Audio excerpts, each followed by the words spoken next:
Over the last 500 days, I've transformed this world into my dream Minecraft Forever world. We built awesome bases, an entire village just for trading anything that we need. We built automatic farms, everything that we need to keep progressing in this world. Whether you're just here for a minute, you're watching the whole thing, or you're putting it on while you're trying to sleep, thanks for being here, and welcome to my Forever world. And spawning in a plains biome. Definitely could be a lot worse than this. Go ahead and just grab up my first tree right here and get started on getting these tools.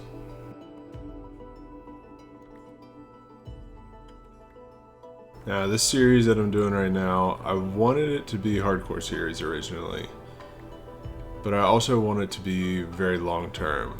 I want this series to kind of document my growth in Minecraft as well as in editing and in YouTube in general.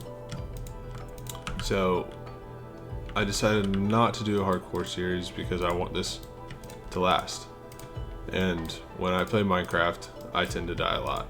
So hardcore series probably wouldn't last very long. So we're just going to do a regular survival series here. We can use this world to test things out, to try out new updates when they come. I've been playing my survival island world for the past few weeks. And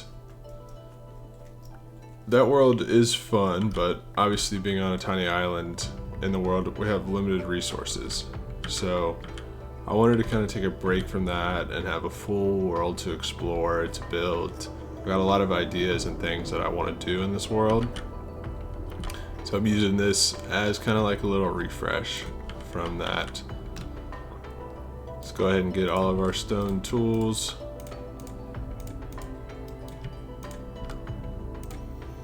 Got all that. We can get rid of that bad boy. And I think we're going to take off and just explore. Oh, we got a village right off the bat. Does not get much better than that.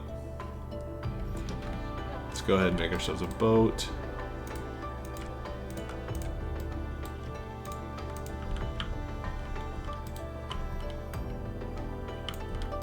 And let's get over there. Grab this sugar cane while it's just sitting right here.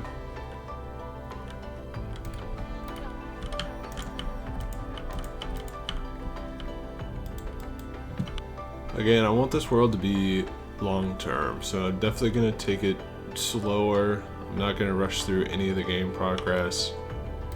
I want to just enjoy it, take my time, build some awesome builds, really get better at building, get better at recording and editing, all of that. So that's going to be the main focus of this world.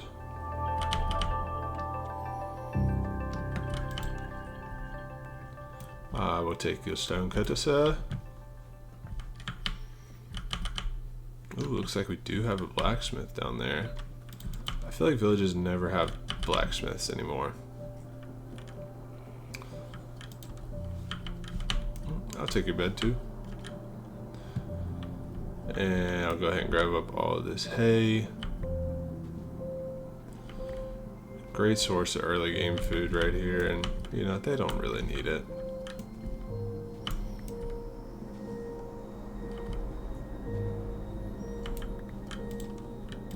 What we got here? Alright, some leather armor and some bread. Go ahead and get that on. Every little bit helps. Alright, there we go, that's what I'm talking about.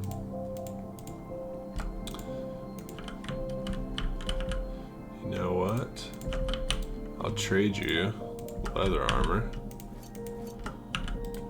and the stone sword for all of your iron.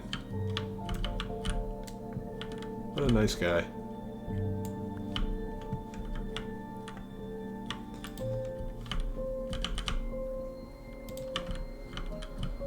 This is a pretty solid village to start off with. I do also want to get a horse in this world pretty early. I feel like I never use animals anymore. I definitely want to do that here. I'm gonna take all these books.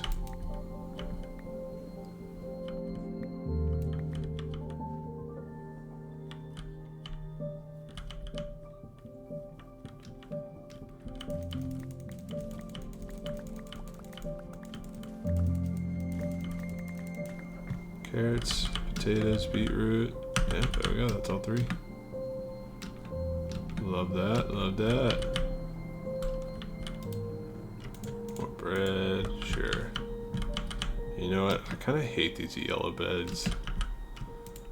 So, I think this one had a white, yeah. I'm gonna steal this bed. Alright. Village has been robbed, let's keep exploring. Being in a plains biome at spawn is nice, but I don't want to build in a plains biome. I feel like they're typically pretty boring. Over there is pretty sweet, but I would love to find some giant snow-capped mountains. So I feel like those in the background just always looks awesome.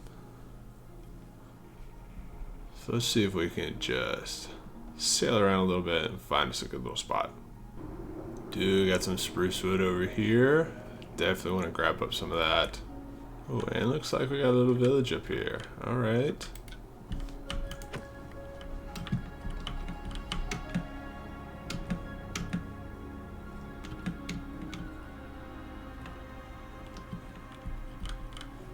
Cave.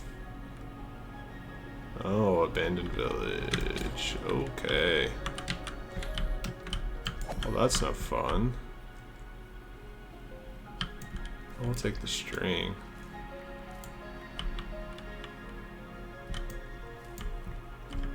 I haven't found very many of these before.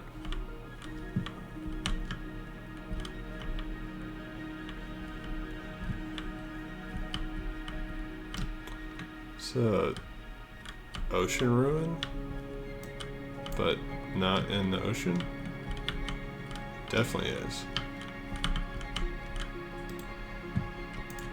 Take the early game coal. Buried treasure map. This is very strange.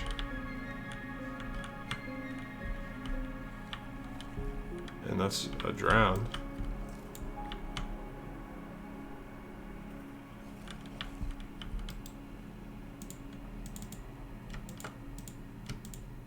Spear.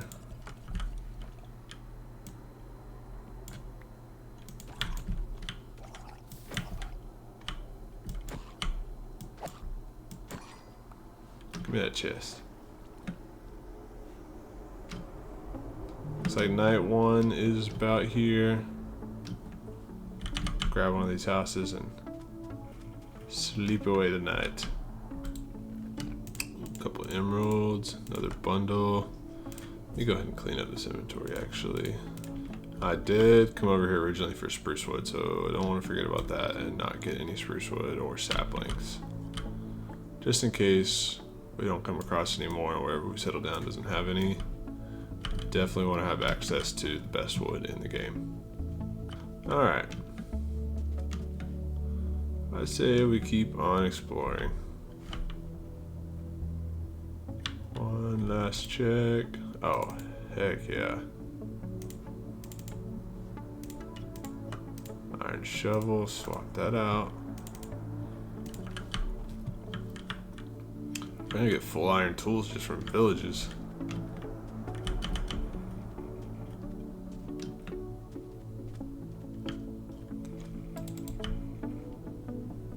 And off we go. So those 2 buried treasure maps I found were the same ones, and it's just this.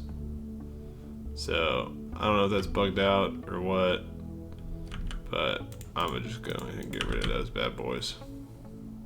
But hopefully, since it seems like we're in a colder biome region, if we explore a little bit more around here. Maybe we'll find some pretty cool mountains. I see another village up on top of that hill. I definitely want to settle down as close to a village as I can, because I do tend to use villagers a lot, and moving them around is such a pain. So the closer we are, the easier that is going to be. Now, those aren't exactly the mountains I was talking about, but that area over there does not look bad. I do love having cherry blossom biome around. I think those are also beautiful. So let's go ahead and raid this village a little bit, and then maybe we head over there and see what that place has got for us. Alright, a couple more emeralds. I will take the saplings, take the wood, and the potatoes. Not too much there.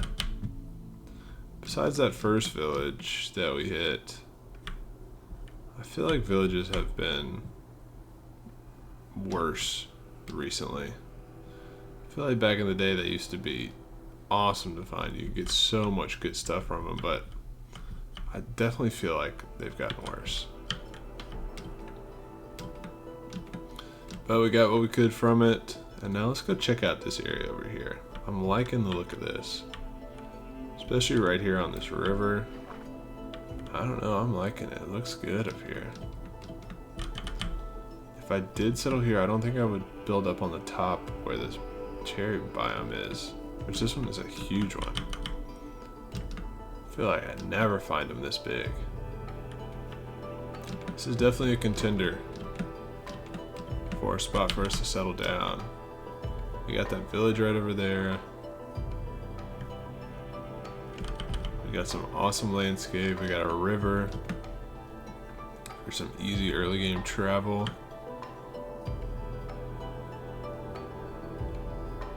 There's plenty of area for us to work with around here too. Wow, see, look at this. Let's pop into free cam and take a look at this area. Oh yeah, this is sick, guys. I'm really liking this little spot right here. I feel like we could turn that into something awesome. Got the river right here. That village is what, just right over here? So that wouldn't be too much of a pain. Yeah, I'm liking this. Plenty of caves around. Got oak, birchwood right over here. Plenty of spruce. Yeah, guys, I'm thinking this might be it. I like this. So what I'm gonna do, maybe we're just gonna start, get base camp set up down there. After I grab this coal just sitting right here waiting for me. We'll get base camp set up down there. Then we'll figure out what those next steps are. Alright, I spent a little time just checking out the area in free cam, just trying to get some rough early ideas of where I want to place things. I think this level right here, this area, is going to be our mine entrance. So for the first little bit, this is also going to be our little hidey hole away from all the scary monsters. And we're going to turn it into our early game strip mine. Just get as much resources as we can until we're ready to start building up our first starter base. So I'm going to dig this out, get everything set up and organized, and then we'll be ready to go. No, my pickaxe broke. I had one block left. Alright, got our early game base set up. Got my bed furnaces, a little bit of storage over here, all set up and organized. First thing we got to do is I'm going to start digging down. I'm going to get to a good, probably Y level 16, try to get some iron and coal. So I'm going to make it all the way down there. I'm going to start a strip mine. If I run into a cave, then that is what I will explore. So I'm gonna dig down and I'll see you guys down there. Alright, we're all set up down here, down at Y level 16. I got some iron cooking in the furnace right now so I can make a couple iron picks. Because using stone for all this is already getting old. I'm gonna do a little bit of strip mining, spend some time down here and just see how much iron and coal we can grab up.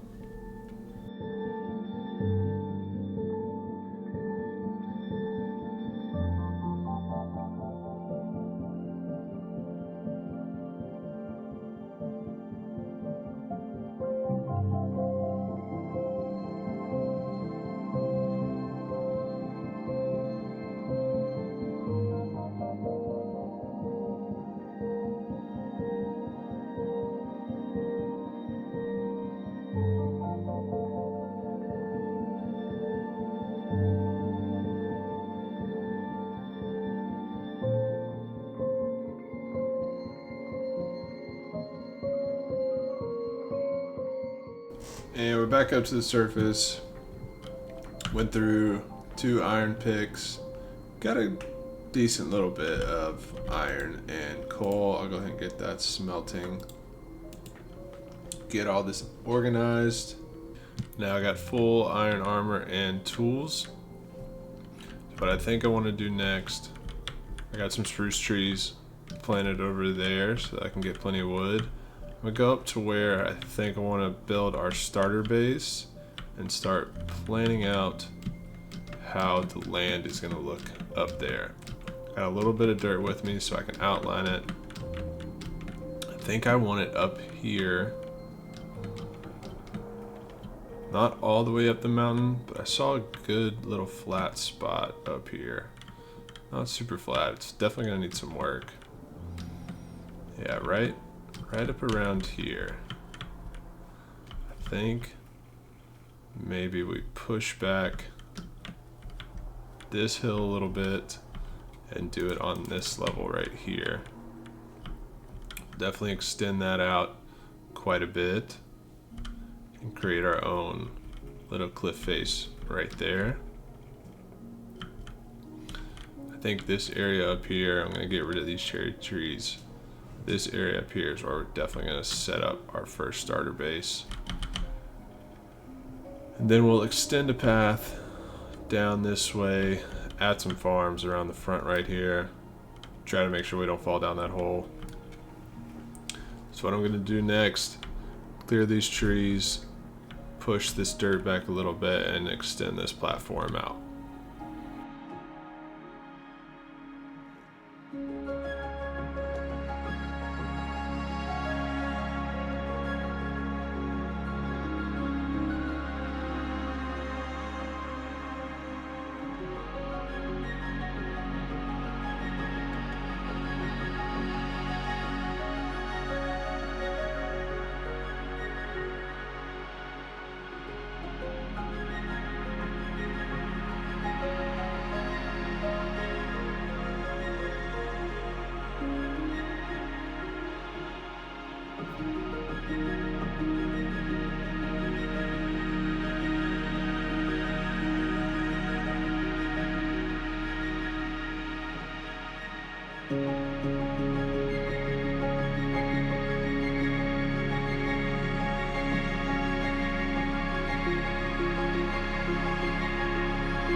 So this is going to be our platform, our area where we're going to build our starter house.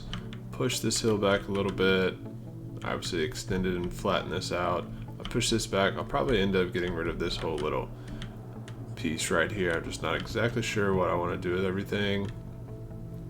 I haven't finished making this cliffside. As you can see, it's all dirt right now, but I'm gonna add a little bit of interest to this. I need to cook up some stone and add some stone to the side of this. So I think that's gonna be what I knock out next while I start collecting a bunch of materials to build our little starter house.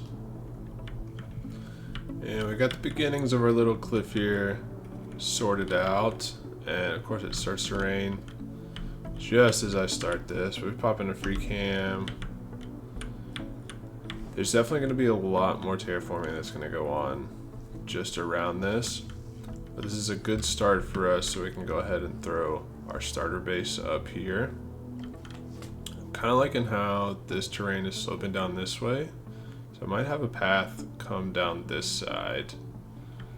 I'm thinking I'm going to want to put some farms going down over here. I definitely want another path going this way that's going to lead to the mine. But for right now, we got to get this starter base built right up here.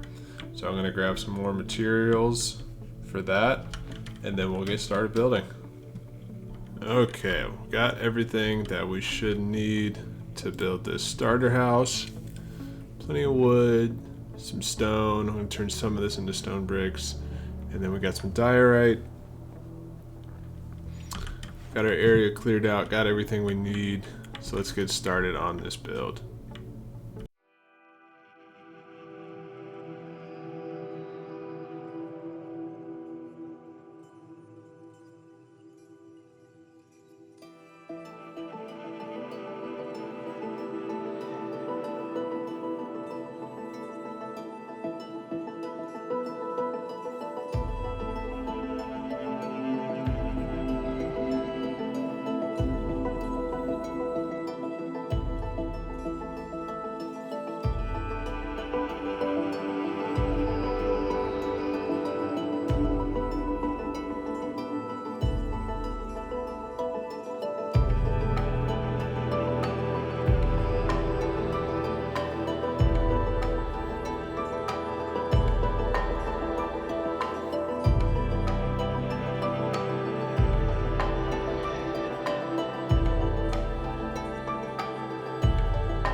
Okay, so I got the basic structure laid out right here. Now I did forget that I wanted to have a deep slate roof. So So I did not grab any deep slate yet. So I'm gonna head down to the mines, get down to deep slate level, and try to grab up a bunch of that. Hopefully we can grab our first diamonds while we're down there.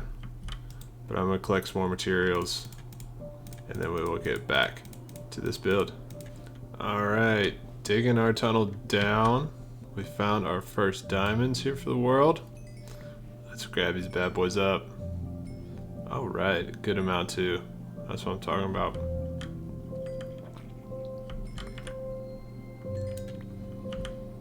Yeah, we got 8 diamonds off of that. That's awesome. Almost down to the level that I want to make our strip mine. So I'm gonna keep on going. Okay, deep slate is acquired. I'm gonna craft up some deep slate stairs, some spruce stairs. Let's see about getting this roof on here.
Okay, so we got the roof on now. Hop into FreeCam, take a look. Got a little tower here on the side. Still need to add windows into that. Need to fill in this up here.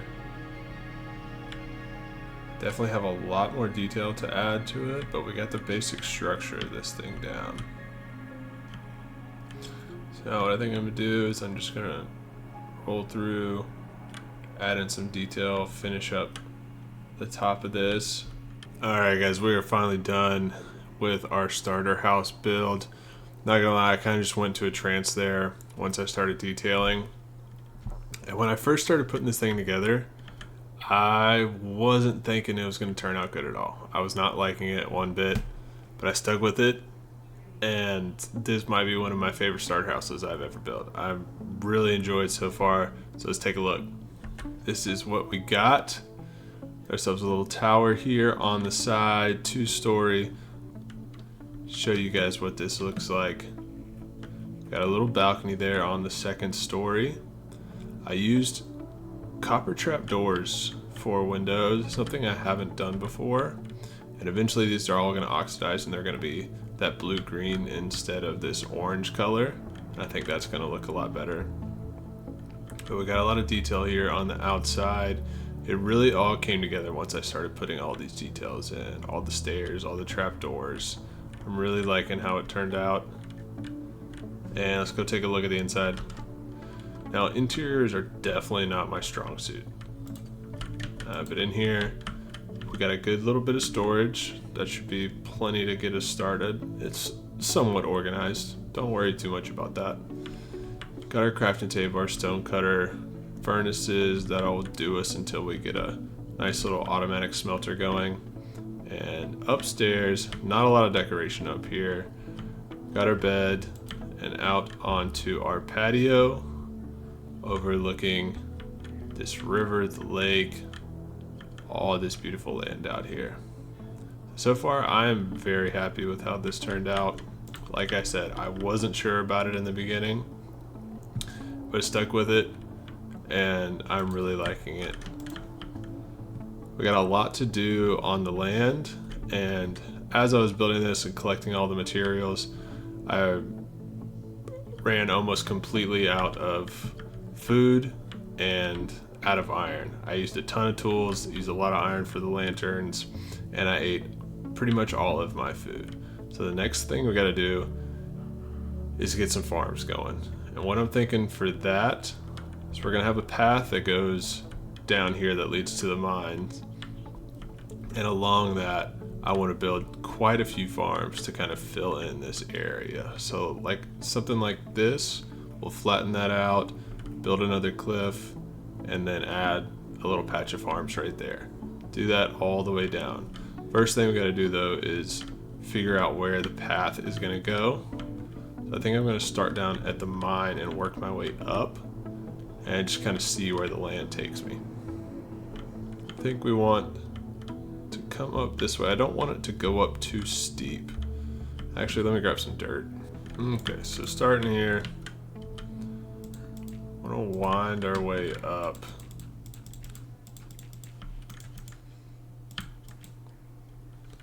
I want to come out this side a little bit so that we can still have plenty of room in there for anything that we want to add. Like I said, I don't want to go up too quick, but might not have much of an option here. If we come up this way,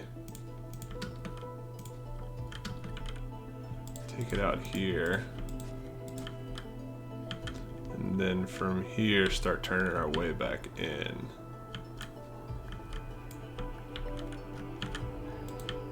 Maybe somewhere like this. Definitely going to be a lot of terraforming to be done around here.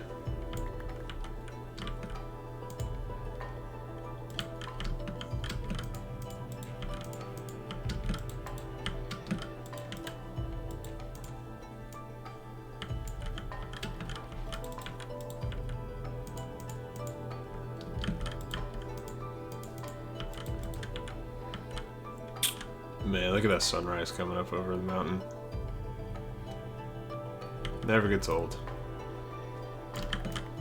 Definitely need to take this weird little mound down.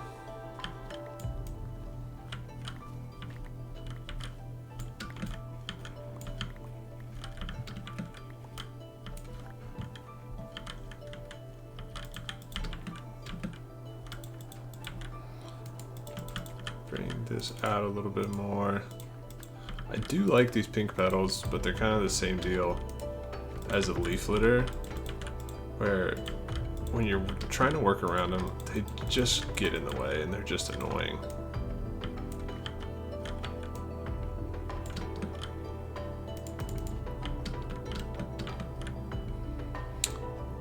back a little bit.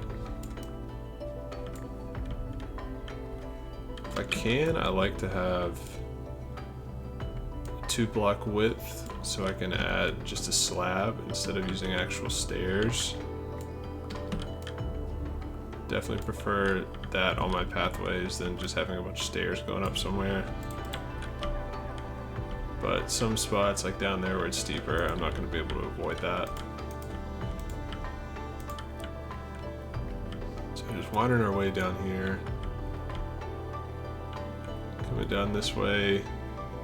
Definitely going to have stairs there, but that's alright.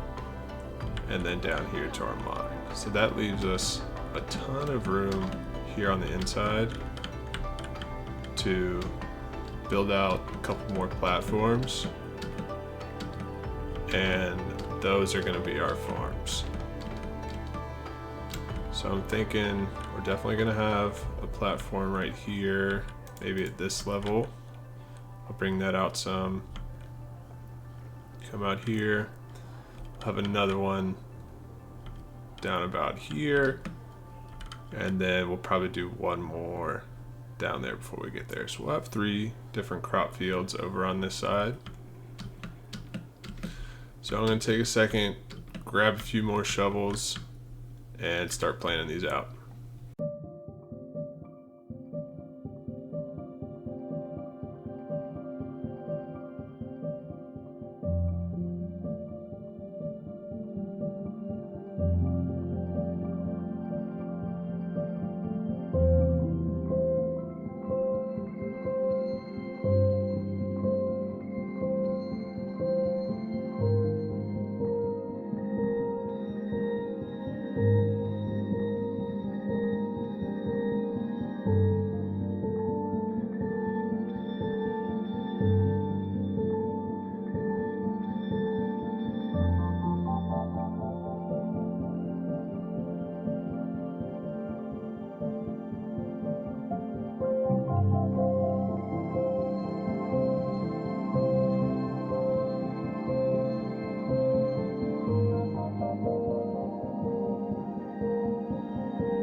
Okay, so we got a few fields pretty much mapped out.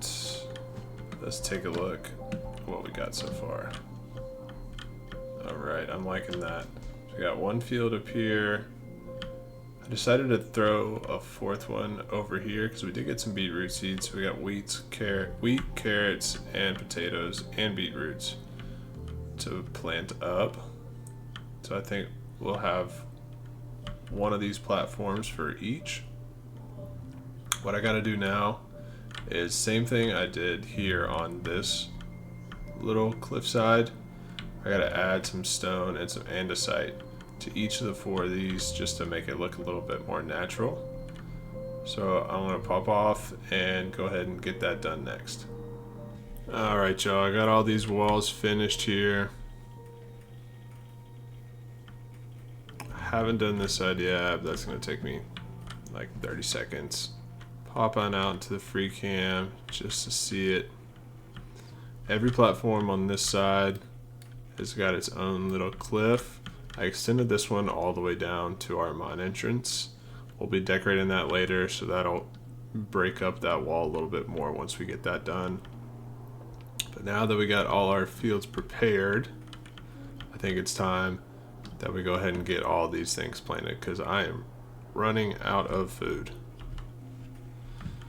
So I'm gonna go get myself a couple buckets and get all these fields planted up.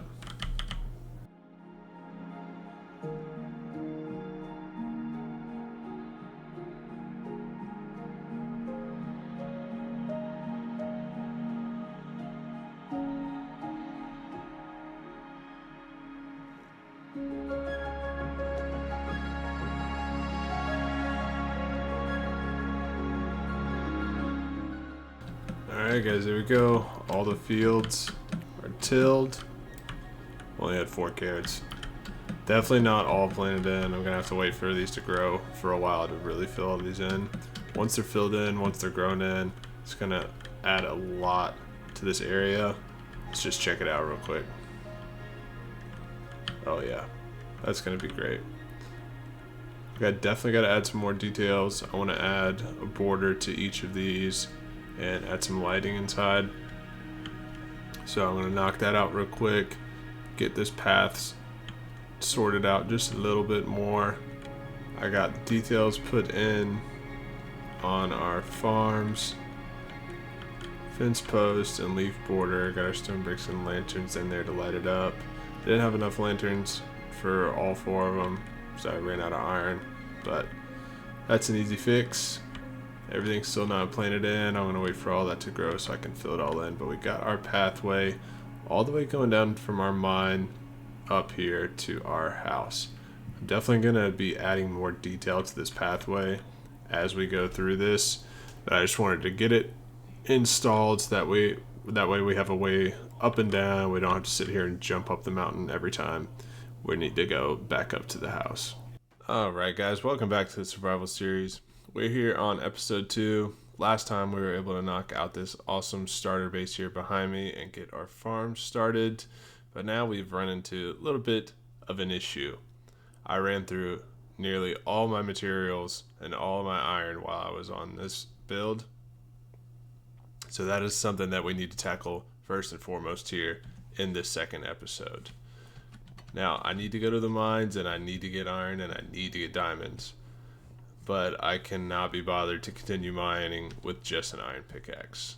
We were able to grab a few diamonds in the last episode, so I can use these to craft up a diamond pickaxe, but I want to head over to the village that's somewhere in that direction and see if I can't grab a couple enchanted books to throw on that. That way we can hopefully get fortune and get as much bang for our buck as we can while we are mining. So I'm gonna grab myself a couple lecterns and I'm gonna head over to that village and see what I can get. Alright, we made it over to this village. We got this guy conveniently stuck in here. Let's see if he wants to grab onto that.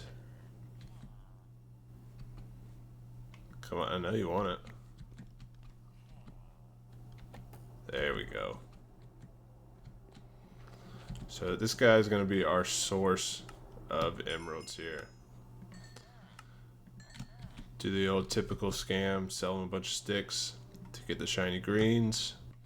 Alright, so we got our source of emeralds right there. Now we need another guy that we can turn into our librarian. Alright, so now we just sit here and re-roll him until we get the trade that we want. Ooh, mending. I don't think I can pass that up. I think I gotta grab it while I got it. That'll be huge. Alright.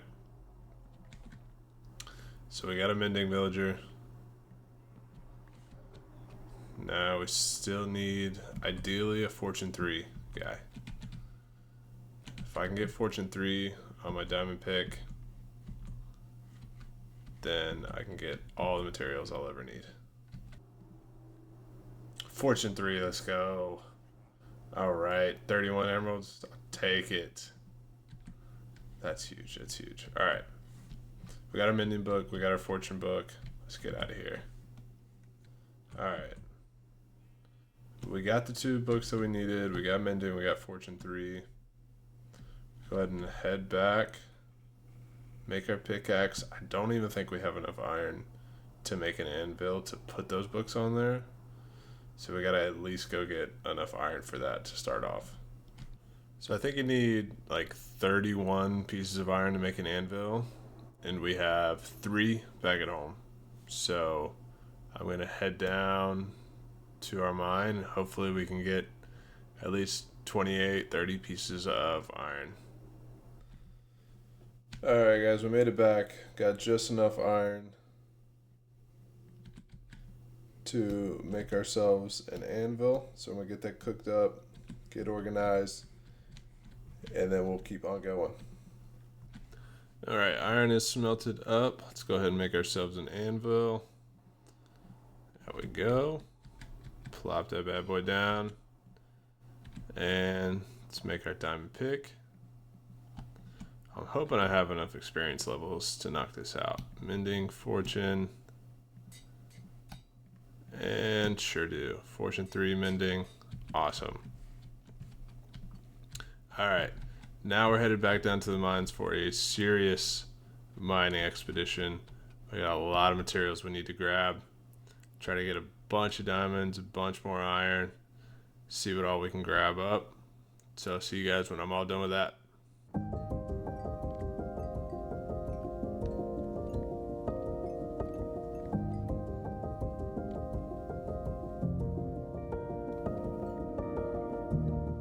So while we were exploring this cave, came across a bunch of skulk. I don't know if this is going to lead to an ancient city or not.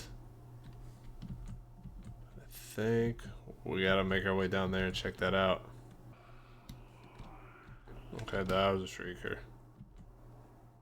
Oh no. Okay, we're out of here, we're out of here, we're out of here. I'm so not ready for that. Alright, y'all, we made it back home. Got a decent amount of iron off that. Got a good bit of diamonds as well. We'll go ahead and get all this iron smelted up. Oh, hello, Mr. Creeper. I'll get this iron smelted up and get some diamond gear on. And there we go, guys. We got full diamond gear now, full set of tools. We got our armor.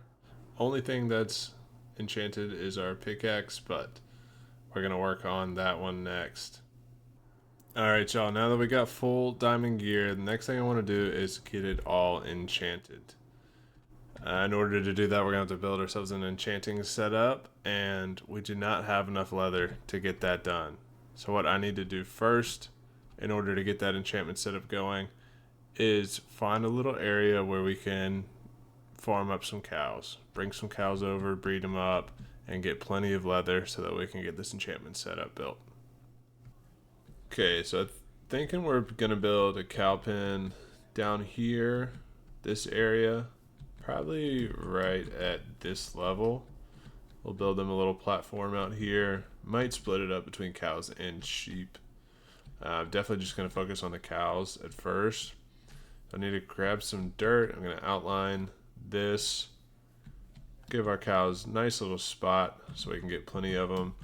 And have plenty of leather to make ourselves a little enchantment setup.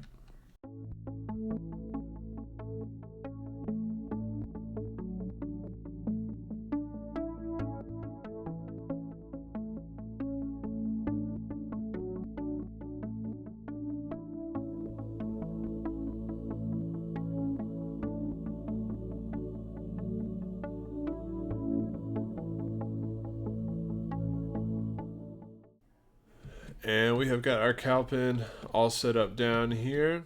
I extended the platform out. If we take a look over here, I extended this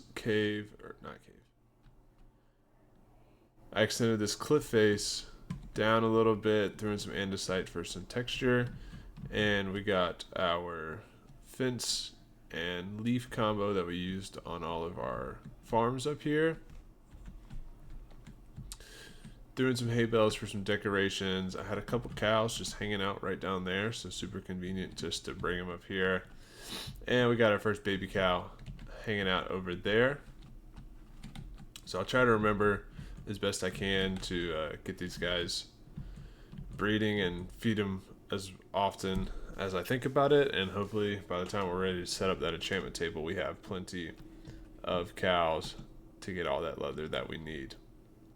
So now that we got cows set up down there, I'm thinking we're going to need a build for this enchantment setup. My first thoughts are some kind of tower, and I'm thinking right in this area would be good.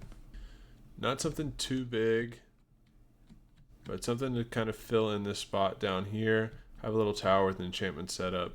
sitting at the bottom or at the top of it. Definitely probably need to go ahead and knock out the terraforming for this area here. Just cover up all those caves.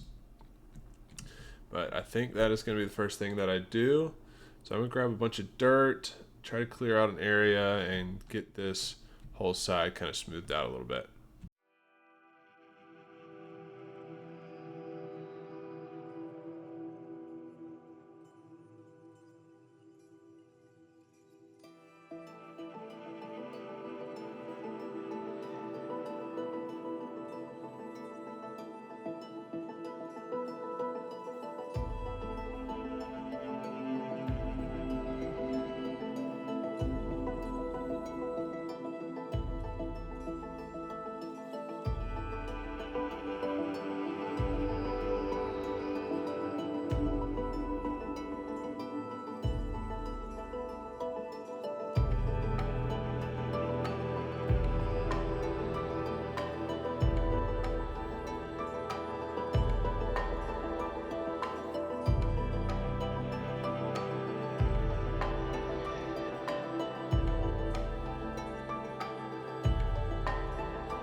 Alright, I think I got most of the terraforming knocked out for this area.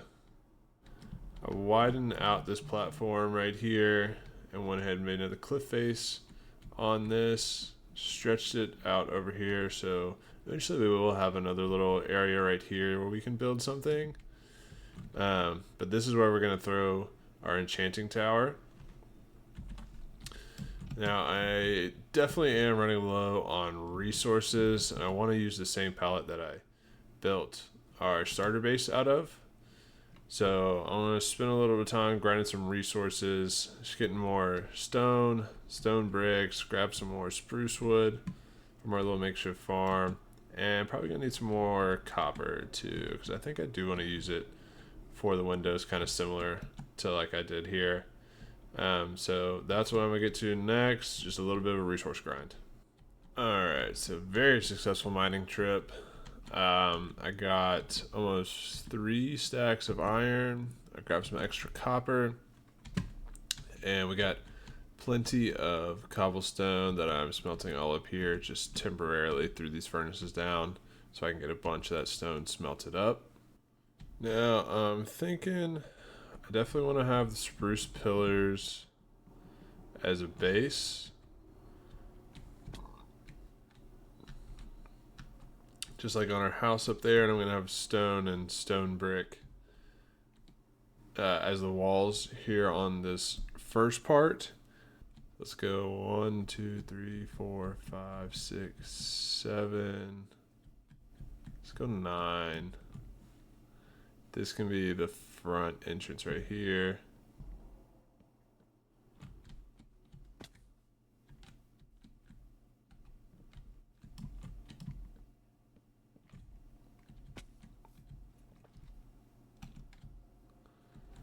Now I want the bottom to definitely be wider than the top, so I want it to kind of shrink up, get thinner as it goes up higher.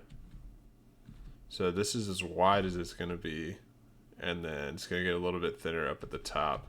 It's still wide enough to fit an enchantment table. I think I want to put the enchantment table at the top. I might end up just putting it down here, but we'll have to see.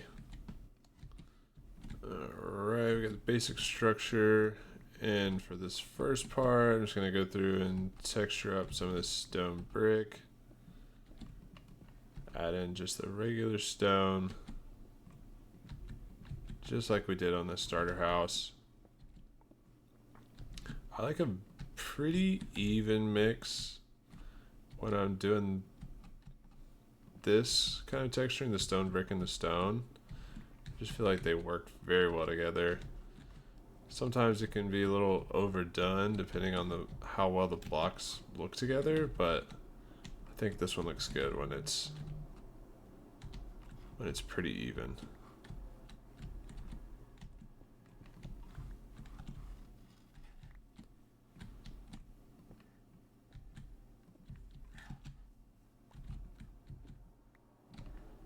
Alright, yeah, something like that. We're definitely going to add in some windows here on the inside as well. So I think for this middle level, I kind of want to change up the shape of it a little bit. Maybe add, let's see.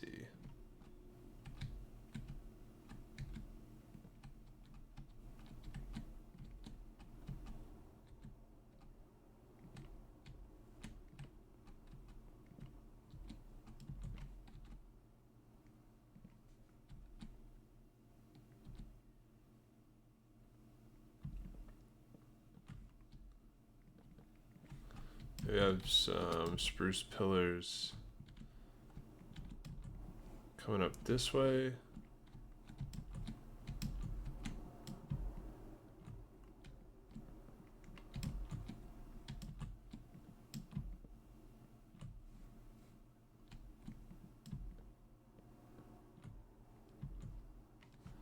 And then on the inside of this, why are you here?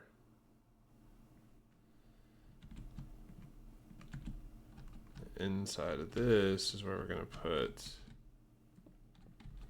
our wall, but we'll have it come out here. Not there.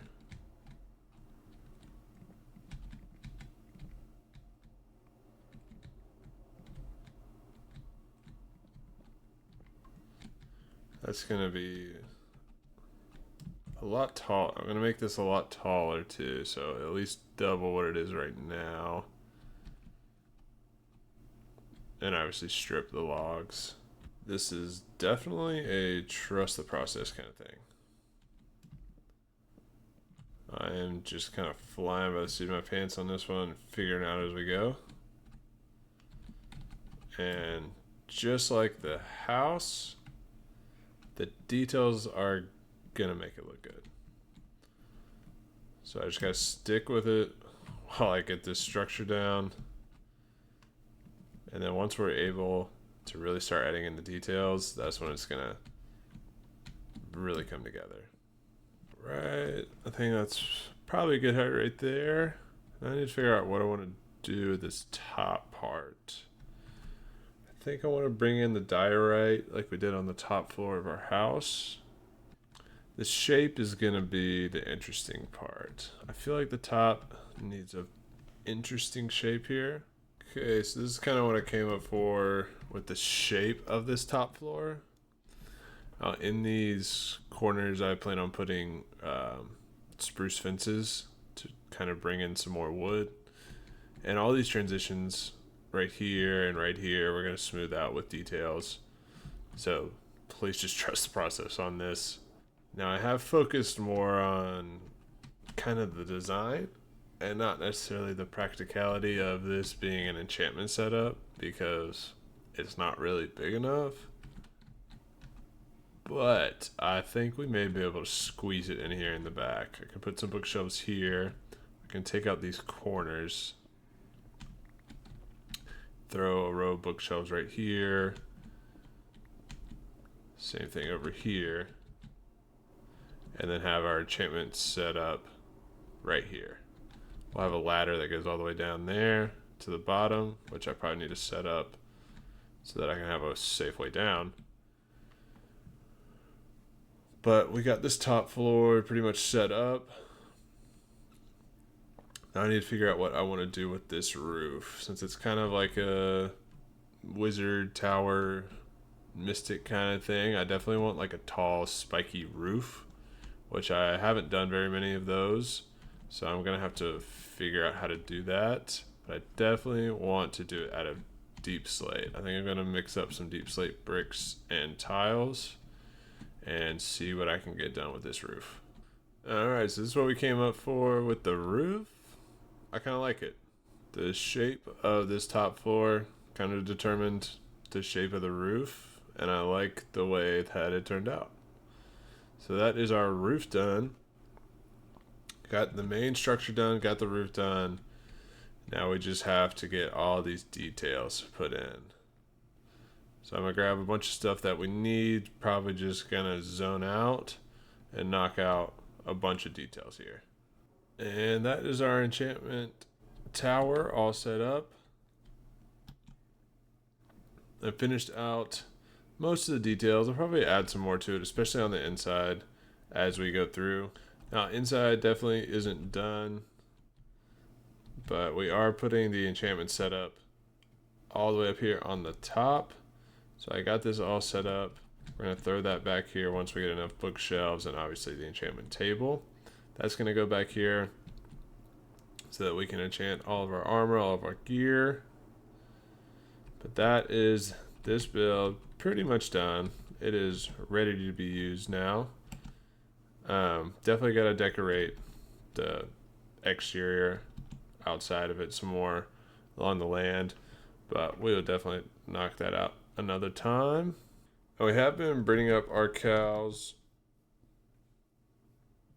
that we got down here, slowly but surely getting more and more. They keep wanting to go just in these corners. I don't know what's going on with that. But let's go ahead and do another little round of breeding.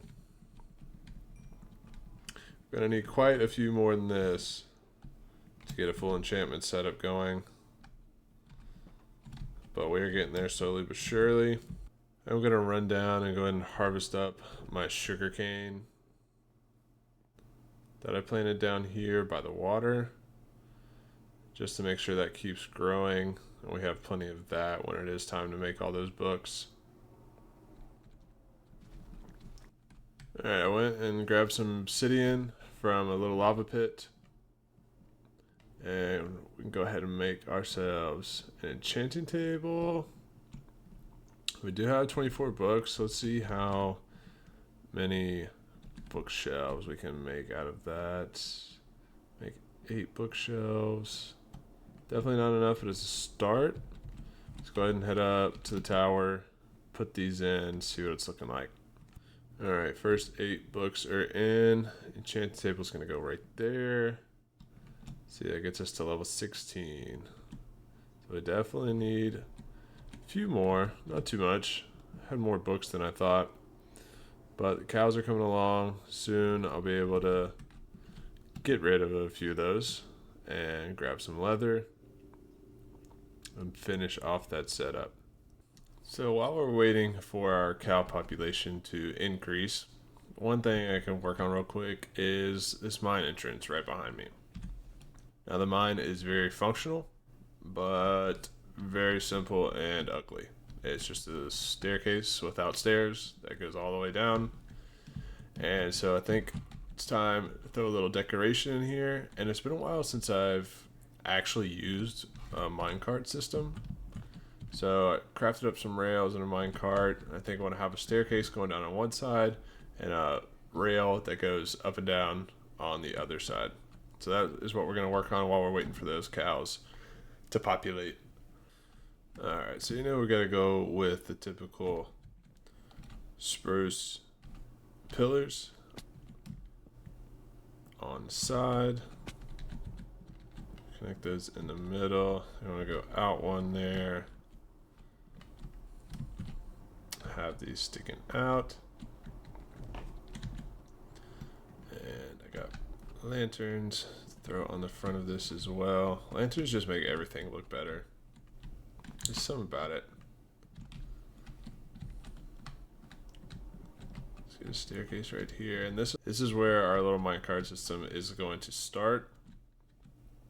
What I need to do first, I think I'm going to dig this one or two more wide. I haven't decided if I'm going to make it 2 or 3 wide yet. 3 would fit better, but it'd also be twice the work. So that's what I'm going to do next. I'm going to dig one side down. Depending on how that side goes, I might dig the other side.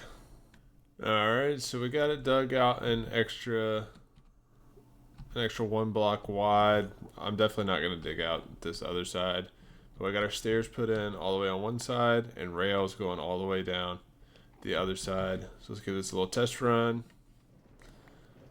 Down definitely shouldn't be the problem. We'll have to give it a little test. Well, that's a weird stopping point, I guess. Have to give it a little test going back up.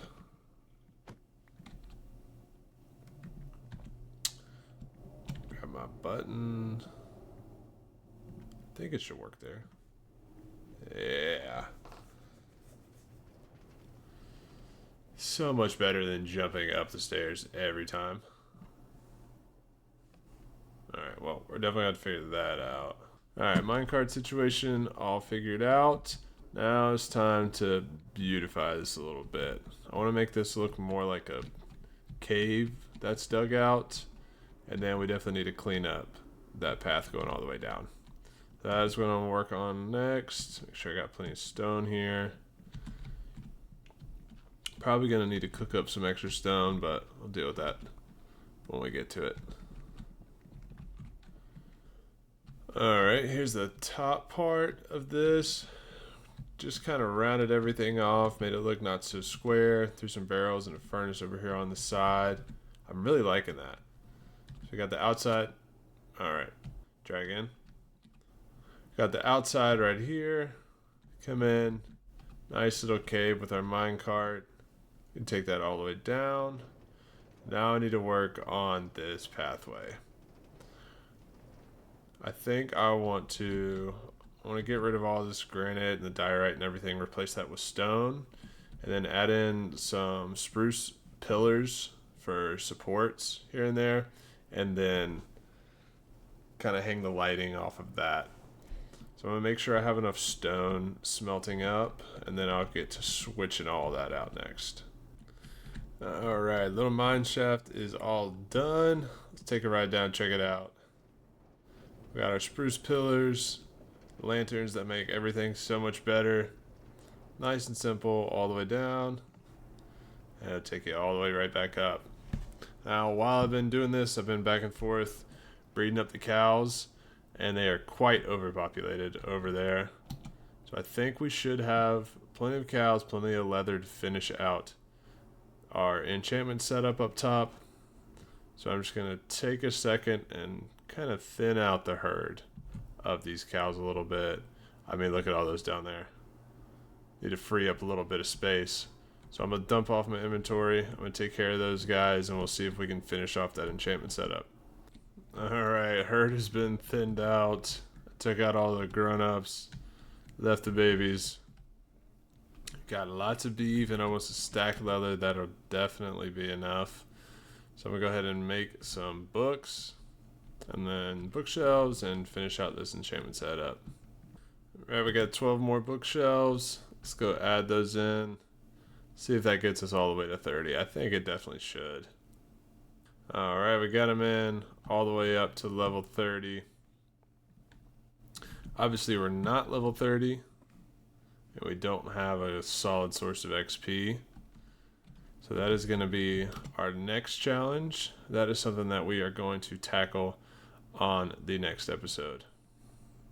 Alright, y'all. Second episode is in the books here in our little survival world. Super proud of where this world is going so far. We added our enchantment tower in there, got a full enchantment set up, got our cow farm, and then we knocked out a pretty cool mine entrance. I usually don't do a lot when it comes to decorating my mines, but I'm really liking how this one turned out. All the way down here at the bottom of the path, got our little cave set up here, fully working minecart all the way down to our strip mine. And yeah, guys, I'm really loving this world so far. And I really want to get all my gear enchanted, but we don't have a solid source of XP. Now, I think it's time that we head over to the Nether. I got enough obsidian to make a Nether portal, and I've been avoiding the Nether as long as I can, but I don't think we can anymore. Before we build this portal and get over there, we need to find a spot that it's going to belong permanently. I'm thinking right in this hill. I'm going to push all this back, and I kind of want to build it into the hill right over here somewhere. Either up there or, see if we pop into, either up there or maybe somewhere down here, honestly. I could have another path that comes into it down here or up there. I'm leaning towards up here, but that's going to take a little bit more work. But I think that will definitely be worth it. And look at this place, guys. It is coming together. I'm loving this little world we're starting.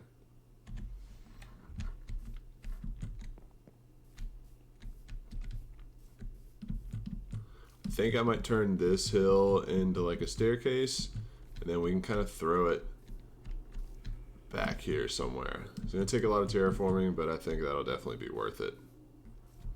Actually, I changed my mind. This is going to be where it's going. I'm going to dig this back a little bit. The land already kind of makes this like natural path back here, so I think this will be a good spot for it. We can terraform these sides eventually and have like a nice little cool entrance.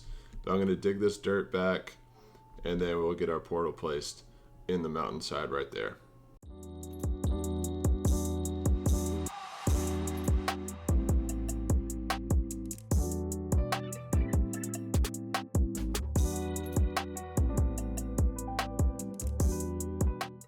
Alright, so that's where it's going to be placed. And then we're just going to kind of mold this little mountain around it.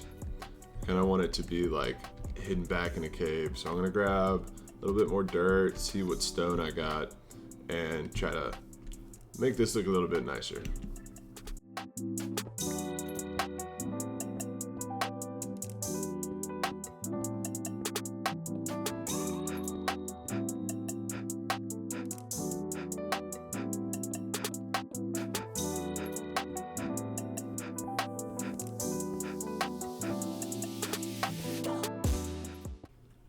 Okay, so this is what I came up with for our little cave. Obviously, we need a lot more work done on the outside here, but we got our room built. I got my flint and steel.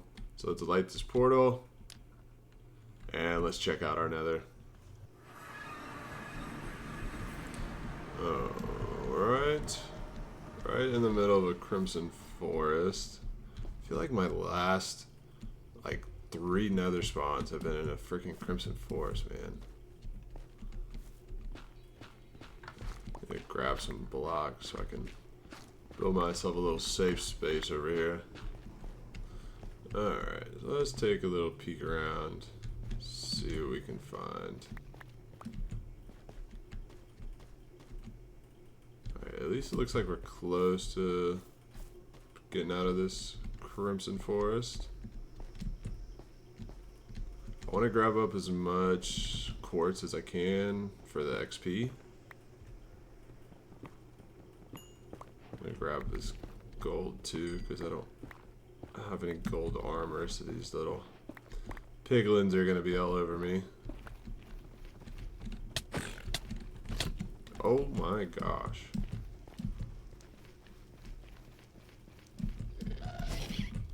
Great.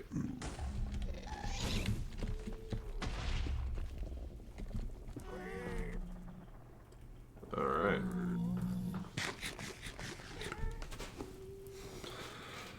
I hate the nether. I don't know what I was thinking coming in here without a bow. Oh my goodness. Nah.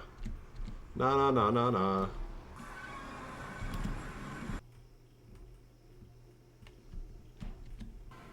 Alright, now I got my gold helmet. Should make things a little bit easier.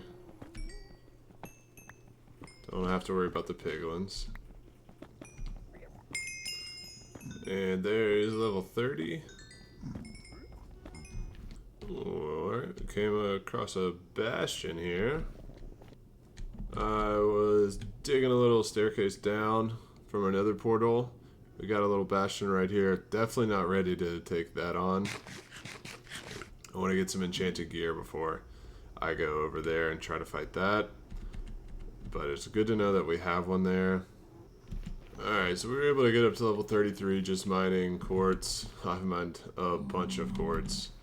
But I think we're going to go ahead and head back right now because that's enough for us to enchant 2 pieces. So I'm going to head back and then we'll see what we can roll on that enchantment table.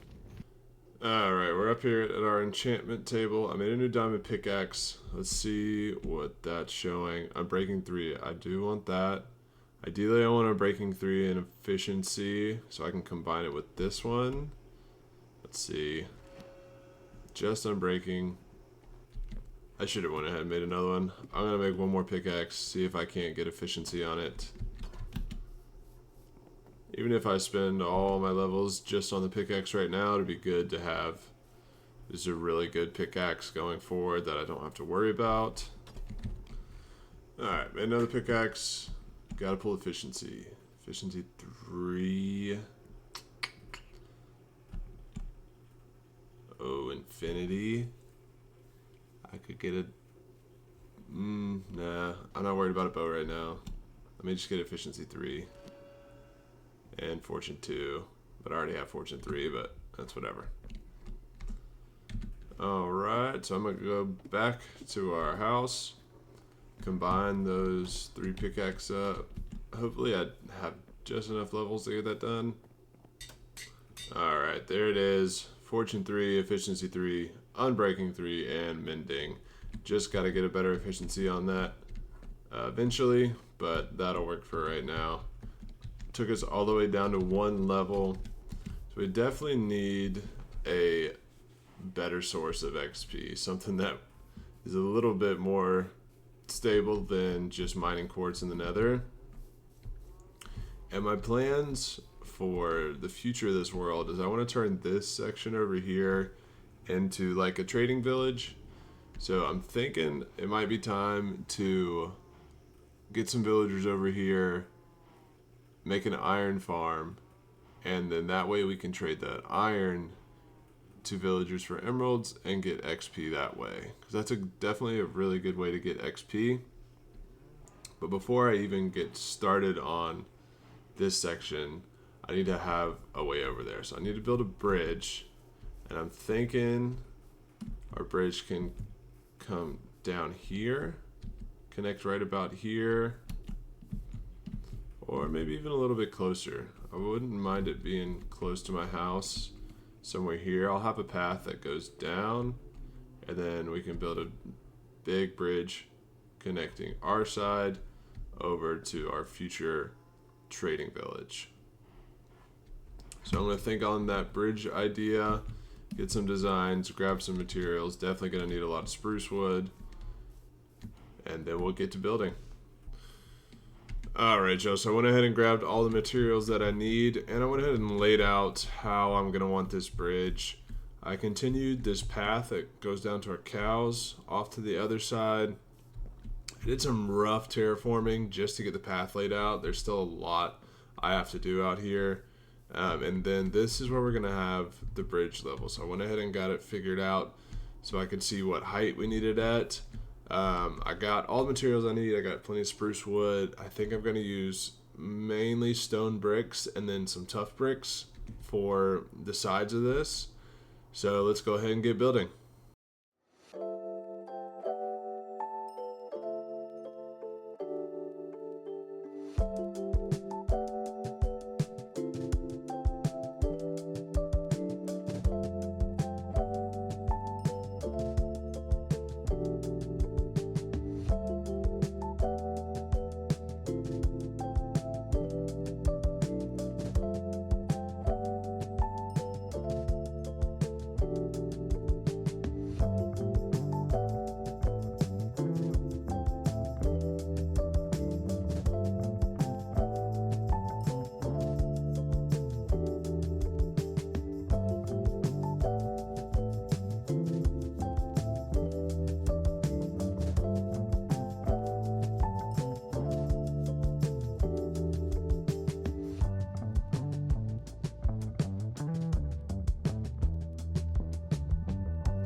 Alright guys, that is the majority of this bridge all knocked out.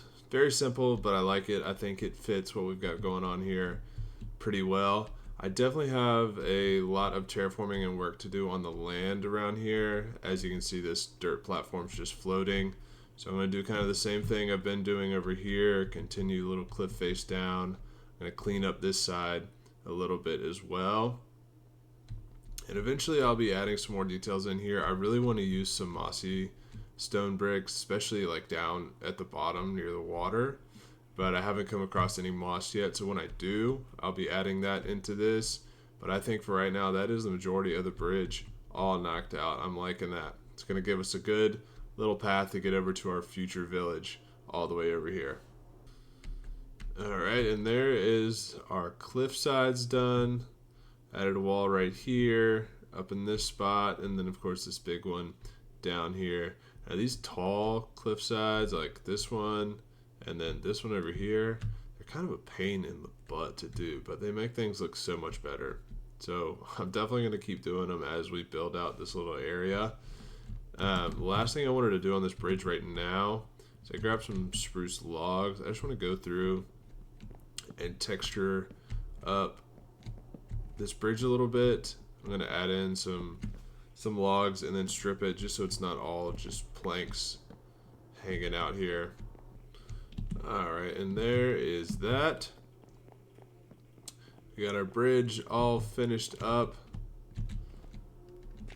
leading over to all this empty land. And I am going to get rid of this tree farm eventually so that it's just a nice open river going through the bridge. There's just so much potential here in this area, and I'm really excited about how things are going so far. We have a lot of work to do, but this is a world I want to spend a long time in.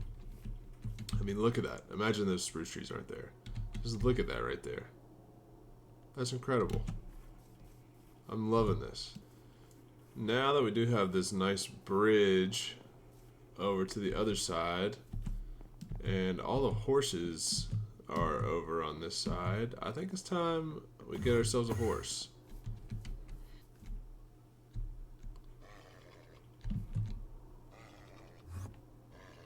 Dude does not want to be my friend.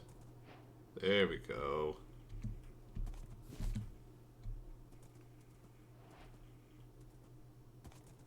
Maybe not the fastest.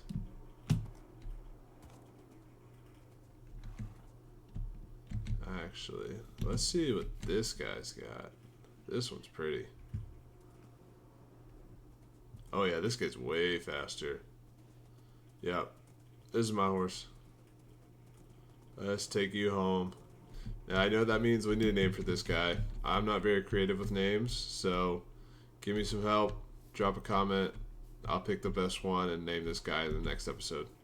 Alright, so the last thing I want to do for this episode is head over to the village across the river, grab a couple villagers, and set up a little villager breeder. Because I'm going to need a lot of villagers going forward for my iron farm, for my trading farm, and for populating the village that we're going to build over on this side. So we got a village right over there. I need to bring back a couple villagers. I think I'm going to set up some kind of villager breeder. I might just put it underground, honestly, somewhere over here. But first thing I got to do is get a couple of those guys back, because as I'm sure you know, they are very annoying to move. So I'm gonna grab a couple boats, grab a couple leads, and get a couple of those guys over here. Bro's in the boat, but he's not in the boat.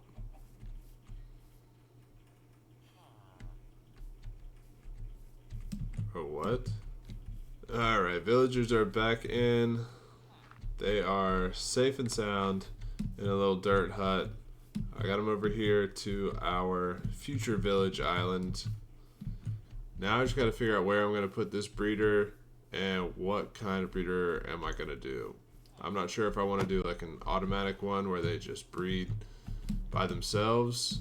That would probably be the best since I'm going to need so many. That way I don't have to keep feeding them, giving them my wheat and carrots and all that.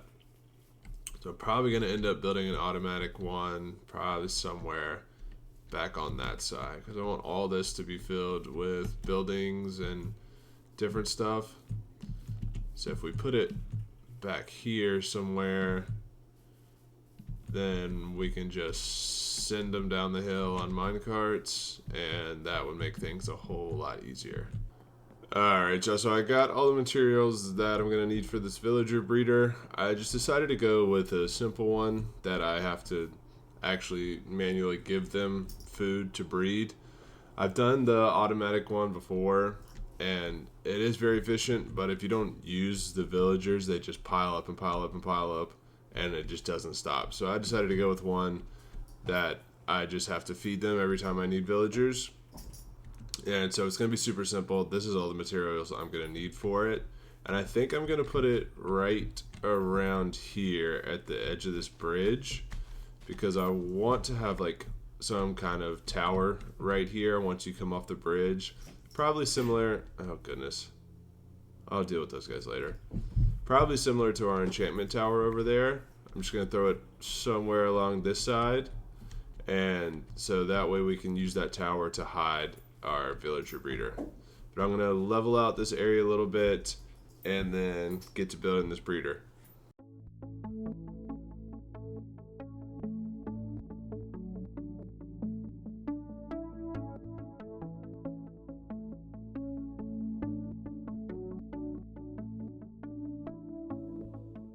Alright, so I moved the villagers over to our villager breeder.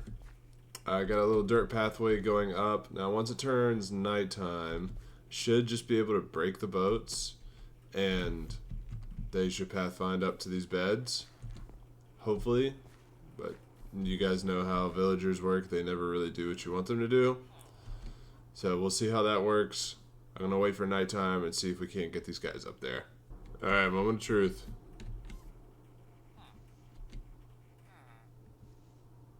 If I can hit the boat. Yeah. Boom, one's in. Go. No, where are you going? Where are you going? Alright, 2 new villagers are here. They shouldn't be able to go anywhere but the beds now. So now we wait for nightfall again.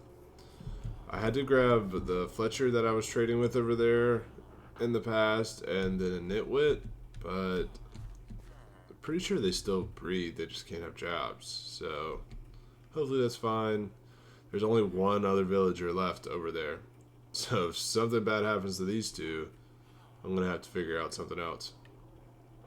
So I'm going to wait for nightfall, and then hopefully these guys will just go straight in there. Yeah, there you go.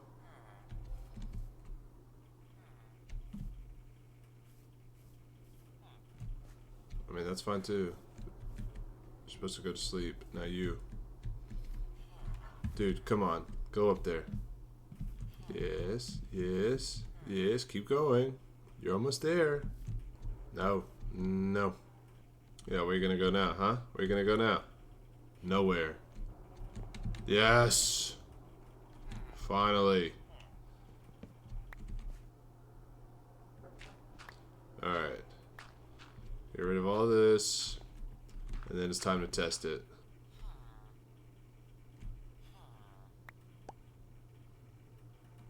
Is that enough for you?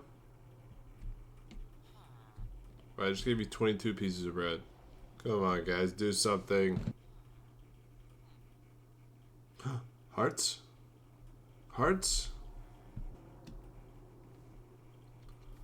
Big hearts? Lots of hearts? Alright, come on, doesn't take that long. Boom. It works. We got a baby. Let's go. Alright, so I'm going to need a lot more bread to keep breeding those guys up. But while my wheat grows over here, I'm going to start planning out the iron farm. Because I need 3 villagers, so I need to breed them 2 more times. And then get those villagers. I think I'm going to put the iron farm over here. Because I don't want all of the future villagers and everything that I have over there to interfere with the iron farm. So I think I'm going to build it back in this area. and that way it'll be close to our base too, and it'll always be running. It's going to be a smaller one, so it's not going to have a big footprint, so this should be plenty of space over here. But I'm going to go ahead and grab all the materials that I'm going to need for that and get started. Alright, so I got the area that I'm going to build this iron farm in all cleared out. I got a chest with all the materials that I'm going to need for this. Now, even though I've been playing Minecraft for a while, I still can't build these things off memory. So I'm going to hop off, watch a tutorial, and get this thing done. And then I will get back to you guys once I'm all finished up with this iron farm. Okay guys, iron farm is done and working. It's been running for about 45 minutes now. So let's check out what we got. Alright, we got 4 stacks of iron already. It's not the most overpowered iron farm I've ever built by any means, but it will be more than enough to get us started in this world, especially because it's over here where we spend 90% of our time, so it'll always be loaded in and always be running. I did have quite a few issues with it as I was building it, but we got it figured out, and I'll put a link to the tutorial that I watched down in the description if you guys want to build this same one. We are over here on the other side of our little base area where we're planning on building our trading village. We got it set up last episode with the villager breeder, our iron farm over there, and this bridge to connect the two. This episode we got a lot of work to do because we got to turn all of this into our trading village. Now normally I do like one big trading hall for all of my villagers, but I kind of want to get away from that and do individual buildings for each villager type. That way it kind of just fills up this whole area and we get a whole village out of it instead of just one big trading hall. So that is my goal for this episode. We have a lot of work to do. We need to do a lot of terraforming on this area. We need to clear out some of these trees, and we really need to get a plan together first. So I think that's what I'm going to start off with. I'm going to go ahead and clear some of these trees because I want majority of the village to be right around this area. It's already kind of semi-flat. So first things first, we're going to go ahead and clear out all these trees over here.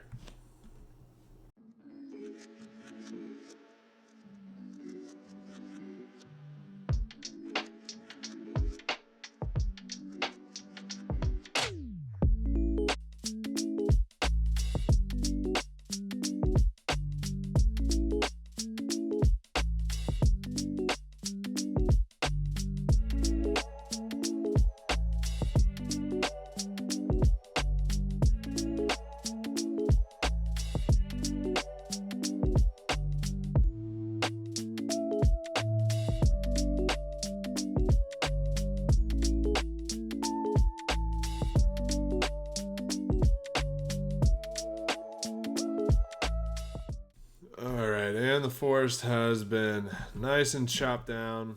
I left some of the big trees, mainly because I'm too lazy to chop all that down. They're pretty annoying to chop down. Also because they don't look bad. We can keep them around, and I'll add some more trees around the village once we get it built. But we definitely just need this blank slate to start.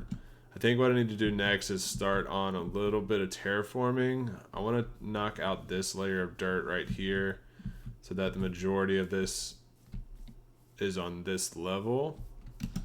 So I'm going to go ahead and make another diamond shovel just in case I get a little crazy with this terraforming, and then we're going to knock some of this stuff out.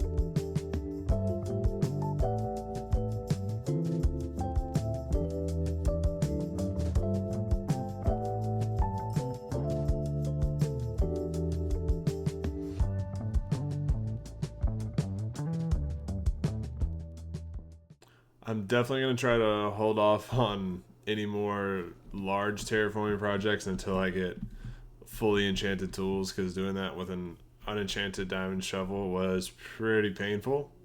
But we got it done. This is just like kind of the bulk terraforming. There's going to be a lot more to do once we get the village all planned out and built.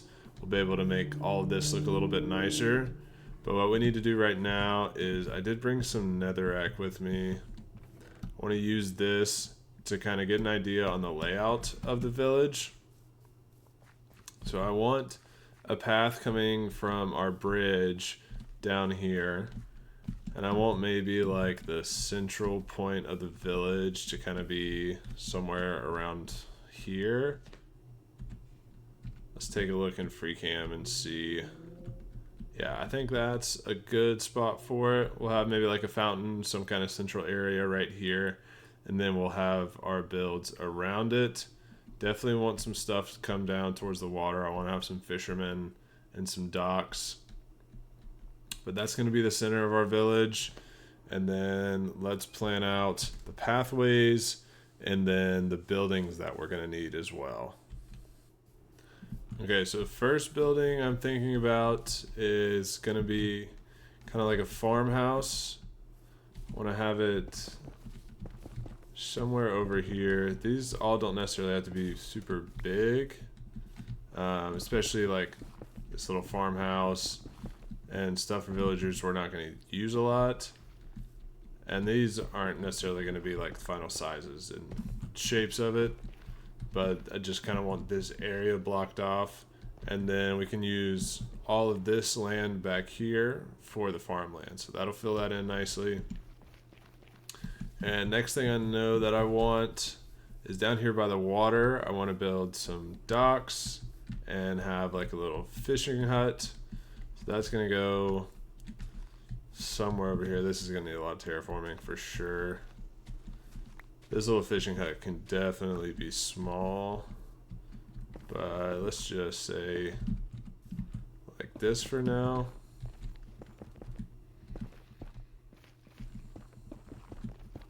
Something like that. We're gonna have to fill in all this. I kind of want the docks over on this side so it's close to all of our stuff over there. Let's go ahead and label these. Fishing hut there, farmhouse,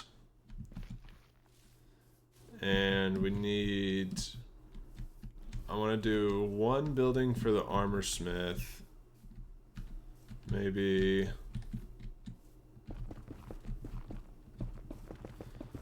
this one's going to be a little bit bigger because I'm going to have a few of these, and these guys I'm actually going to trade with. But something like here. And then across from them, I want to have toolsmiths and weaponsmiths. So I kind of want these to mirror each other. Now maybe on like this little corner is where we have some kind of church style building where we can stick our clerics, kind of like they are in the regular villages. Obviously we'll build an upgraded version of those little church buildings, but this can be our church for the clerics. And then we need a library for all of our librarians and our book trades. I think here we can put the Fletchers. And then back here is going to be our library. This is probably going to be the biggest one, if I'd have to guess, because we're going to have a lot of librarians, hopefully. Alright, let's take a look at this from the top. Alright, so we'll have our path coming down here. This will be kind of like the entrance to the village. I might build some kind of wall around it. I might not. We'll see. We'll see how it looks once we get everything built in. We'll have the entrance coming in right here, going into center. Armorsmith, toolsmith, weaponsmith, library for our librarian villagers. This will be a little farmhouse. It'll probably be bigger than that, but then we can have this whole little slope right here for our farmland. This is going to be our little fishing hut. Have our docks out here. Church for our clerics. And then little archery range kind of deal maybe for our Fletchers. So I think what I want to go ahead and do now is put in just the beginnings of a pathway coming from our bridge all the way down. At least getting into the entrance. We can leave all of this stuff for now. But I'm going to go ahead and get that pathway put in real quick. Okay, so I got the general shape for the pathway all figured out. Got to add slabs and extend it as well. But this is the way it's going to go up to our bridge and then all the way down. Now, before we can even think about getting started on building that village, I am in desperate need of materials. I basically have no cobblestone, stone. I need to farm up a bunch of those spruce trees. I've got a lot of materials to get. So that is what I'm going to spend the next little bit of time doing. Getting a bunch of spruce wood. I'm going to go mining, get some cobble, get all that smelted into stone. I want to keep the palette kind of similar to what we have going on over here. Spruce wood, stone, diorite, at least for majority of those builds. I'm thinking like maybe the church and the library might be a little bit different, but for the most part it's going to kind of keep this same style. So I need to go grab a lot of materials, and I'll see you guys once I'm done with all that. Okay guys, I got all the materials that I think I'm going to need to knock out our little village build over here. I got them all here in this chest behind me. Got a bunch of stone. I'm going to use that and some stone bricks. Got plenty of wood, some dirt, diorite, some other smaller stuff, and then deep slate. Pretty sure we're going to be doing deep slate roofs just like we did over there. So we got everything ready to go. I think where I want to start is our farmhouse build over here, because I want to go ahead and get this built and get our fields planted in so that they can start growing while we're building the rest of this. So let's grab some materials. Now I don't really have a plan for any of these builds in this village, so we're kind of just going to be winging it. But I have an idea of how I want this farmhouse to kind of lay out. I want to have an entrance, small entrance. Excuse me, buddy. I want to have a small entrance on this side and then have a little bit bigger area over here. And over here is where we're actually going to have like our farmer villagers that we'll be trading with. So we'll have that. All right, there's the layout of this little farmhouse. I'm going to fill in these walls with a mix of stone and stone bricks. Everything's going to be pretty similar to the kind of build style that we got going on over there. I kind of want it all to match and feel cohesive. So I'm going to go ahead and fill in these walls really quick. Okay, walls are in. Pretty tight on the inside, but I want to have our villagers over on this wall. So we'll probably fit 3 of them in here, just like that. So we can have 3 farmer villagers to trade with, and we'll decorate this little entryway. Got a couple windows cut out. Next, I'm going to frame out the roof, and I think on the edges of the roof here is where I'm going to bring in a little bit of diorite, and then we're going to outline the roof with spruce stairs, and then fill it in with some deep slate planks, just like we did on that.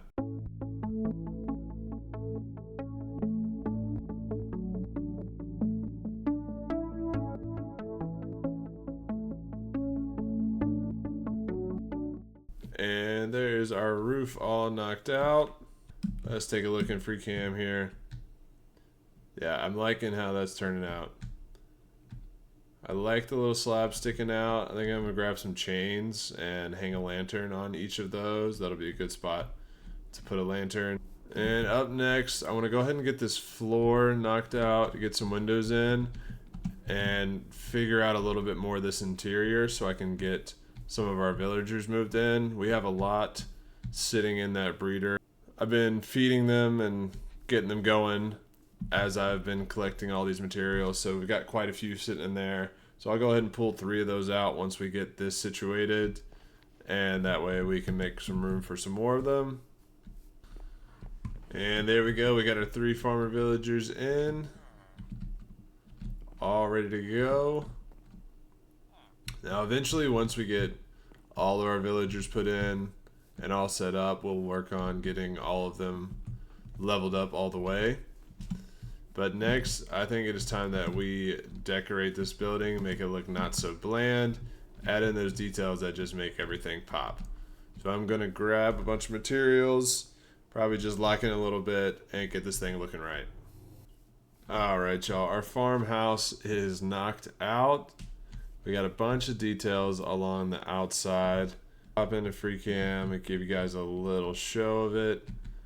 Added this little overhang here on the backside. I think this is going to be the entrance into our fields. So I'm going to have a pathway that comes along here along the side and then goes right through here and then leads down to this whole area that's going to be fields. And I'm probably going to have it like walled off or fenced off somewhere along here, so that the only way to get down into it is right through here. So I got a bunch of hay bales, some flower beds, just a lot of greenery. I mean, it is a farmhouse, so it makes sense that they have a lot of greenery and stuff along the outside. Now, interior is super basic. Not super worried about it, but it is functional. We got our villagers in, so now I think we can say that the first house of this village is done. Got our farmers in. Now it's time to move on to the next one. Now we need to work on getting these fields planted in so that those can be growing while we build the rest of this. It's definitely going to be a lot of terraforming to do, so I think I'm going to throw it into a time lapse and get these fields figured out.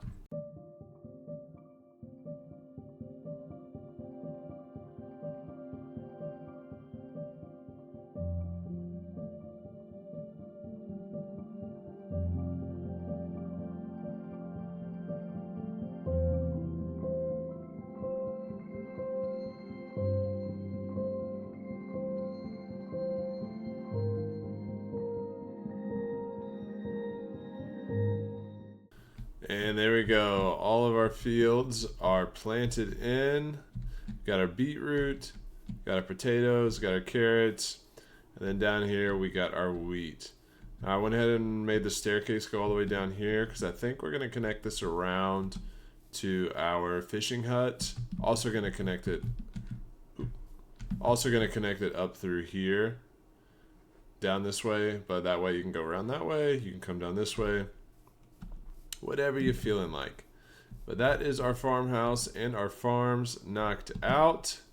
Now we got to figure out which one of these we want to tackle next. Okay, so I'm thinking that we're going to knock out our Fletcher building next. That's what's going to go right here. General idea is I'm going to have like a small little structure here, the little area off to the side, get some target blocks, have like a little archery range in here, and have maybe 3 or 4 carpenter villagers just kind of snug up in there. So let's go ahead and get this netherrack out of here and get building.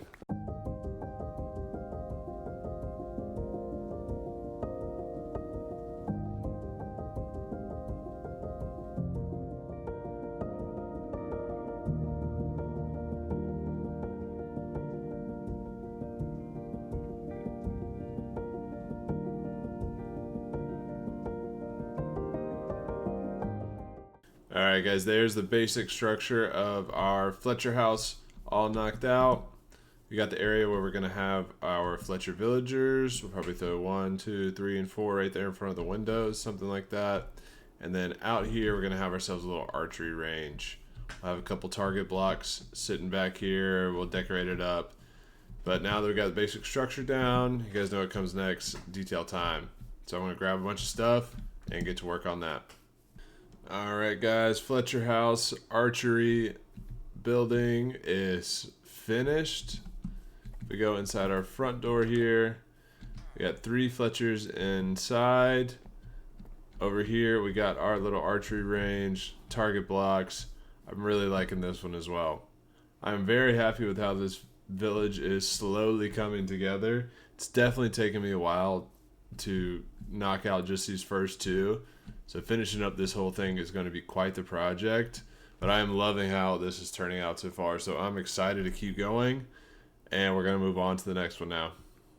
Also, it turns out I did not have as many villagers in here as I thought I did, because I just used the last 3 to fill up our Fletcher building. So I only had 6 of them in there. I thought I had a lot more than that, but we have a ton of extra carrots. So I'm going to throw them 2 stacks of carrots and see if they'll just go to town.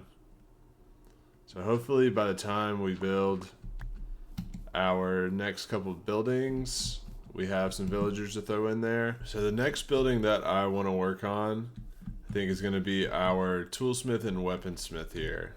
I want it to be kind of similar to the blacksmith building in regular Minecraft villages, but just upgraded a little bit. So I think I'm going to throw that over here on this side. That's going to be our next one that we knock out. Alright, so for this one, I'm thinking it's going to have a slightly different, actually much different roof shape than these other 2 so far.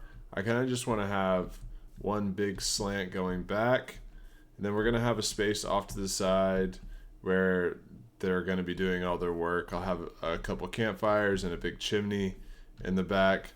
So let's go ahead and get building the main structure of this one. I think I want these to go up a little bit higher.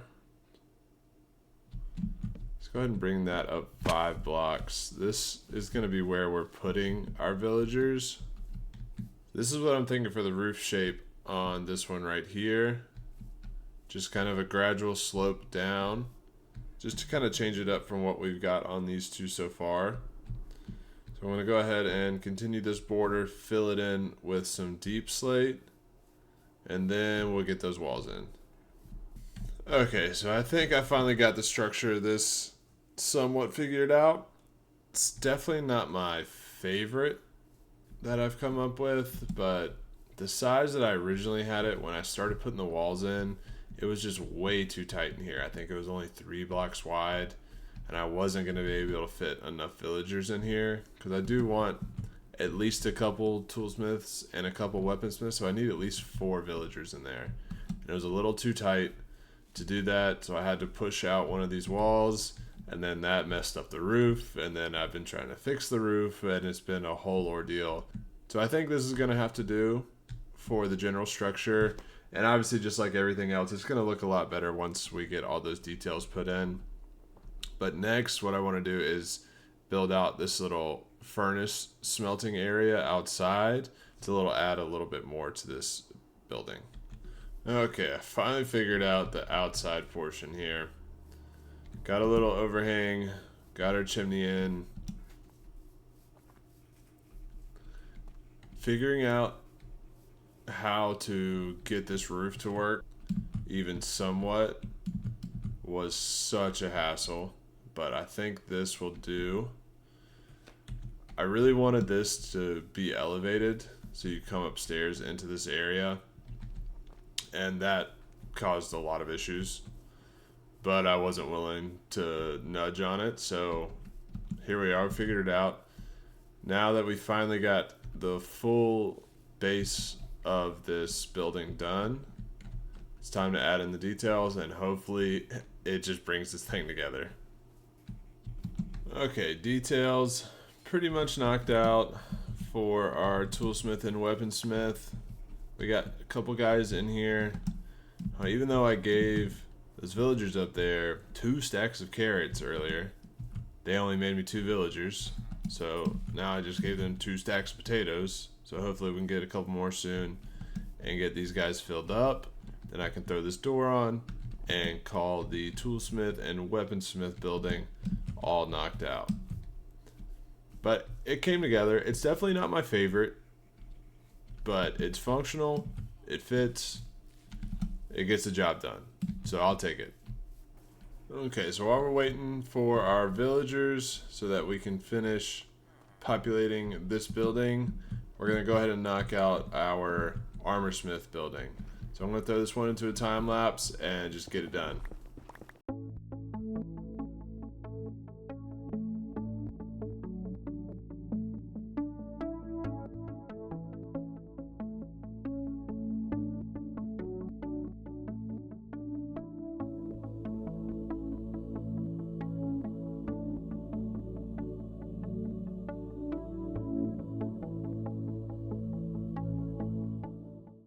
Alright, y'all. Armor Smith building is all knocked out.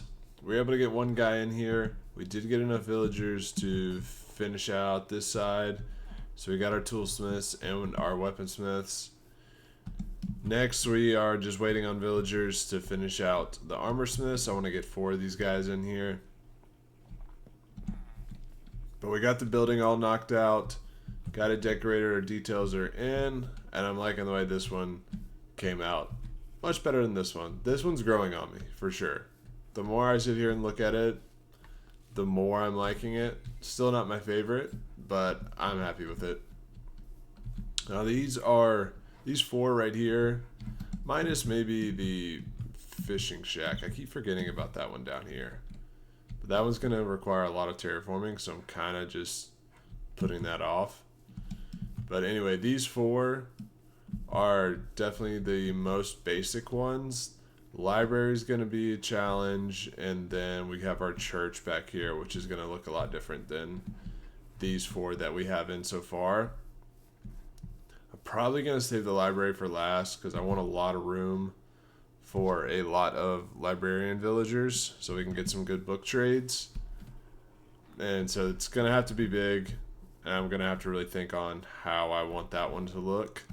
But I think what we're going to knock out next is our church while we're waiting for more villagers to fill up our armor slots. So we just need to fit a couple clerics in here. It doesn't have to be huge, but I mean, I definitely want it to be like that typical Minecraft church style with a little bit of a tower on it. So I'm going to get some ideas, think on this, and then we'll start building.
Okay, guys, main structure for our church is knocked out. Let's pop in a free can. We got a little bell tower as our entrance going into the front.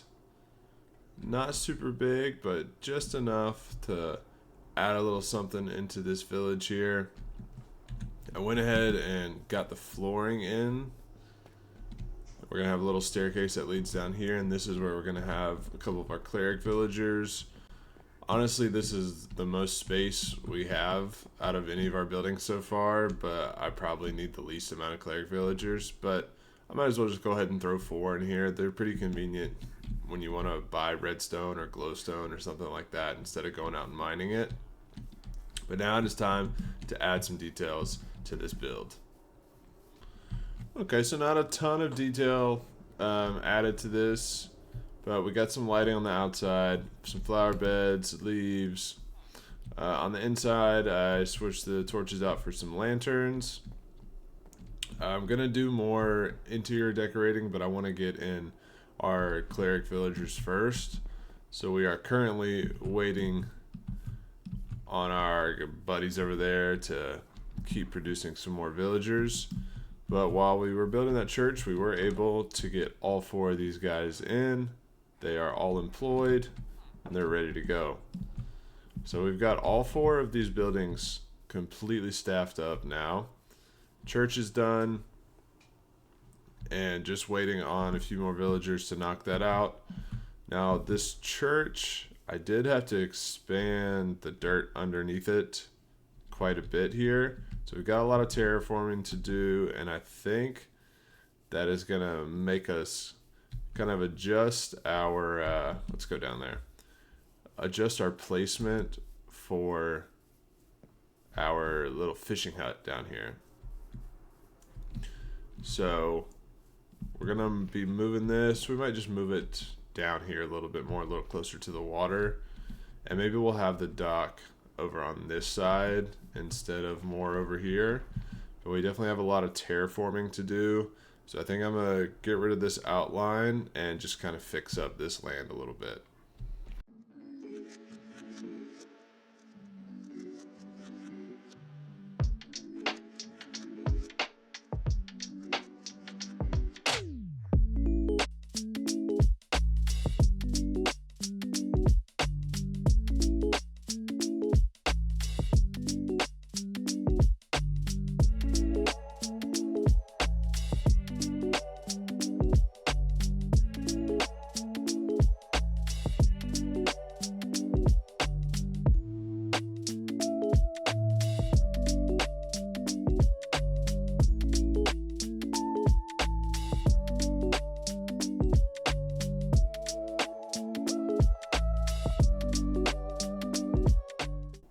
Okay, we got a good start to the terraforming over here. I decided instead of extending the dirt all the way out and matching these two together to make another cliff face right here. 1, because it's quicker, and 2, I think I might continue this all the way around eventually and kind of cut off this whole area right here. So I went ahead and started it on here instead of having to backtrack and delete everything I added if I made a big hill right there. But that leaves this area up here for a fishing hut. We'll probably knock this down a couple levels, have the hut right over here, just a small little build, and then create this space over here into our little dock area. All right, y'all, we got all 4 villagers in to our church. As I was moving them in, I realized I can't make them clerics yet because I don't have any blaze rods. So they're going to remain unemployed until we take our next venture into the Nether and find a fortress, which will not be anytime soon because I do not want to go into the Nether. But anyway, up next, it is time to start working on our next house, and that is going to be our fishing hut down here. So I'm going to do a little bit more terraforming, throw our fishing hut somewhere around this area, and get these docks built up.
All right, and there we go. Little dock area knocked out.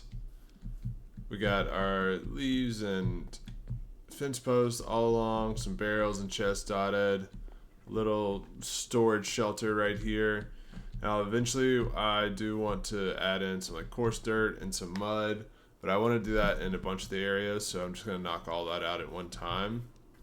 But for right now, this is our dock and our fishing hut knocked out. Still waiting on a couple villagers to throw in here before we can call that one completely done. Let's go check on those guys right now, see how they're doing. Alright, we do have 2 babies in here. So we're just waiting on these guys to grow up. I'm going to harvest some more crops and feed these guys, because the next project we're going to work on is our library. That's the last building that we are going to knock out here for this village, and it's definitely going to be the biggest one. That's why I'm saving it for last, and it's going to need the most villagers.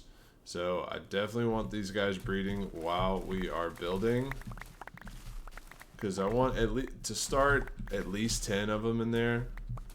I'm not going to go all out and have like every trade that I could have, every book that I could have, but to start I want to get at least 10 in there so we can get some basic trades and enchantments going. So I need to keep harvesting, keep feeding them, so that they keep making new villagers for us. Okay, while we're waiting for a couple of those villagers to grow up, let's go ahead and start planning out this library. I definitely want this one to be kind of the main piece of this village. We've got a nice little walkway right here that can lead right into the entrance. Yeah, so like that can be where our door is gonna go. So I want to have a center little portion about like that. That's gonna stick out a little bit from the main structure, and then we want this to jump out probably another 7 or so blocks in there. Alright, there's the size of this library. Little entrance right here, main building right back here, and I definitely want this one to be 2 stories. So as you're here down on the ground level, it's going to be up in the air here as well. Okay, so our spruce pillars are in. This is going to be the outline of our library. Now, just as I jumped down, I remembered that I have to go and strip all of these. So I'm going to get all these stripped, and I'm going to get the beginnings of our walls put in place here, and probably go ahead and throw on the roof as well.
Alright, y'all, there is the main structure of our library all knocked out. We got our entranceway right here, got our walls in, and we went ahead and put the roof in. Now, if we take a little look up here, still have to fill in these little windows up top and on the side, but we got our roof knocked out. I'm liking the shape of this, and just like everything else, once we start adding in these details, everything is going to come together. We do have our flooring in, so we have 2 floors here. Probably need to go ahead and light this up really quick. We got 2 floors, probably just gonna fill out the first floor right now with villagers, and we can save the second floor when we need to expand. But I'm gonna go ahead and go to sleep, get rid of this nighttime that's coming, and then fill in those walls and start adding in some details to this build. And there we go, guys. The library is knocked out, at least the exterior of it. We have our copper doors as our little accents. I'm really starting to like the copper. I have a few of these waxed, but I want to keep collecting some honeycomb and wax the rest of these because I like the orange on this. I don't want it to oxidize like we did over on these. I like the blue over there, but I like having the orange over on these. So I did go ahead and figure out how I'm going to lay out our villagers in here. I'm going to have them along these 3 walls. And we have a little staircase that goes up top. I'm not going to worry about this yet. We'll figure out what we want to do up there eventually. But I'm going to have bookshelves in between each of our villagers here instead of the fence posts like we have everywhere else. So it just kind of feels more like a library. Now we do have a couple of villagers that we can go ahead and move over. So I'm going to build a little track over there and get a couple of these guys in. Alright, so we had 4 villagers ready over there, so we're able to get 4 of these guys in. Definitely got a long way to go, but we got some more work to do on this village. So while we do that, we can keep feeding those guys, waiting for some more villagers and fill up our little library over here. Alright, y'all, the next little project I want to knock out is a little fountain here, kind of in the town center. Gotta get this in so that way we can start figuring out where all our paths are gonna go. So I think it's just a small little fountain. Let's see how this looks. Yeah, right there's good. That can be like our little center point. Nothing too big. Just about like that size. Then we're gonna go with some tough bricks and stone bricks around the edge. Alright, and there's our little fountain in the town center. Something nice and simple just to kind of have something here so it's not just a big empty gap. But now that we got that done, we can work on our pathways going all the way through this village. I did go ahead and get a bunch of mud, and I have some coarse dirt. I want to turn this mud into packed mud, so I need to harvest up my wheat, craft all that up, and then we can start planning out these pathways. Alright, so we got most of the area dug out. We got a little bit of packed mud here. Definitely going to end up needing more of it, but we're going to have to wait for more wheat to grow. We can go ahead and start laying down what we do have. Kind of thinking I want to do more of like... Where is there a zombie? Thinking I want to do more packed mud, kind of like on the inside. Definitely not right there. And then have coarse dirt along the edges, and I'm going to mix in some path blocks and stuff too. Just to kind of give it a little bit more texture. We're going to go through and just place kind of randomly this packed mud that we have so far. And then here we'll go through and add in some of our coarse dirt. If I can place the blocks right, that'd be cool. And then on those areas that are done, I'm going to go back through and just kind of add in some random path blocks just to kind of widen it out a little bit and give it just another texture in there. But yeah, I'm liking how this path is looking so far. I think I might actually utilize some of the leaf litter that has been annoying me for the past 100 and however days. And if I throw some of this just here and there on these mud bricks, kind of brings in a little bit more brown to it. Yeah, I'm liking the look of that. Alright, y'all, our pathways are finally done. Let's go ahead and check this out. We got our packed mud, coarse dirt, little bit of path blocks. We take our way down, goes all the way down to our little fishing hut here along our dock. Now for the last little bit, I've been trading with our villagers, trading these guys iron, getting plenty of the shiny green things. And then in here we have our librarians. I traded with a bunch of these. We got protection 4 here. We got Unbreaking 3, Silk Touch, Mending, all the important stuff. And I went ahead and maxed out our armor for the most part. We still got like little enchantments to get on the boots and the helmet and stuff like that. But we got protection 4, Unbreaking 3, Mending on all of those. Our tools are pretty set. Fortune, Silk Touch, Pick. Sword needs some work. Axe and shovels just need efficiency 5 and mending on those. I have been having quite the issues trying to record this episode. The first time I tried to start it, my mic was muted, so there was no audio on that. Second time, once I fixed my mic, then I forgot to press record. So what we did in that second try was went over to the Nether. That was the whole point of getting our armor set up so that we could venture over into the Nether, which in one of the previous episodes we found a bastion while we were exploring the Nether. So I went back over to the bastion and got a netherite upgrade template. I just cheesed it, went around, dug in through the bottom, and then got ourselves an upgrade template and got out. So we got that and got a piece of ancient debris out of it. But that is what I forgot to record. But we still need to go back into the Nether because we need to find a fortress. I need to grab some blaze rods.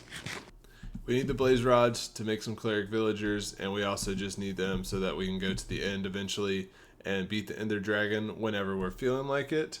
So we're going to hop back into the Nether and explore around a little bit. Hopefully we can find a fortress and it doesn't take us too long. Alright, we're back in. I think the best place we can look right now, wait, before I forget, let's throw that gold helmet on. I think the best way to look around right now is this level right here. That's the bastion that we cheesed earlier, but we got our netherite upgrade template out of that. And I think I'm just going to head out this way and see if I can't just stumble across a fortress. You know, I do love using shaders, but shaders in the Nether make it even harder to find a fortress. Ah, fortress. Let's go. I'm over here just trying to fight this ghast without a bow. I don't know why I still haven't made a bow, but got a fortress over here. Got a little happy ghast. I'll take that. Take the bone blocks too. But let's make our way over to this fortress. It actually wasn't that far away from where we were. I don't know how we didn't stumble across it earlier, but let's go check it out, see what we got over here. Alright, we already got a blaze locked onto us. Great start.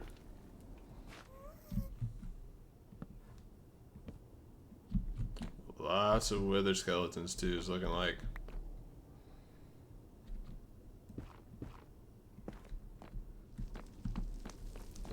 And we got a blaze spawner right here. And it looks like it's already enclosed, so that'll be good for farming up some blazes. Oh, there's quite a few of them in here. Woo!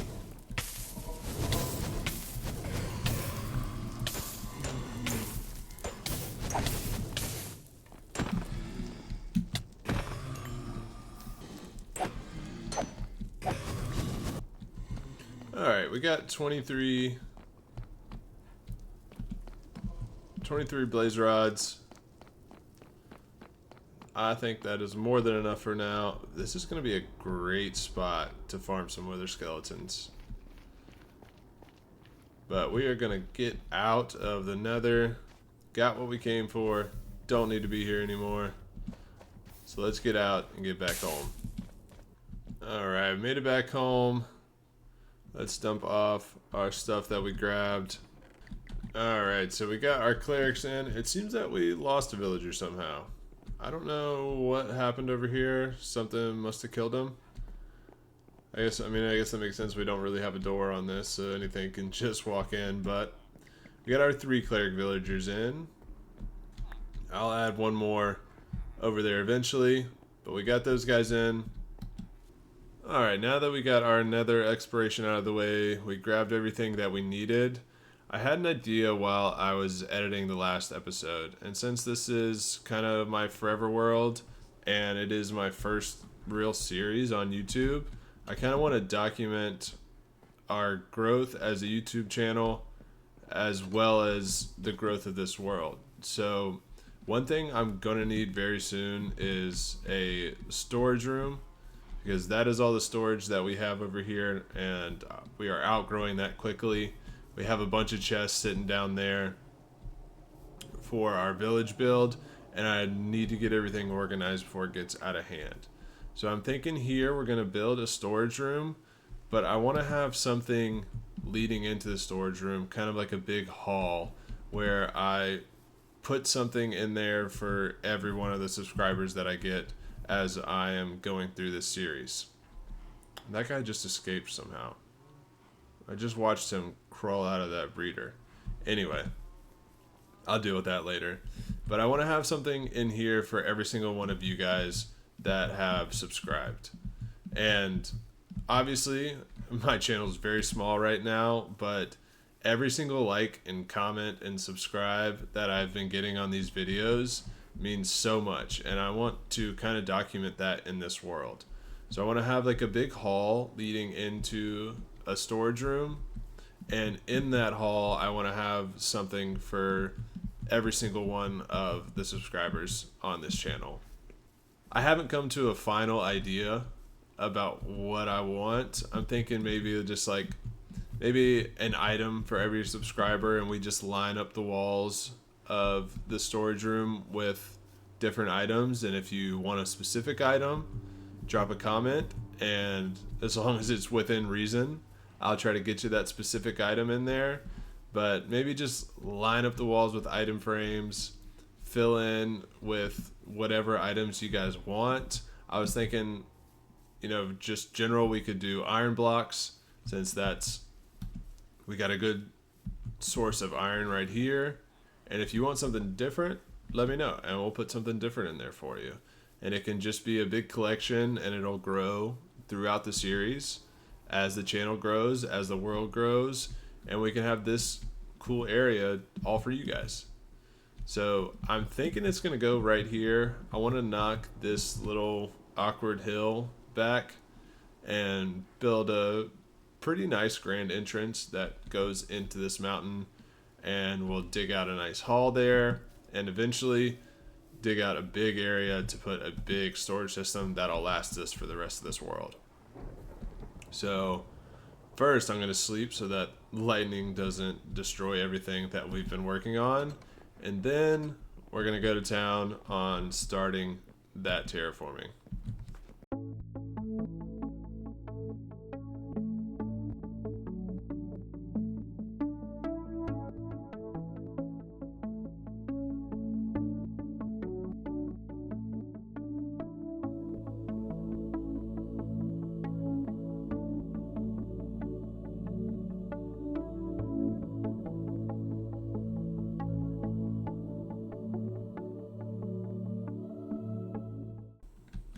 Okay, so here's our little area.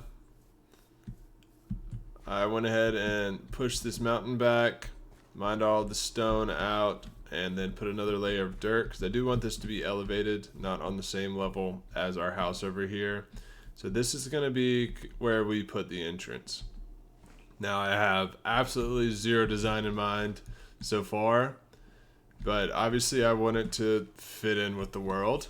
So it's probably going to be a lot of spruce, which I am running low on. And I want it to be semi-grand. It's going to be a pretty big entrance, pretty big opening. So I'm going to go ahead and grab some materials and get thinking on what I want this to look like, and then start building.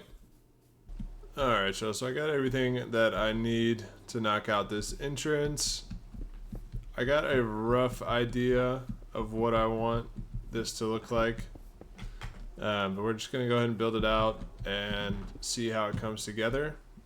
This is going to be the entrance to our future storage room. And all down the hallway into the storage room is going to be where we have kind of like our subscriber hall of legends is kind of what I want to call it.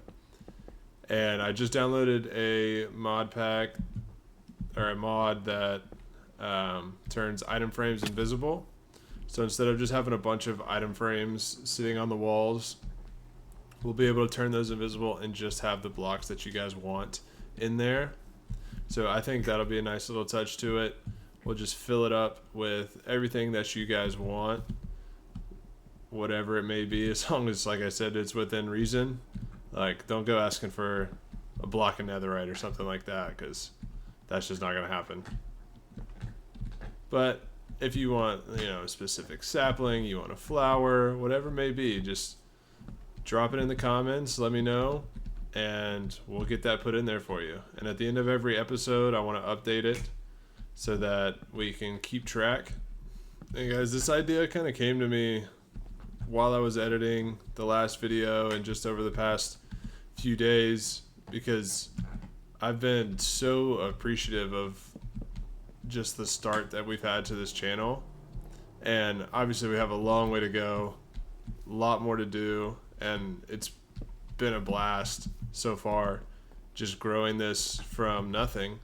And that's all because of you guys that click on the video. Even if you just click and watch a few minutes, that means a lot to me. So I wanted to go ahead and get something like this in so that we can continue to update it and just have it throughout our world. And just as we grow in the world, as we grow on YouTube, we can kind of have this to visualize it. So that is going to be the whole point of this.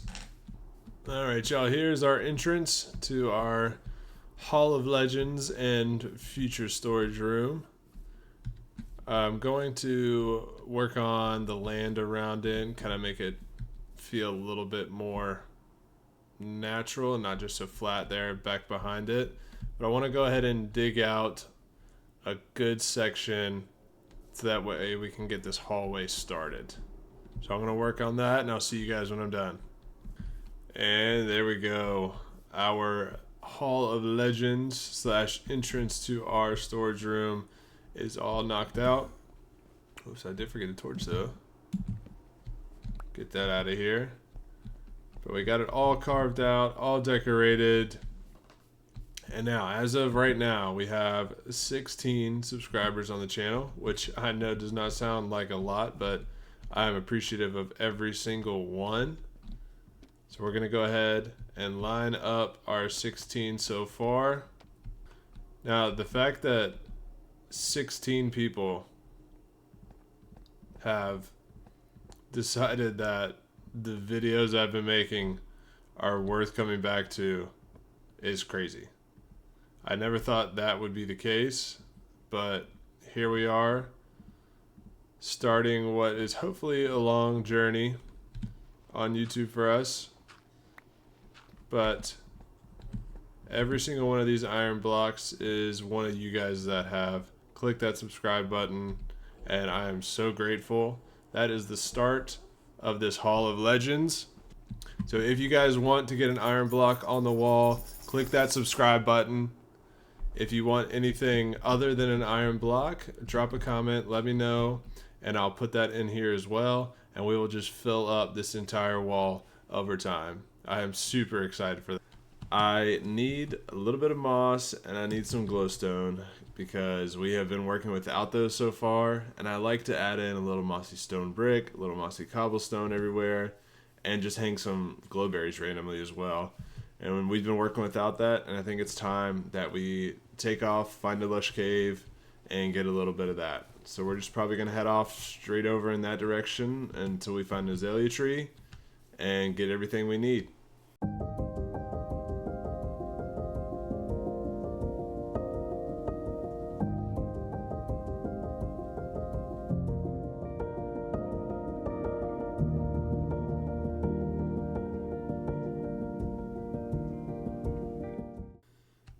Alright, y'all, so we did run across an azalea tree right here. Now it looks like there's a cave down here that might lead into it that I don't really feel like exploring right now. So I'm just going to dig down to the bottom of this azalea tree, and I'll see you guys when I get down there. Oh, there we go. We're in. Let's see if we can get down semi-safely.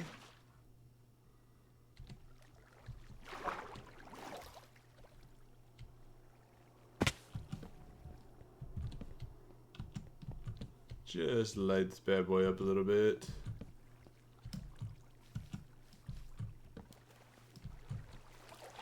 Well, this is a very small lush cave, looks like. Unless it goes... Oh yeah, there's a little bit more. We also ran across a spawner in here. It looks like a spider spawner, so a little unfortunate on that one. Let's check out what we got. Gunpowder, golden apple. I'll take all that except the beetroot and the armor, honestly. Alright, nice little find. Little bonus. Keep lighting this bad boy up. Alright, so I did bring my diamond hoe so I can just come through and scoop up all this moss. Alright, so we got a good little bit of moss. We got some glowberries. I think we are all set because those are both two things that we can farm up as we need to. We're going to head out of here and head back home. Alright, y'all. Moss is gathered. Got a little bit of everything from the lush cave. Got some glowberries.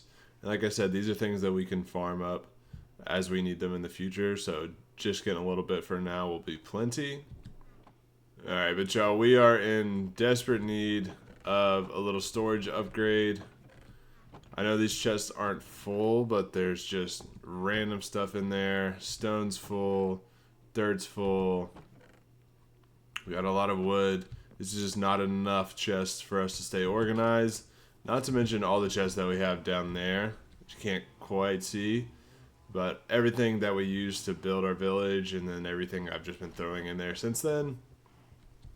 So it is time that we knock out our storage build. Now, last episode we built our Hall of Legends right here. So this is where we're keeping track of all of our subscribers. Every block is one subscriber. If you guys want to be a part of this wall, drop that subscribe. If you want to be a different item, drop a comment, let me know, and I'll do what I can to get that item for you on our wall. But that is our entrance to our storage room. So it is time to go ahead and mine that out and get this project underway. Alright, y'all, so I got the first little beginning of our storage room done. I got the size that I want all carved out, and I went ahead and put the ceiling in while we're up here. This is going to be the size of our storage room. I'm going to have chests lined up along this wall and this wall, and I kind of want to leave this area open for anything that we want to expand upon in the future. So we can have another room this way, we can have another hallway, whatever we need. But this is the general size, and now I just got to knock it down, 4 more blocks so that it's even with this. So I'm going to go to town on that, and I'll see you guys when I'm finished.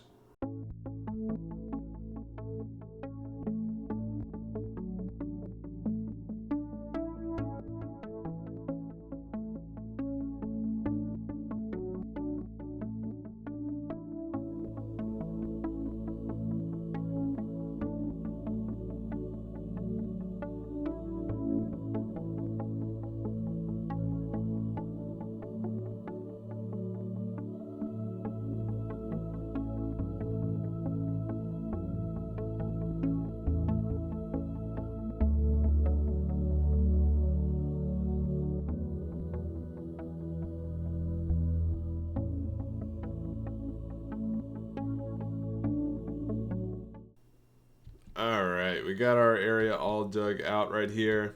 I went ahead and knocked it down 1 extra block because I want to have a staircase right here just to have a little bit more elevation change. So we'll walk down 1 level into our storage room. line up these walls with chests. So now we just gotta figure out our design for this. So I definitely need to bring in some spruce, get all my detail blocks in, craft a bunch of chests. So I'm gonna grab that and I'll be right back with you. Okay, so I got everything I need. I think where I want our support pillars to be in, and we'll have our chest back in here. Got a 4 gap, 5 gap, and then a 4 gap. So nice and center without everything being exactly the same. So now I just need to build these pillars up, and they're probably going to be pretty similar to what we got going on right here. So I'm going to build those up real quick. Okay, support pillars are in. I did decide to go ahead and raise this part up 1 block again, because I think I want to also have stairs right here leading up to each section of the chest here, just to give it a little bit more interest. But I got all our pillars in. I already have my stairs, slabs, trapdoors, and now we are going to throw in just a little bit of detail to these, just enough to where that we can still get to all of the chests, but that way it's not just so bland. And there we go. Beginning details are in on our spruce pillars. I threw some leaves up at the top, and I'm thinking I want to come back here and add some glowstone behind the leaves so that we have a nice light source up at the top of this room. But I am severely lacking on glowstone after using everything on this. So I'm gonna head to the nether, grab up some glowstone really quick, maybe trade with some of my clerics if I can, and then throw that in there before we put our chest in, before we lose access to that back area.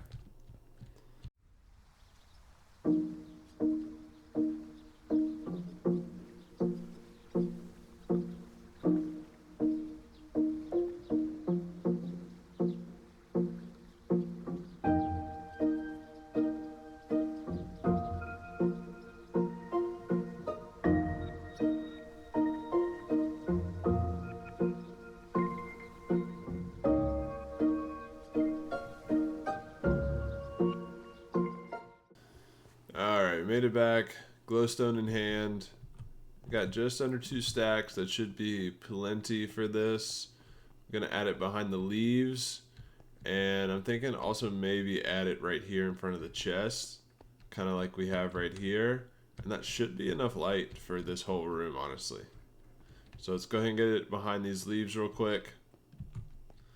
Alright, our glowstone is in. Now all we are missing in here is our chest.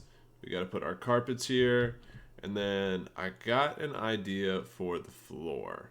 That's going to take a lot more digging, a lot of glass, and I should have enough glowstone to knock it out, honestly. But first, I need to go find some sheep and shear them. And there we go, y'all. Chests are in, lighting is in.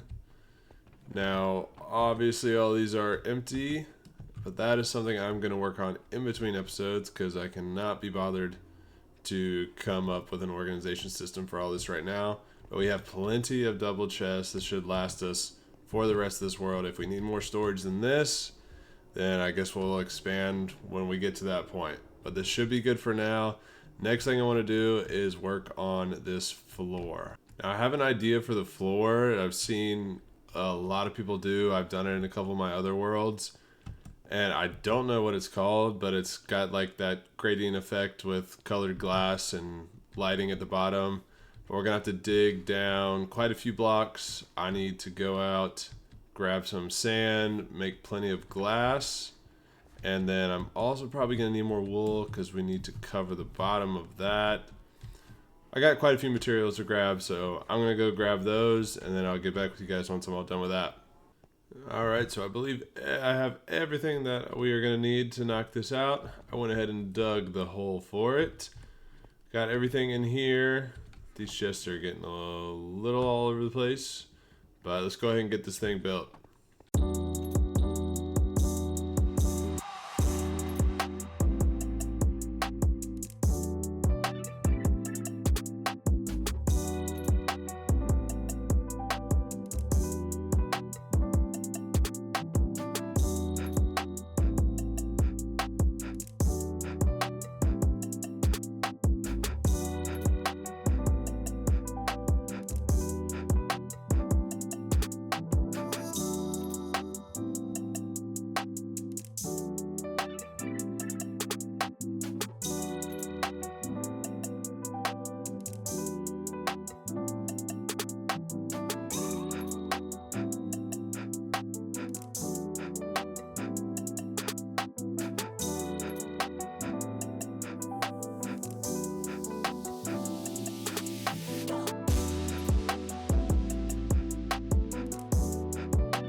And that is our floor all finished out.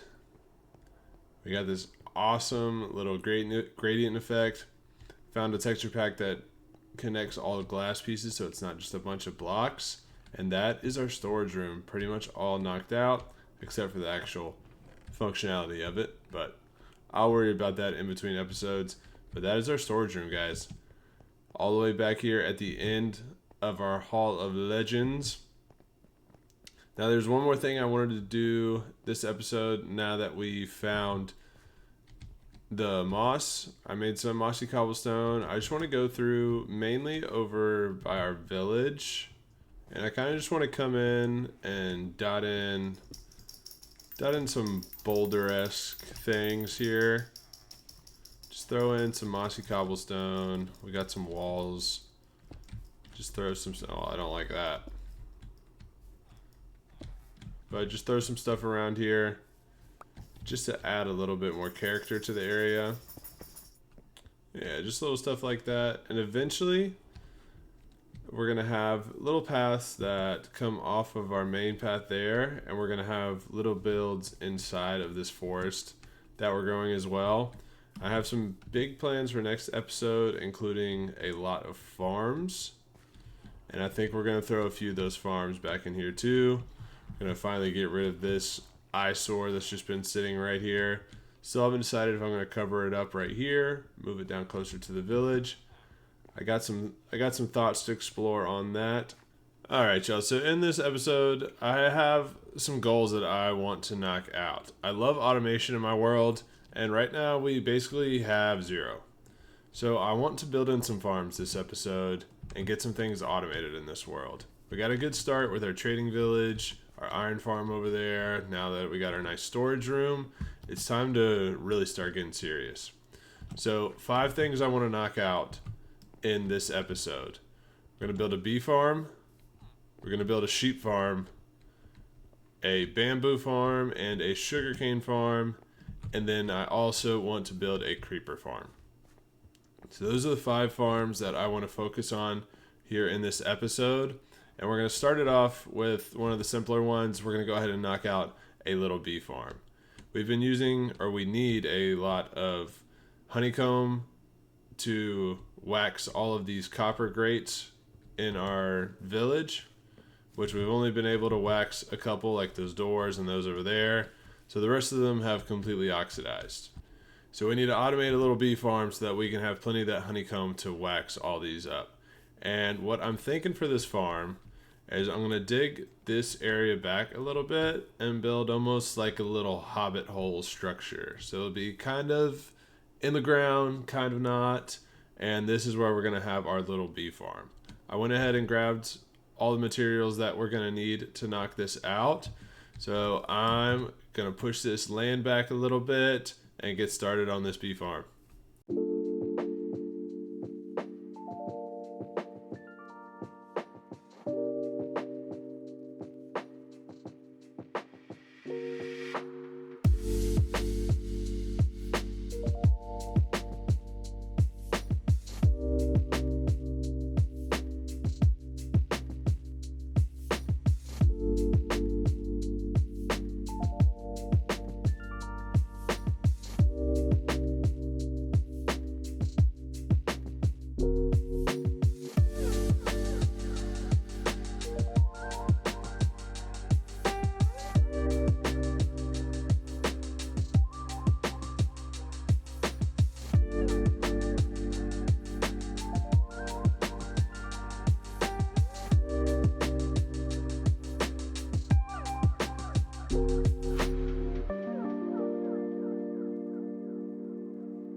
Okay, so we finished our Hobbit Hole bee farm. If we come down here, this is our little Hobbit Hole entrance right in to our little bee farm. I had a couple issues with it, so I had to add a little minecart collection system. But come down here, this is where all the honeycomb drops into. We got 10 of them going. They should just about all be full of bees. Might be missing a couple, but that'll be more than enough for what we need. But that is our first farm knocked off the list. Bee farm is done. Okay, it's time to build a sheep farm now. I cleared out a small little area right here where I'm going to put the build to cover it. I've got some sheep over in this little pen. I've been breeding these guys up because we're going to need 16 for the farm, and then I want to have a couple more just extras. And then down here is where I want the main part of the farm. I went ahead and dug out this little room. This is where the actual automatic wool farm is going to be, and up top is just going to be kind of like a little cover story. So I think I have everything that we need. I have every single color dye so we can get every single color wool, and it's time to start building this farm. Okay, so super simple design here. Every single color is going to have its own little section. So we just need to have a chest with a hopper going into it. On top of that hopper, we're going to throw a rail and then a hopper minecart. And then we'll block that guy in. Up top, this block right here is where the sheep is going to be. And once he eats that, a observer is going to detect the difference in the block with a dispenser on top of that. The dispenser will shear the sheep. The wool is going to drop on this block, which picks up by the hopper minecart. All you gotta do is throw a block on the back with a piece of redstone. And so that way when the sheep eats this grass, which is a change in the block, the dispenser clicks and we'll grab that wool. So every single one of these is going to be a different color. So that's one. I have to repeat this 15 more times around here and throw up the glass walls and everything, all that good stuff as well. So I'm gonna go ahead and get that done real quick.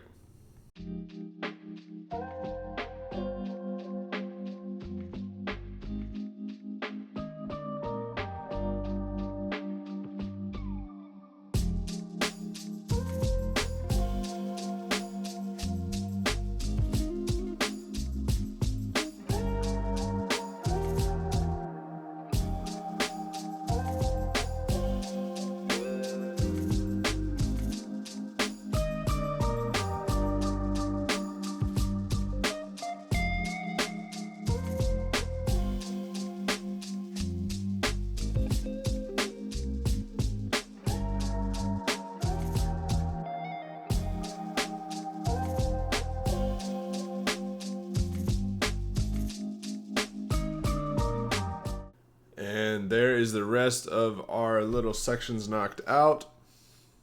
They are pretty much functional. If you go in the back, we got our redstone bits back here. Now the hard part is getting one of every single sheep inside.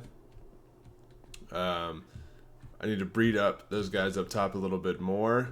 And then we're going to have a lot of decorating to do to try to cover up a lot of this stuff going on in here.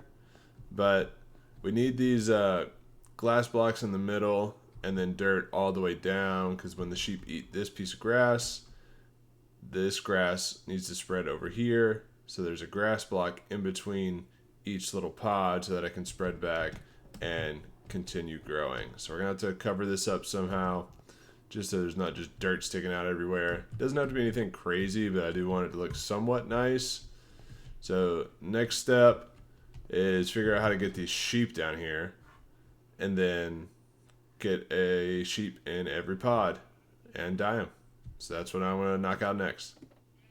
And every pod is filled with a singular sheep. Now we're going to go down the line and we're going to dye all these their appropriate colors. This guy right here, this is going to be our white sheep, so he's staying the way he is. Next we got light gray, then gray, black, brown, red, orange, and yellow for the first side. And on the left, we're going lime,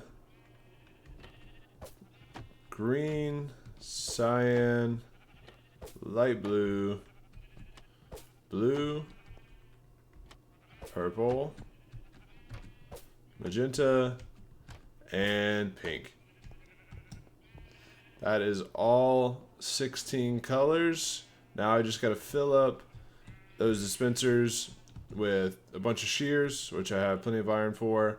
So I'm going to fill those up, and then our sheep farm is completely functional. And shears are in, so we are completely functional. As you can see now, some of these sheep are getting sheared. We got wool coming down into our collection bin. Soon we'll have chests full of every single color of wool. And now it is time to turn this ugly mess of a room into something that we enjoy coming down into. So I do want to put a block of every color wool in front of the chest, so we can easily see like what chest is what without looking up at the sheep. And then other than that, I don't really have any ideas on how to decorate it, so I'm just gonna go grab some blocks and go to town and see what happens. Alright, so we got the downstairs completely decorated, and we went ahead and made a bubble elevator to go up and a little drop chute to drop right back down into our wool farm. We got every single color. We got it marked out down here on the bottom, which color is in which chest. And just as we work on this world, all this wool is going to collect, so anytime we need a certain color wool for a project or whatever it is we're doing, we'll just come down here, grab up all the wool that we need.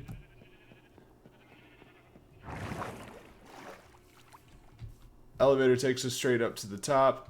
And next I want to throw a little sheep barn on top of this to kind of cover up this entrance a little bit. That's why I got some extra sheep over here. It's nothing too crazy, just something small and simple. Throw a couple sheep in and kind of hide our entrance right here. So I'm going to go ahead and grab some materials for that, and then we'll start building.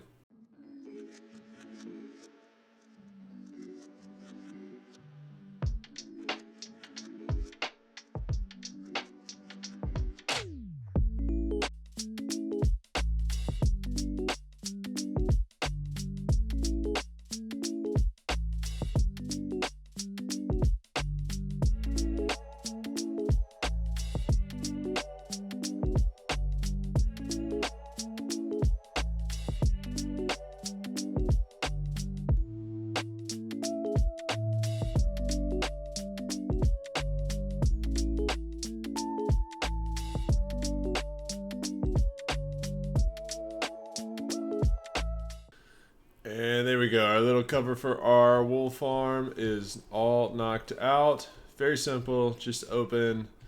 We got some sheep over here, just so it looks like it's, actually here for a reason.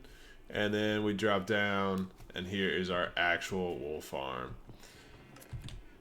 It is coming along nice, getting a lot of wool already. So with that, we can go ahead and call farm number 2 complete. Alright, now that we got our first 2 farms all knocked out, beef farm done, wool farm is done, it's time to move on to the next 2. We're going to go ahead and knock out a sugarcane farm and a bamboo farm at the same time.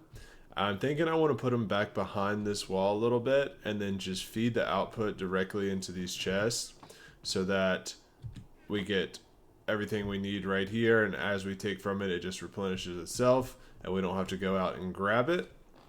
They're going to be 2 very simple farms, so shouldn't be too much of an issue to knock out. But if you do walk over here, you can hear, of course they're quiet now, but you can usually hear mobs back there. So there's definitely some kind of cave or something that we're going to run into and have to clear out. But first thing I need to do is I need to dig back there, find a good spot, and then dig out a little room that we can throw these 2 farms in. And I think... Oh, yeah, I found it. I found the source of the noise. Gotta love getting jumped on by a creeper as soon as I turn that. So I'm gonna clear this bad boy out, light it up, and then I'll get back with you guys. Alright, so the room for our next two farms is dug out. That cave that we ran into turned into be a giant ravine. So I just kind of built this box out. Still a lot of mobs out there, but whatever. They can stay out there. But we got our hole dug out. Got everything that we should need to build these two farms. So let's get to building.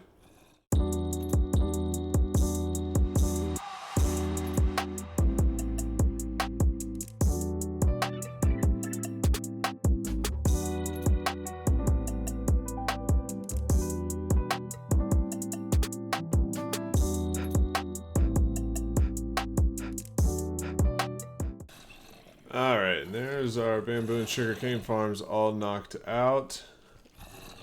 I only used 5 observers on each side, try to save on some materials a little bit, so it's not as efficient as it could be, but it should be plenty efficient, especially for the bamboo. We're not going to be using that a lot, but we'll have plenty when we need it. Sugarcane, we might need to expand in the future, but if we need to, we can cross that bridge when we get there. But these are all done, so I'm going to go ahead and just block this bad boy back off. That is not a farm that we really need access to, as we can get everything right here. But that is 2 more farms done, so we are down with 4 out of 5 now. Alright y'all, we are on to our last farm of this video. Definitely going to be the most complex one. We are building a creeper farm. And I've got it planned out. We're going to be right out here over this river. And we're going up in the air. Because I want to build a little floating island around the creeper farm. I know it might not be the most efficient placement for it. But we're trying to combine aesthetics and functionality in this world so that everything looks good and works at the same time. But this is a farm that I definitely need to watch a tutorial to build. So I'm going to knock out this creeper farm, and I will link the tutorial in the description. So if you guys want to build the same one, you can go ahead and watch that. So let's get to building.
Alright, y'all, and that is our creeper farm all knocked out. Let's go ahead, head up there and take a look. Right now, we have this water stream that lets us back up to our collection area.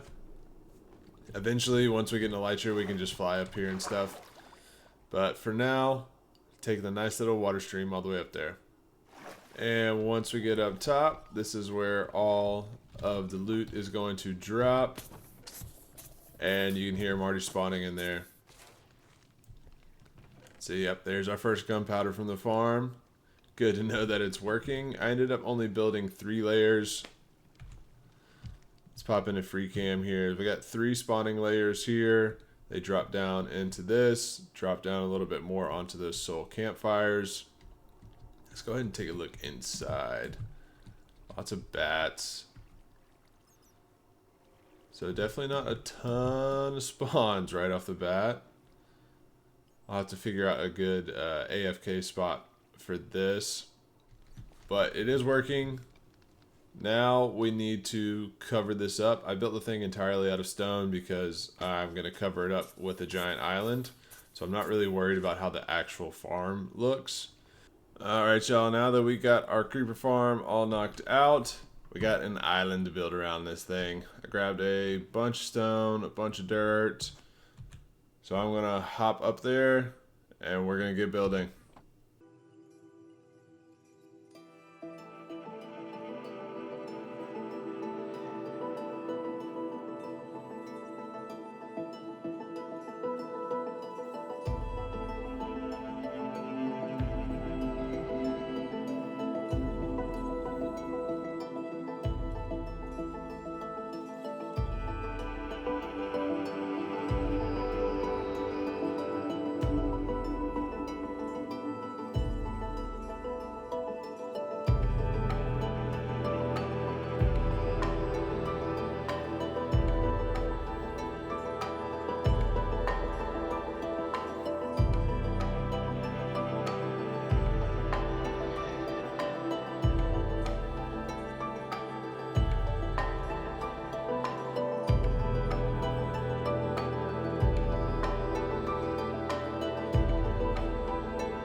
And you guys, that is our island all knocked out. We are up here at the top right now. Threw a little pond in, got some decorations in. Eventually, once we get Elytra, we'll be able to actually visit this area. Maybe we can go back to that lush cave, try to find an axolotl, and put him in this little pond up here. But this is the top of our island. And if we pop into free cam, we can take a look at the entire thing. This water stream is going to go right here. But this water stream I'm going to move, and that's going to be our way up and down into the collection area until we get an Elytra. But this is our island all knocked out. I would definitely love to add some more glowberries, but I just ran out. So eventually we'll be adding more glowberries to the side, and those will grow down, and it'll look great once they get really long. But we made our way down here to our collection area. This is the inside. We got it all lit up. I'll probably close this off so it's not just open to the whole inside of the island. But we'll throw a little tunnel around this area here. But we got our collection system. It has been running while we've been doing this. We don't have a ton of gunpowder, but I'll have to figure out a good AFK area, probably way up top up there when we need a lot of gunpowder. But as of right now, we don't need a lot of it, so we are good with what we got. We got a great view of our world up here as well. Our starter base, enchantment tower, and our little trading village over here. Everything's coming along really nicely. I'm excited to see what this island looks like over from the house. So let's go check that out. Oh yeah, look at the island over there. That is sweet. I love how that turned out. That is our creeper farm, floating island build, all complete. Okay guys, so we're almost 300 days into this forever world, and I'm starting to get a little bit tired of just running around everywhere. I've got a little bit of a hankering to get some bigger projects going that are going to require a lot more resources, a lot more traveling around this world. So I think it's time that we go ahead and beat the game. Beat the Ender Dragon, loot the end, get some Elytra. But before we do that, I need to finish off my gear, get everything nice and perfect, starting with a bow. I don't have a bow at all yet, but I'm going to head to our enchantment tower, and we're going to see what we can roll on this bow just to start it off. We do have a Power 5 book and an Infinity book that we can throw on here, but I just want to throw it into the enchantment table first and see what we can get out of it. So let's head up to our enchantment tower, throw this thing in there. We got Unbreaking 3 and Power 3. That's fine. We'll throw Power 5 on that. We'll throw Infinity. Maybe we can enchant one more, see if we can get Flame on it. But let's go ahead and grab those books and throw those bad boys on there. Okay, so we got Infinity, Power 5. Let's throw these books together. Cost 4 levels on that. Throw this there. Power 5, Unbreaking 3, Infinity. Now all we need on that is Flame. And I will be more than happy with that bow. Let's go ahead and grab an arrow here just so we have that. Now up next, we're going to go empty out our iron farm over here. I'm going to use that to trade with our villagers down at our trading village. Alright, we got a good amount of iron stored up in here. I'm going to take all this, go get a bunch of emeralds from our guys down there. And we need to roll Feather Falling 4 from one of our librarians that we haven't locked in yet. So I'm going to get a couple of our villagers into our library and see if we can't get Feather Falling 4 once I dump off all this iron with these villagers right here. Okay, so we have Feather Falling 3 for 20 emeralds. I think I'm going to take that. I'll just combine those two to get Feather Falling 4. And then we can go ahead and get these on our boots. And we're pretty much set. Upgrade the sword a little bit. Throw Sharpness 5 on there. Actually, this guy down here has Looting 3. I'm going to upgrade that on our sword. I do need to put Unbreaking on there too. Might as well while we're here.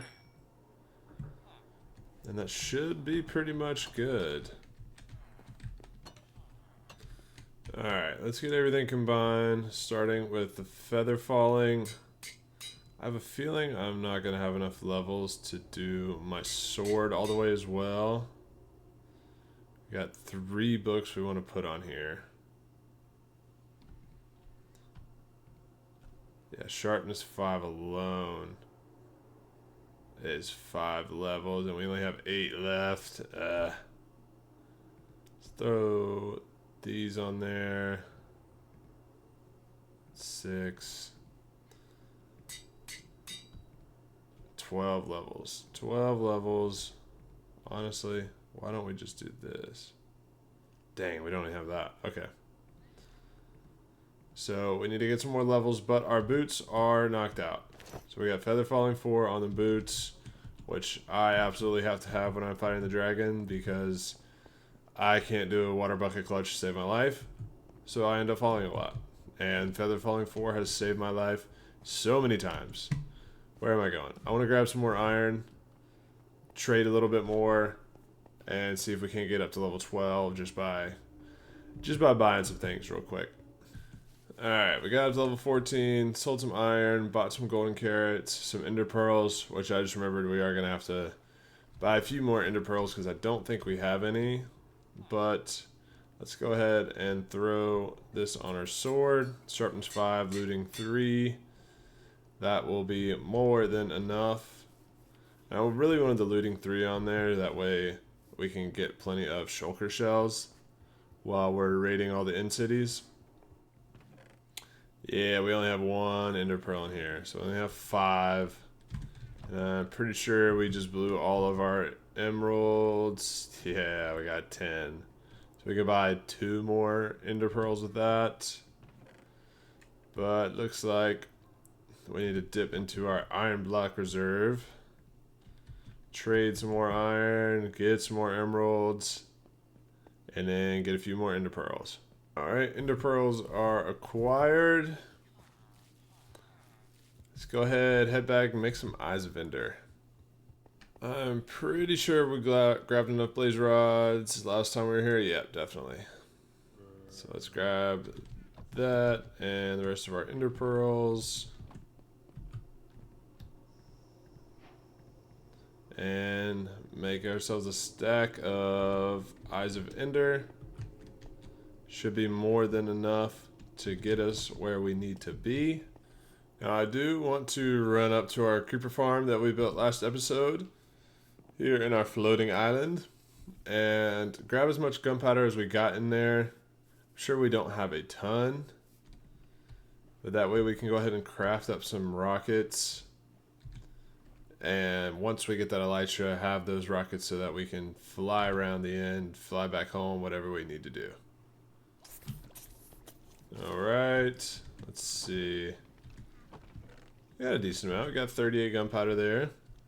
That'll do. Alright, y'all. I think we got everything that we need to take on this dragon. Now, we did travel pretty far from spawn before we settled down here in this area, so I'm hoping that we don't have too far to go. Hopefully it's just right around the corner. That would be very convenient. But I guess we just go ahead and toss our first eye. Oh. And head off for the stronghold.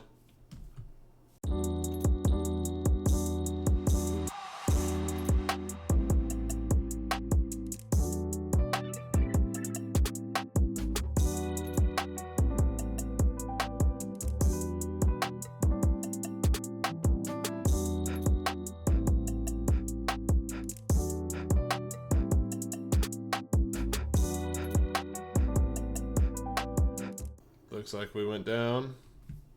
I guess this is as good a place as any to start digging. Make sure I got torches. Actually, those in my offhand. And let's start digging our way down. Oh, is that what I think it is? We have found our way into the stronghold.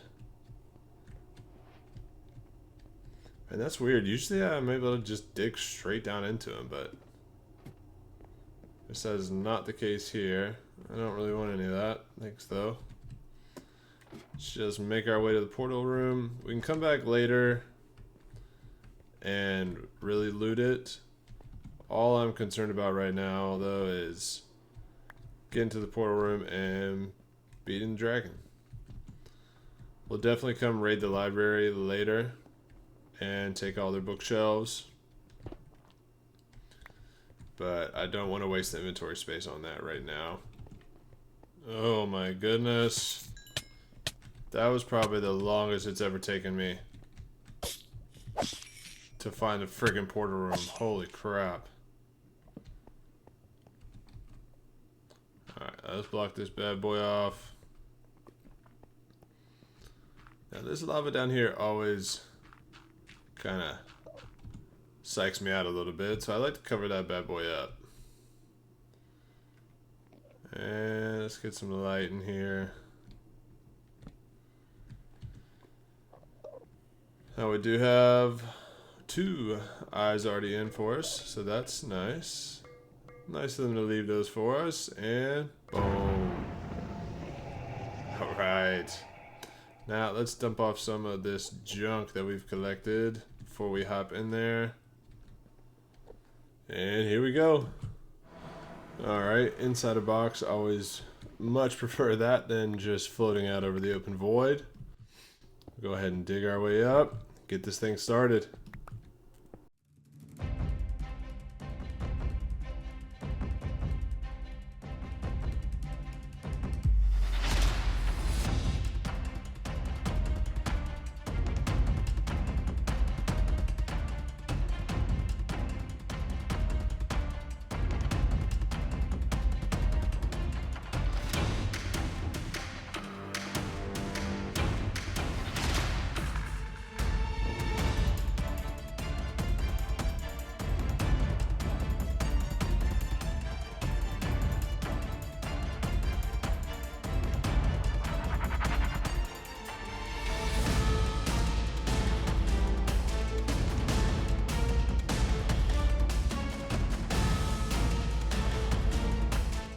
There we go.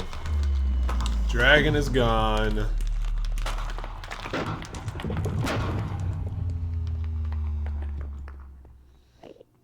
Alright, give me all this XP. Dragon fight always makes me nervous for some reason. Even though it's pretty simple, but that one was a pretty solid one. Not too hard there. Let's find ourselves a gateway. And go get an elytra. Alright. Oh, no way. We got an end city right there where we spawned in with a ship. That's huge. I need to... Actually, I should have enough blocks to get over there. I got 3 stacks of dirt. Now it's just time to hold crouch and hope my finger doesn't slip. This is actually a crazy lucky spawn, having a ship and a city this close. Sometimes I feel like I'm running around this place for hours before I can find one.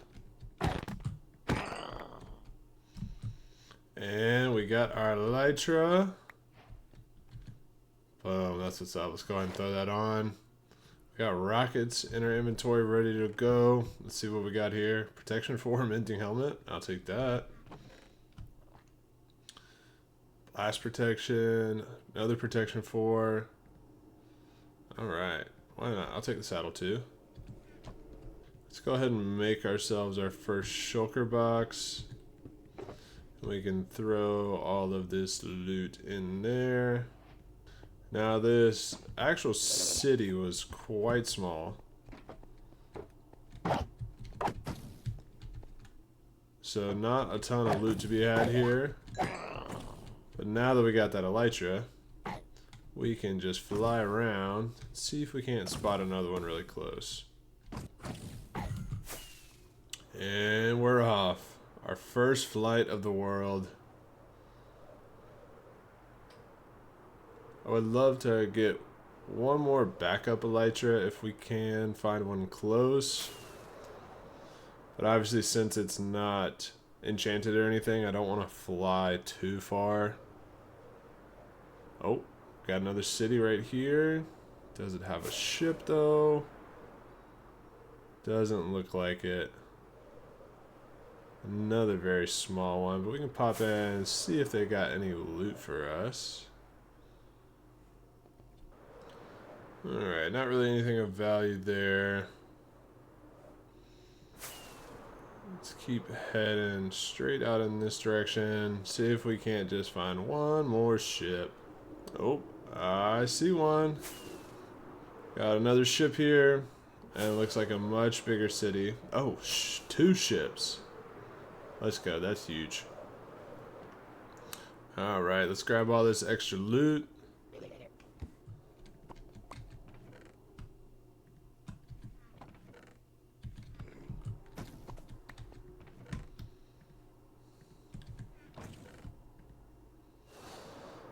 Alright, I think that is more than enough loot. We got pretty much shulker box full of some different loot. Ooh, and we got a gateway right here. That is huge. So let's go ahead and head back and take a little inventory of what we got. Alright, safely made it back home. We got our dragon egg. Let's take a look in our shulker box. Got quite a good bit of armor. Definitely stashed that away. Some diamonds. We got 2 extra elytra plus the one we're wearing. Got 9 shells plus the shulker box that we made. A couple tools, nothing crazy. But once we get some enchanted elytra, we'll definitely be making a long looting journey in the end. But I am more than happy with what we got. And let's take our first flight around our world.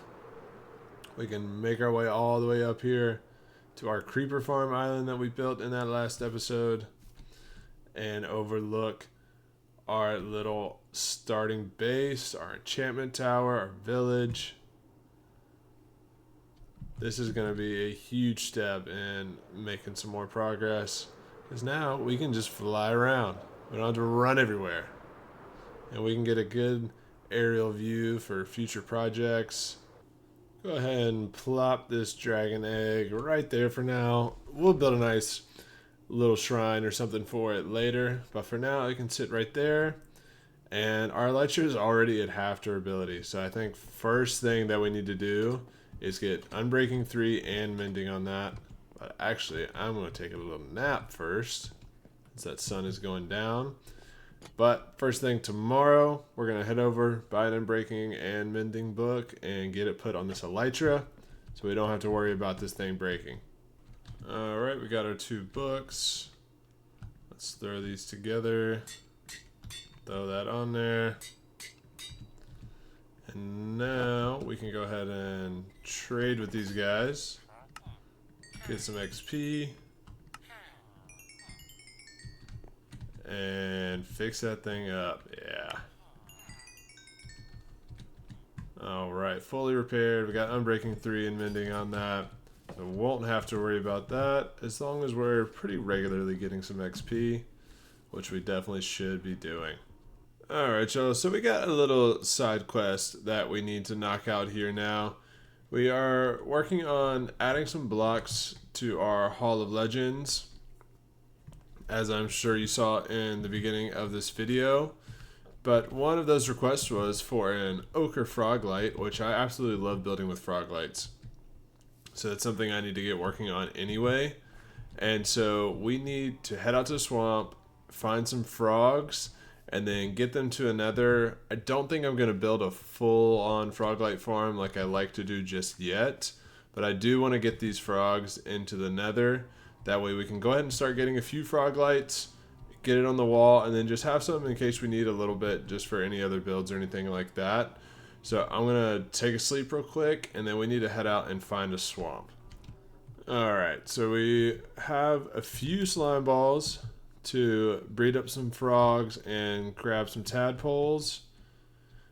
But I did remember there's a mangrove swamp out this way where I got a lot of mud from in the past.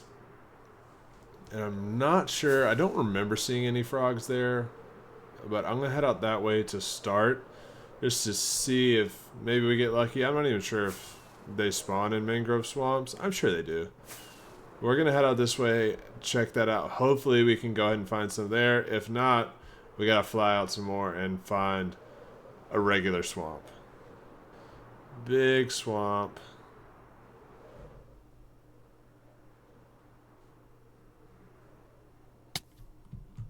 Oh, definitely frogs. Alright.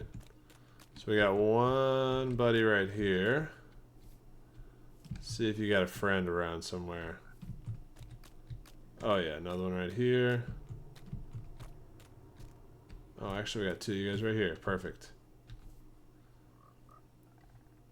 Let's see. Let's make you a little water hole right here.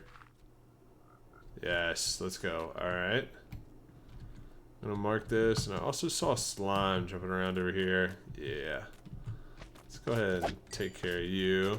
Get some extra slime balls.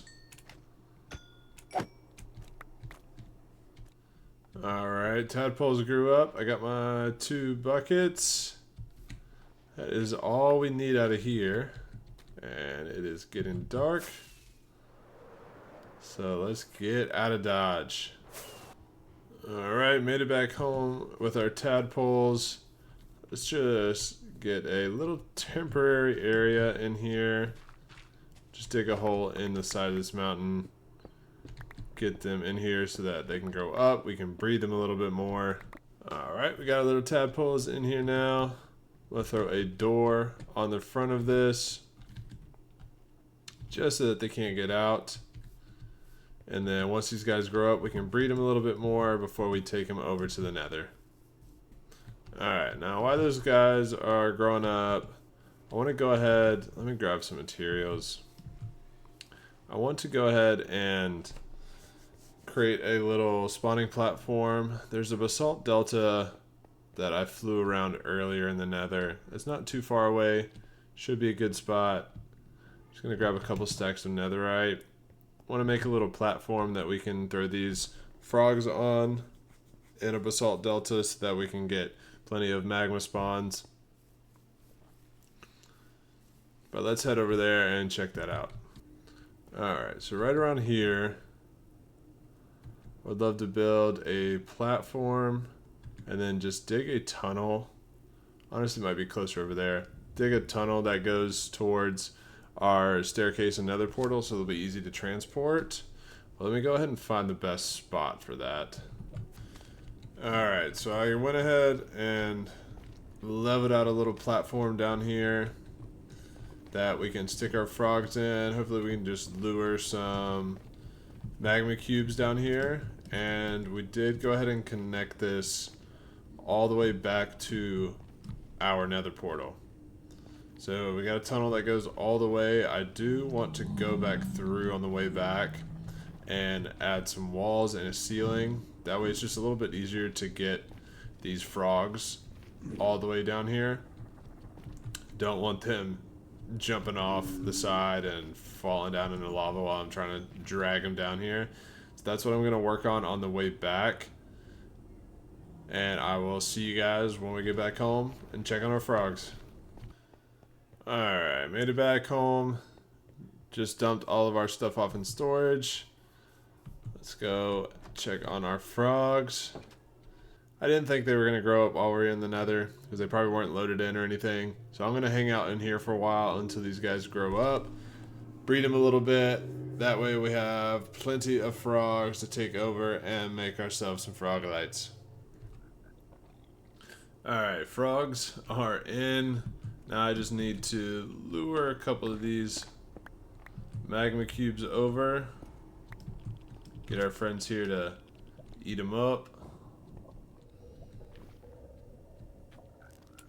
Boom, there he goes. And there is our ochre froglite. Let's go.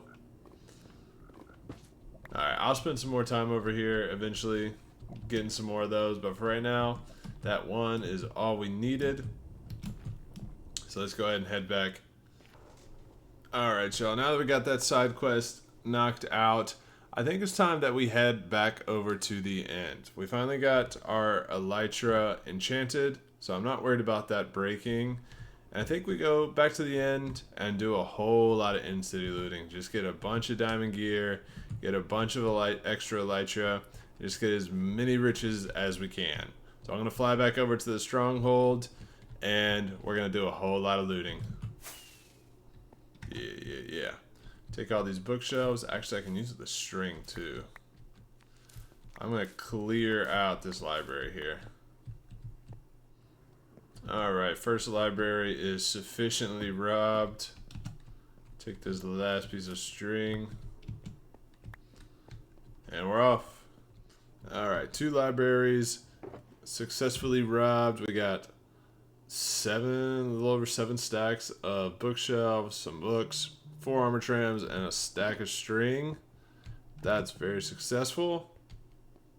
Let's go ahead and find this portal room and do some real end looting. Alright, back out to the Outer End Islands. Our first city was that way.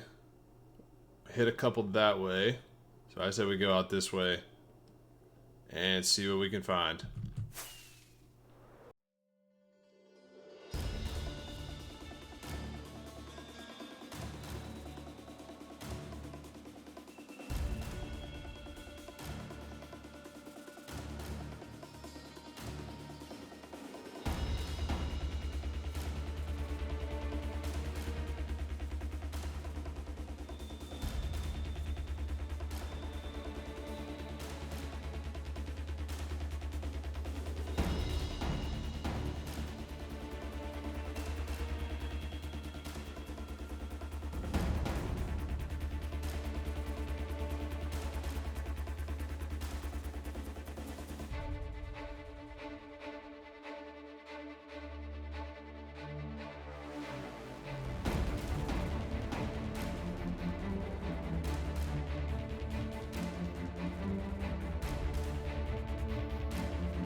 Alright, well, we have raided quite a few end cities here.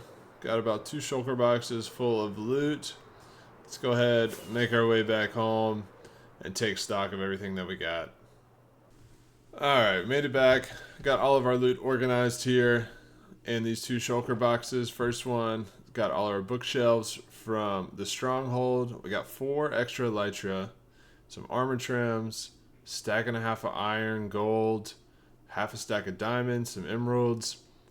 Grabbed 11 more shulker shells and 2 ender chests. And then over here we got all our tools and armor. We got a bunch of swords. We got looting 3 on that one. That's nice. Sweeping edge. We can use that for sure. Let's see what else we got. That one's got mending. That's huge. A couple pickaxes. That's a pretty good pick. And then a fortune 3 one. Awesome. We got 3 shovels. 2 silk touch, not bad. Spear, which I definitely won't use. We ended up getting a lot of helmets. Let's see what we got on these. Respiration 3, we need that one. Nice. Couple leggings, nothing crazy. Chest plate, same thing. And then a pair of diamond boots. But all in all, pretty successful end looting trip. I'm going to get all this stuff put away here in our storage room, and I'll be right back with you guys. Alright, y'all, so I'm up here on top of our Creeper Farm Island, and I was just thinking about what's next for our world. And now that we've unlocked Elytra, we have a bunch of shulker boxes. It's going to be a lot easier to fly around, gather materials, and transport them. So we've kind of unlocked a whole new level of progression in our world. Instead of sticking with some of these smaller builds, which I absolutely love, we can finally kind of start to maneuver over into much larger scale builds. And I was flying around thinking about that, and I'm looking at this area back here.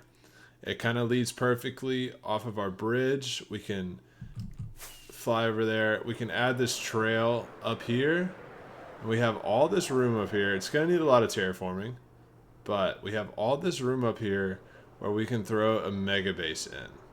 And that's kind of what I'm thinking about doing next. It's not going to be in this episode. It's probably going to be a multiple episode thing because I want to finally do something very large scale in this world.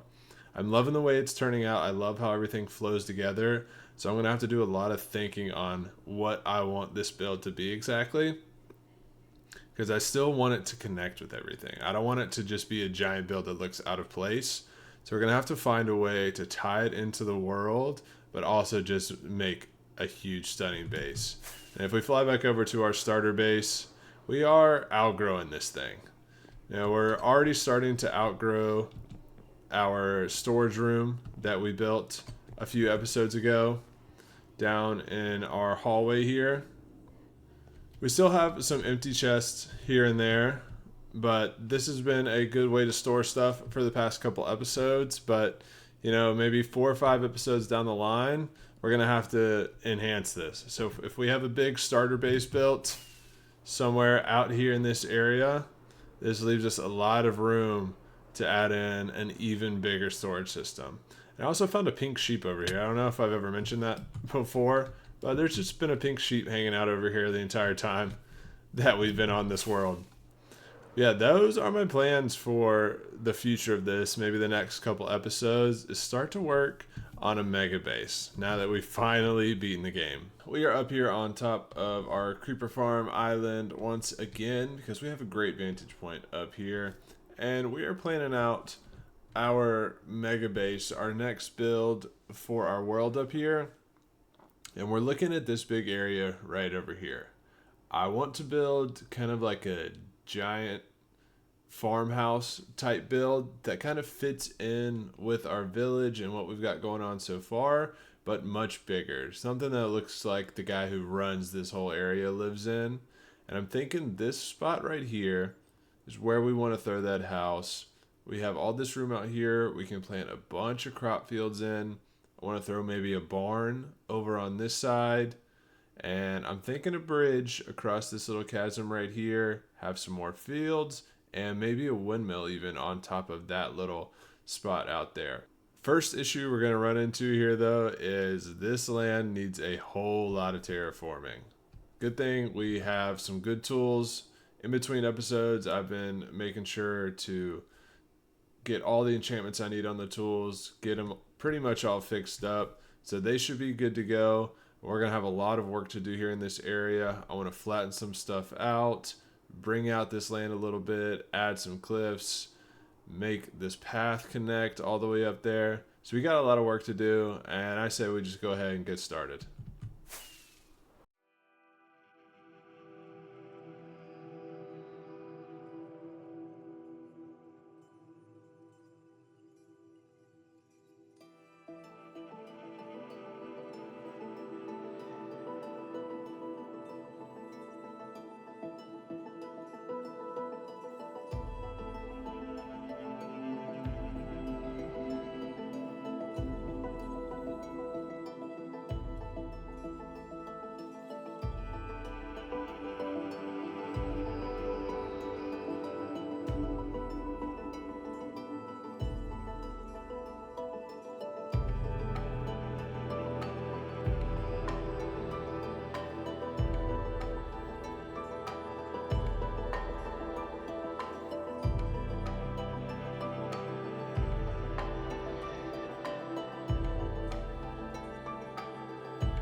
big chunk of our terraforming is done. We got our big platform up here where we're gonna throw our main house.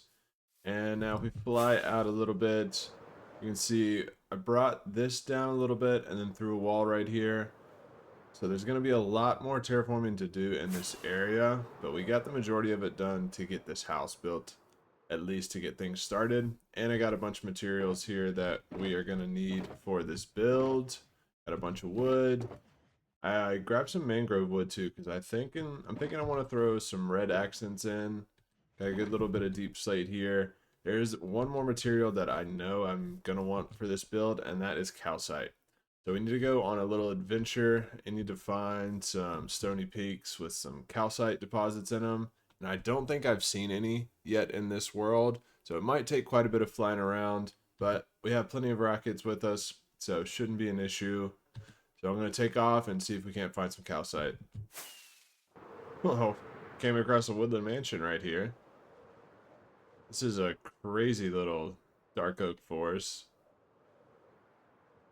We are really not that far from base at all. It's only maybe a few hundred blocks, and there's a lot of goopers in there.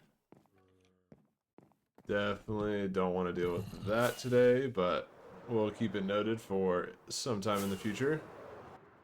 We are also going to need some pale oak wood. So, come across this pale oak forest, I'm going to grab up a little bit of this, grab some saplings. And there we go. We found ourselves a nice little chunk of calcite here. I'm going to spend quite a bit of time up here. Oh yeah, we got plenty of it. Spend quite a bit of time up here getting a bunch of this calcite. We don't need a ton for this build, but I'm going to get as much as I can. That way we don't have to come back here and get more later.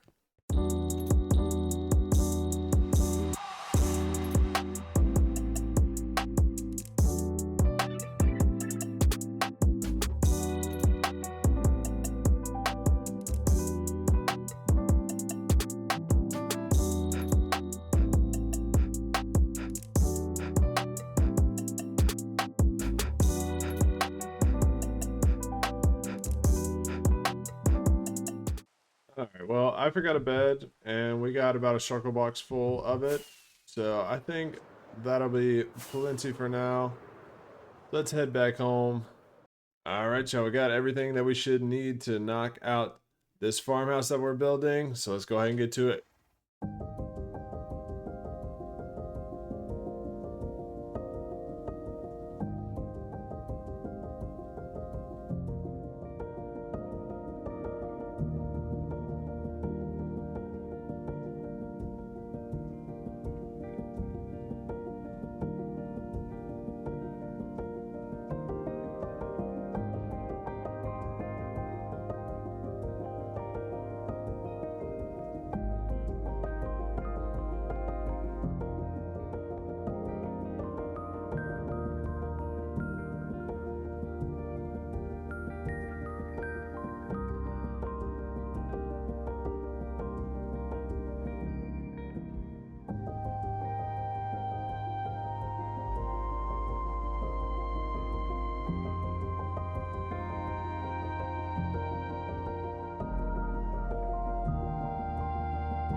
Alright, and there is the main structure of this house.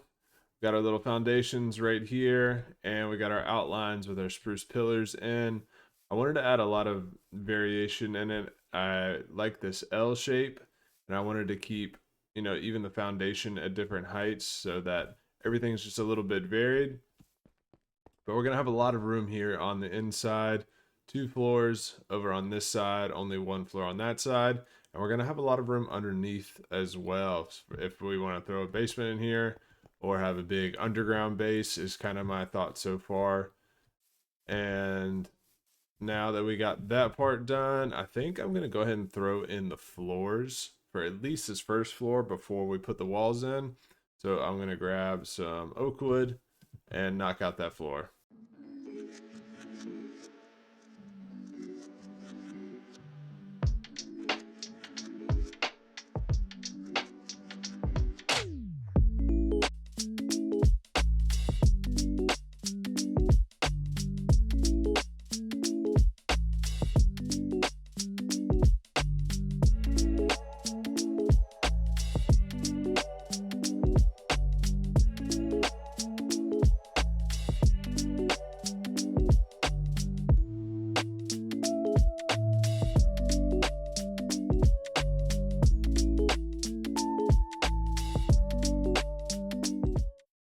All right, so we got all our flooring in here. Got our first floor here. Then it's gonna go up just a little bit over to this little side room, and then come up one more time up to our top floor. So now that we got our flooring in, we'll go ahead and start getting the walls. This is where that calcite's gonna come in that we collected earlier. I'm gonna use calcite, and I'm also gonna use some pale oak logs stripped, and then some pale oak slabs as well for some extra texture. So let's get those walls in now.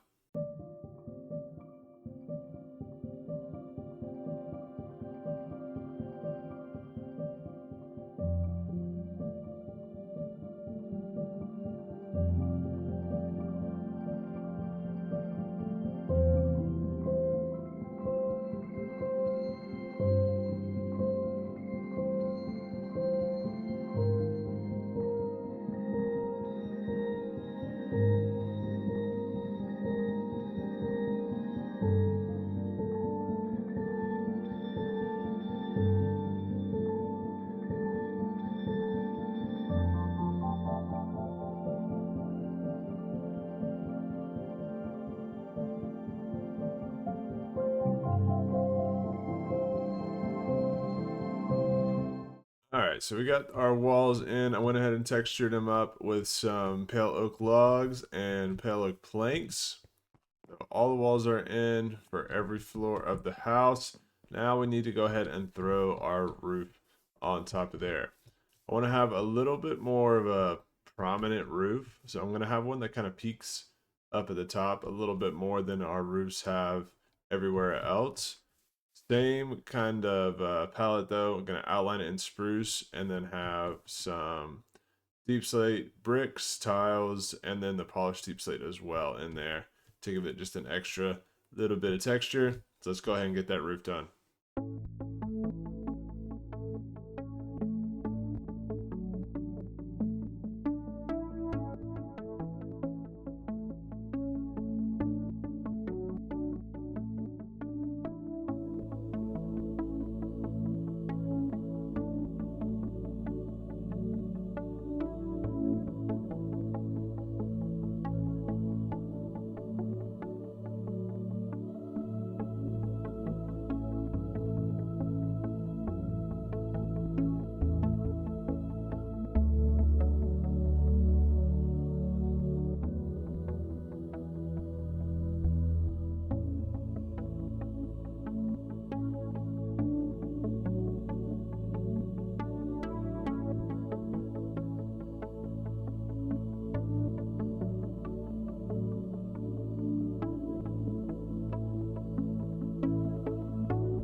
All right, so we got our roof knocked out. Nice tall peaking roof right here. I also went ahead and added a couple little windows here on this side just because this is a long roof. It needed something to break it up a little bit. But we got the top of the roof done. We still got to add in these walls right here. It's going to be the same as the rest of these walls, calcite, pale oak, and pale oak planks as well. I'm gonna go ahead and get those done. I'll be right back with you. All right, and there we go. Roof is all knocked out. I added a little bit more detail up top here, so it's not just a big blank white triangle up there at the top. But we got all three of those knocked out, and that's pretty much all for the main structure of this house. And now it's time to really start making this thing come to life, adding in the windows, doors, details all around this place, and I have just about everything I need for that. This is where I want to bring in that mangrove wood and add a little bit of touch of red with the doors, some trap doors and stuff like that. So I'm just gonna go to town and get this thing all detailed out. All right, so we have finished detailing our farmhouse here. Let's take a look. We got some mangrove wood accents. I think that brought a lot into this. Just added a little pop of color on the outside. We can fly around here in free cam, just take a peek at everything. I really like how all the details came in and like the mangrove adding that color in. Lots going on the outside. We still have plenty of work to do on like the exterior. That's what we're going to worry about next. We did also complete the interior. Now, interiors are not my strong suit, but I think I did all right with this one. I had a lot of room to fill in here and not a lot of stuff to put in. But this is our first floor. We got some furnaces, our stone cutter, crafting tables, just some barrels and chests scattered around. I used a lot of bookshelves in this. And up here we got a little brewing room. Threw our dragon egg in here as well. And then we head upstairs, and this is where we have our bedroom.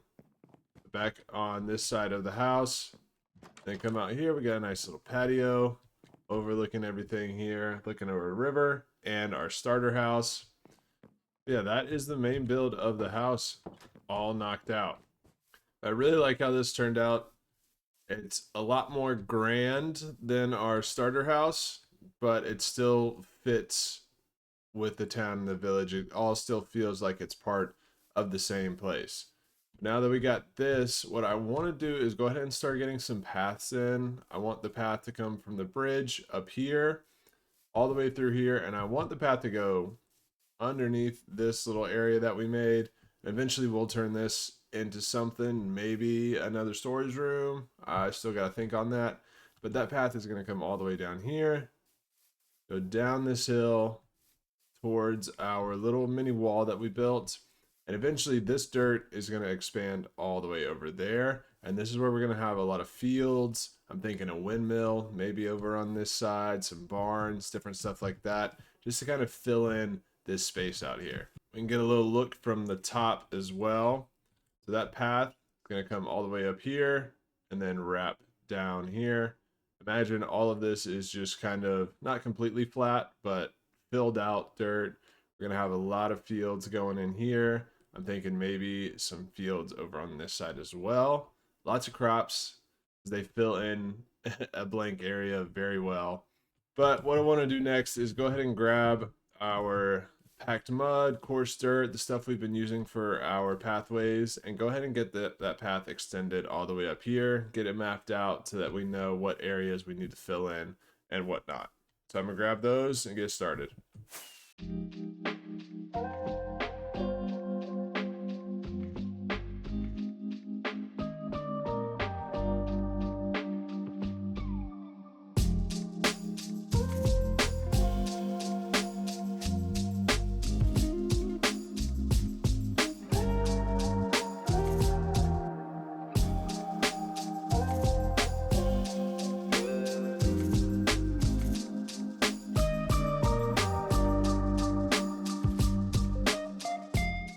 And there is our main pathway all knocked out. Starts down here at our bridge. Run all the way up to the top. So it'll take us straight to our house. Have the front door entrance right there. We'll have whatever we turn this into in the future. It'll go all the way around down here and lead into our fields. This will definitely be some kind of crop field.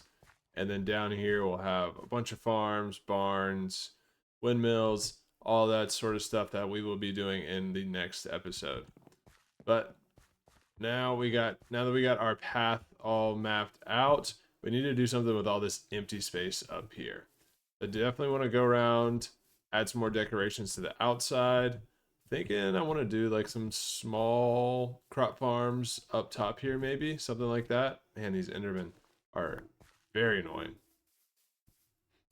But I definitely want to throw in some crop farms. Want to get some more decorations up here, some trees and stuff, so we don't just have a house sitting on a flat piece of land. So I'm going to grab what I need and get started on that.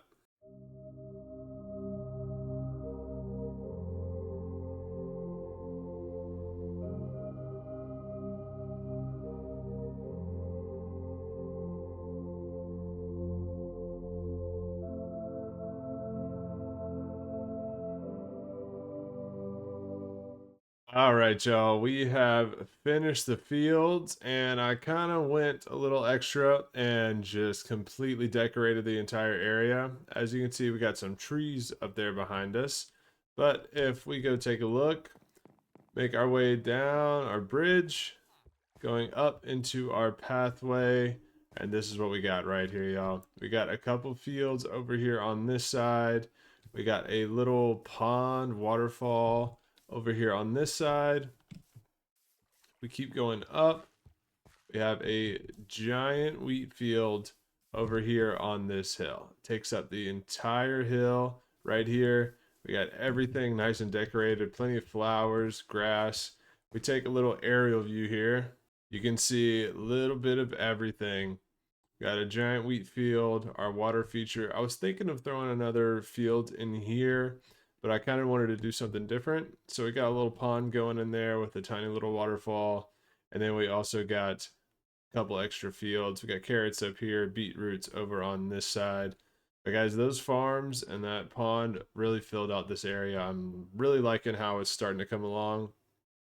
And on our next episode, we're going to tackle this big area over here. So we got a lot more to work on. Let's fly up and take a look. We got a lot more to work on in the next episode. We're going to take care of all this, more fields, more builds. I really just want to bring this whole area together and get it tied in with the rest of the world. Today, we got a lot more work to do over here in this area. We had a great start last episode by knocking out this base here and this general surrounding area, but we've got a to-do list today of things that we want to knock out. First thing that we're going to work on is finish terraforming this entire area. Get everything prepped and ready to throw some more builds on. After that, I want to start the builds in the area. I'm going to throw some barns in the area and a windmill. I'm thinking probably 2 barns we can squeeze in here and a windmill. Once those are in, then we can move on to planting a lot more fields to fill in all the space. And then after we're done with those fields, last thing I want to knock out today is finish out the basement here in our house that we built last time. So those are the things on our to-do list today. We're starting with terraforming.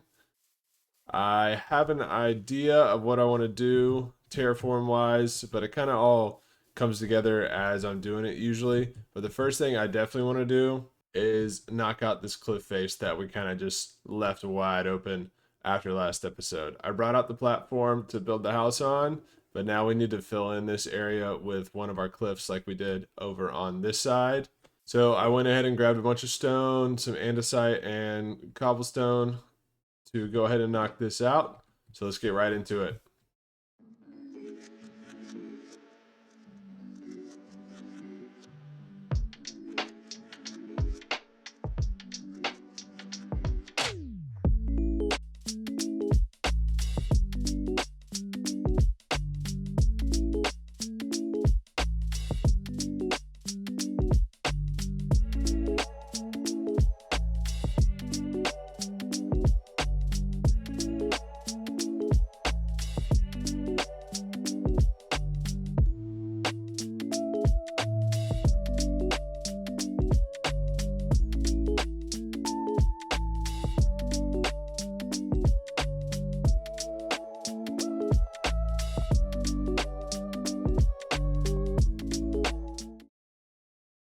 Okay, and there we go. Got that cliff face all fixed up, so it's not just an open hole into the side of that cave now.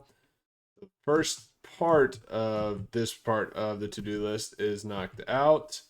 That was the easy part. Now we got to go and terraform this entire area over here. I want to bring all this land out to cover this little ravine. and kind of smooth it out, bring this around, bring all this out so that we have all this room to build with and to work off of. So I'm going to need a lot of dirt for that. So I'm going to grab that and then get started.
Okay, I think the majority of our terraforming is knocked out now.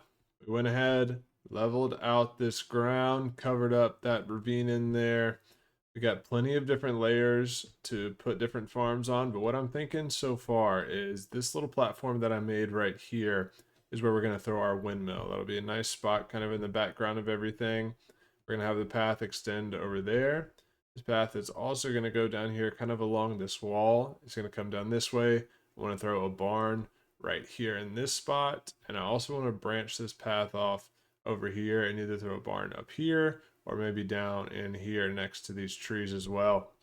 All the area in between is going to be filled over by the barns with some animal pens. And then everywhere else, we're going to throw some crop fields, some flower fields, just different little things to kind of fill in the area. But that is the first thing on our to-do list completely knocked off. Terraforming is done and cliffs are done. All right, y'all, I got everything that I need to go ahead and throw this windmill together. Now, I have never built a windmill, but I got the spaceport right here. I don't want it to be super big. We've got plenty of stone brick, some spruce wood, but I think I want to use a lot of mangrove in this. So we'll see how that goes.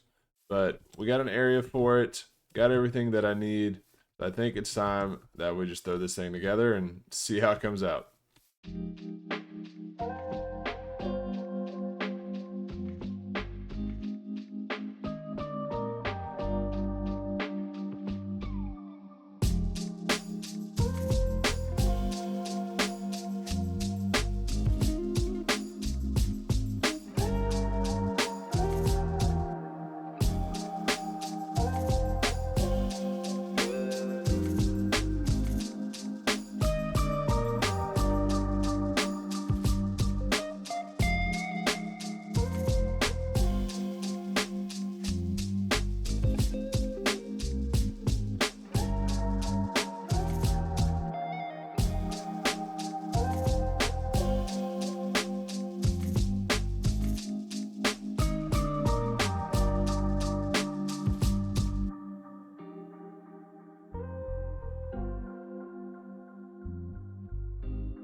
Okay, so we got the general structure for our windmill all knocked out right here.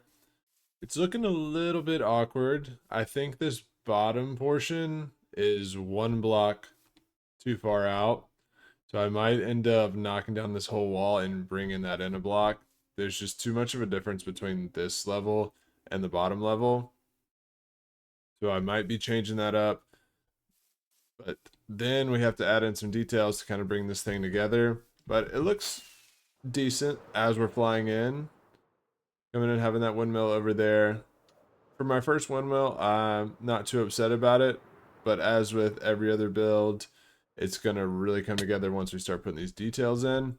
It looks a little awkward coming down from this angle, down our path and into the entrance right here.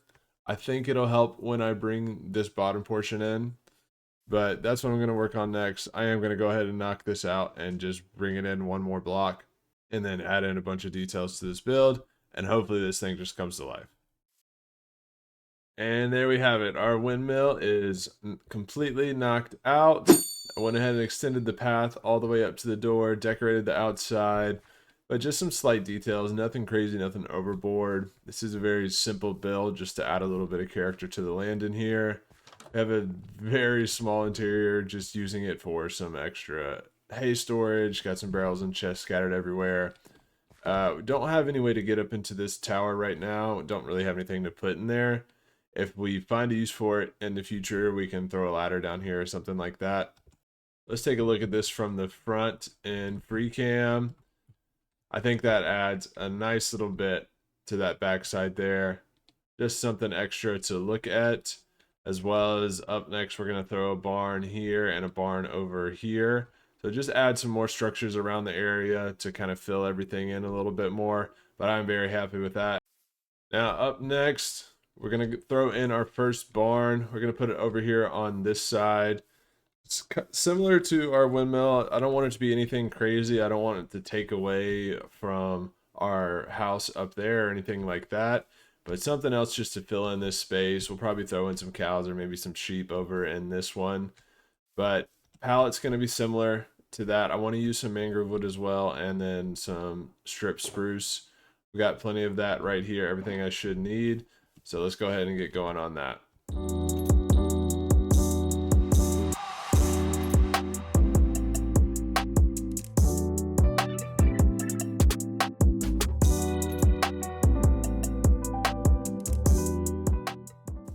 Okay, and here's the shape that I'm thinking for this barn. We'll have a little entranceway right here through the middle. That's what these two things are here for on each side.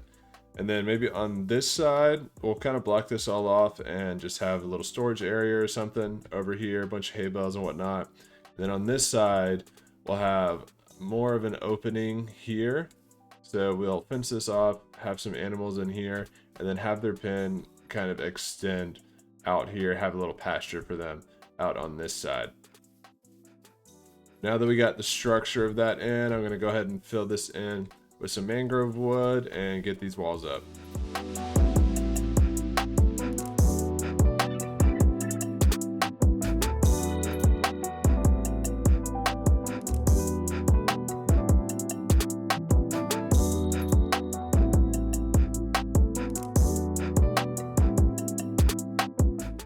Okay, got the walls in here as well.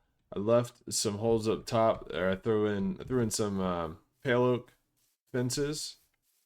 Wanted to bring in a little bit of white since every other build has, you know, a touch of white with the walls or with the windmill. I wanted to keep that same theme and just have a little bit of it in this as well. And I think we're going to use the pale oak fences for our fence around this pasture area as well. I think that'll be a nice little touch to it. But walls are in. Now we need to figure out this roof. I do want like a typical barn style roof where it kind of slopes outward, but I don't want it to be too big. So I'm going to play around with some slabs, some stairs, see what I can figure out for this roof, and then I'll get right back with you. Okay, we got the shape of the roof all planned out here. Got the big archways on the sides, and then just a little bit on top of our entrances here, just to give it a little bit more to look at, so it's not just a flat roof all the way across. But we got plenty of deep slate that we brought up, so we're gonna go ahead and get this all filled in. And we got the roof done, filled it in with deep slate tiles and deep slate bricks, and we got the sides knocked out. This took a little bit of figuring out, and I'm not totally in love with it. I just have it open right now. I closed it off and put some more pale oak fences in there, and I just didn't really like how it looked. I'm thinking I'm just going to leave it open on each side for now. It might change as we get into the detailing of it, but as for now, both of those big sides are completely open, and I'll probably end up putting like a ladder here and have just a little catwalk around the top or something like that, just to kind of make it make sense. But that is the structure of our barn all knocked out, and now we need to get to putting in all those little details. And our barn is totally knocked out here. We got everything decorated on the outside, some just light decorations here on the inside. And this one is for sheep. We got 3 sheep in there, and we should have a baby as well walking around somewhere. I don't think they can get out anyway. Oh wow, he already grew all the way up. Got a little water trough in here for him, some hay bales. Plenty going on for them. I'm probably not going to breed these guys anymore. I'm just going to let those 4 hang out in there. But we did go ahead and connect the path all the way up here. And that was barn number 1. I want to quickly go ahead and throw a second barn over in this area somewhere. Should have plenty of materials left over from this one, so I'm going to go ahead and just knock that out real quick.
And barn number 2 is done. We got a home for some cows over here now. Pretty much the same as the first barn. I just kind of changed the orientation of a little bit. We have the entrance here on the shorter side, and the cow pen takes up the whole inside and then goes out that other way. Paths are connected up. This one goes all the way up to our bridge, and then we also have this one here that leads over and wraps around back to our house. So if we look up top, all those paths are connected. And now we got a big spot right here where I want to throw a field in. And then I'm thinking on this little corner, I want to put a bunch of sweetberry bushes. Just kind of fill it in a little bit more, bring in some more color. So that's what we're going to work on next.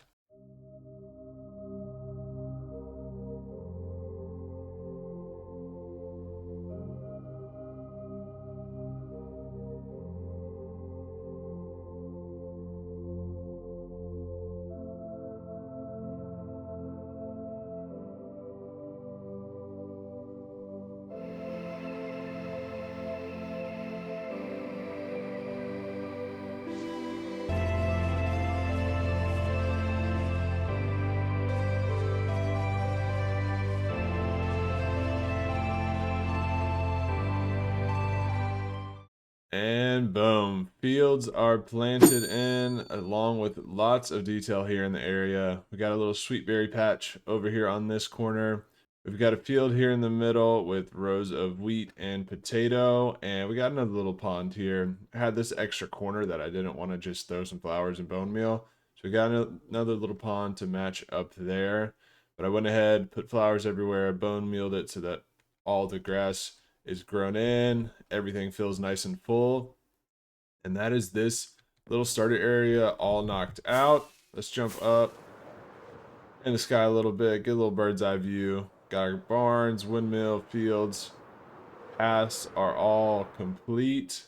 I'm really liking how this area is coming along. Last thing I want to do for this video is knock out this little basement portion. I'm not going to completely finish out the basement. I really just want to get the entrance in and kind of get the size mapped out, because next episode we're going to have a couple farms that I'm thinking I want to throw down there. So I'm going to wait until I plan out those farms to really get it set in stone. We're going to get the entrance settled and then dig this one out a little bit.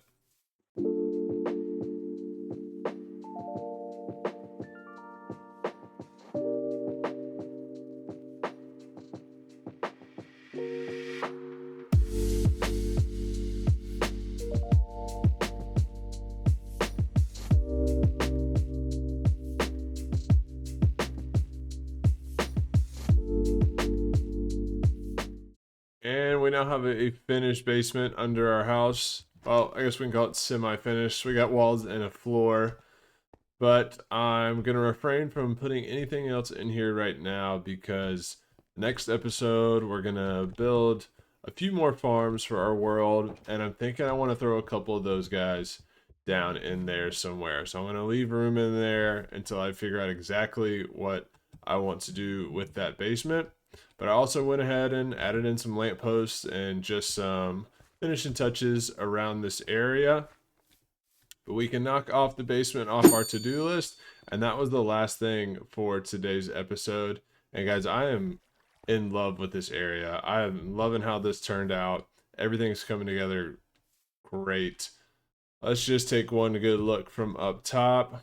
We got our windmill in, our barns, fields, paths, everything is connected. Everything's filled in. Today, we got some issues that we are going to fix in this world. There's a few more farms that we need to build to really get things automated a little bit better. The first issue is our XP. My main source of XP has been trading iron with the villagers, which has been fine so far, but I'm a little bit tired of selling all my iron just to fix my tools. So we definitely need a better source of XP, and no better farm than a good old Enderman farm. I have everything that we need here in the shulker box. It is actually a pretty simple build for how efficient and how effective it is. So we're going to take off. I'll see you guys in the end, and we'll get this thing built.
Alright, y'all, our Enderman farm is complete.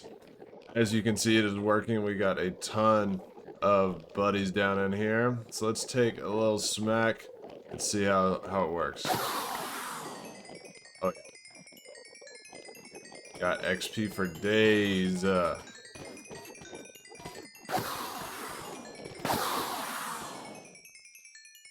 I'm gonna give it a little test run. I'm gonna hang out here for about 10 minutes and get as much XP as I can.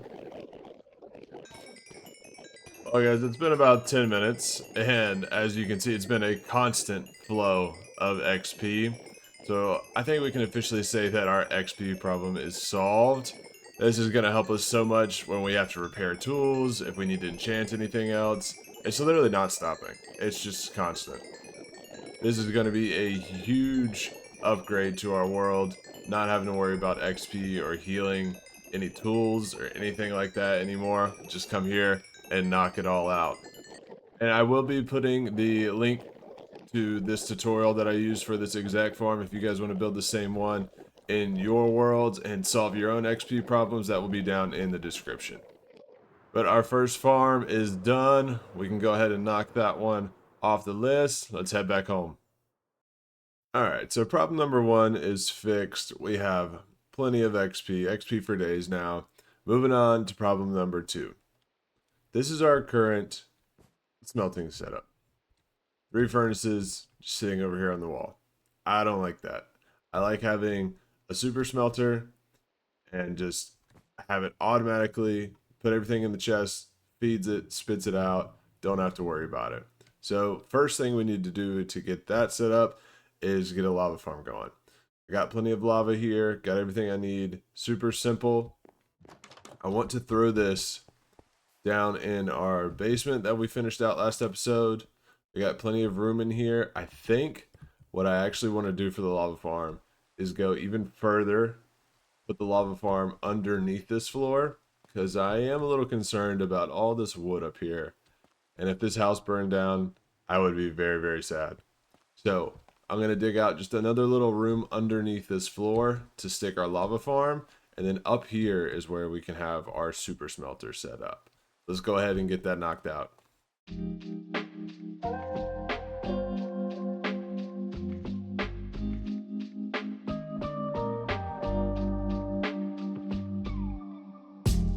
Okay, our little lava farm is complete. We got 8 cauldrons, 4 on each side right here. Lava sources are up top, and this dripstone allows that lava to drip in. We already got one filled up, so might as well go ahead and grab that. But nothing too big, nothing too crazy. 8 should be plenty for our purposes. We don't normally have a ton to smelt, so we can just collect lava every time we're over here and just keep filling up on buckets. But now that we got a good source of fuel, it's time to get this super smelter built. I'm thinking right here along this wall, I probably want to have about 10 furnaces. So I'm going to go ahead and grab all the materials that we're going to need to knock that out, and then we'll get building.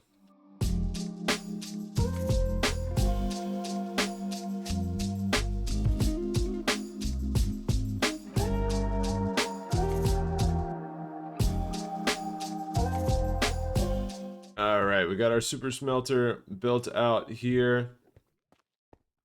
Over on this side, this back chest is where we put the fuel. Lava's going to go in there. Top chest is our input, so whatever we want to smelt, we can throw it in here. We'll flip this lever. Mine carts go back and forth, dropping off everything into the furnaces. And once it's done cooking, it'll ride this hopper line right out here to this chest, so we can smelt a ton of items all at one time. Whenever we're done, we just flip that bad boy off, and they'll park right back under those chests. But now that we got this all built out, it's time to make it look a little bit prettier. So I'm going to go grab some detailing blocks and get this basement all finished out a little bit. Okay, so we got everything covered up here. Brought this wall out a little bit just to hide all of the minecarts and everything. We got a lava bucket in every single one of these, and I went and just drained a lava pool to get this thing kick-started so we'd have a bunch in here. But I want to give it a quick little test run. Just want to throw a couple stacks of sand in there, let that fill up in that minecart, and then we're going to give it a little test run and see how fast this thing goes. I love when they all light up like that. So instead of sitting at 1 or 2 furnaces and waiting for these stacks to smelt, everything should be coming out very quickly. Should be about 10 at a time, and then it'll just fly through those 2 stacks. So I'll give it a minute and see how long this takes.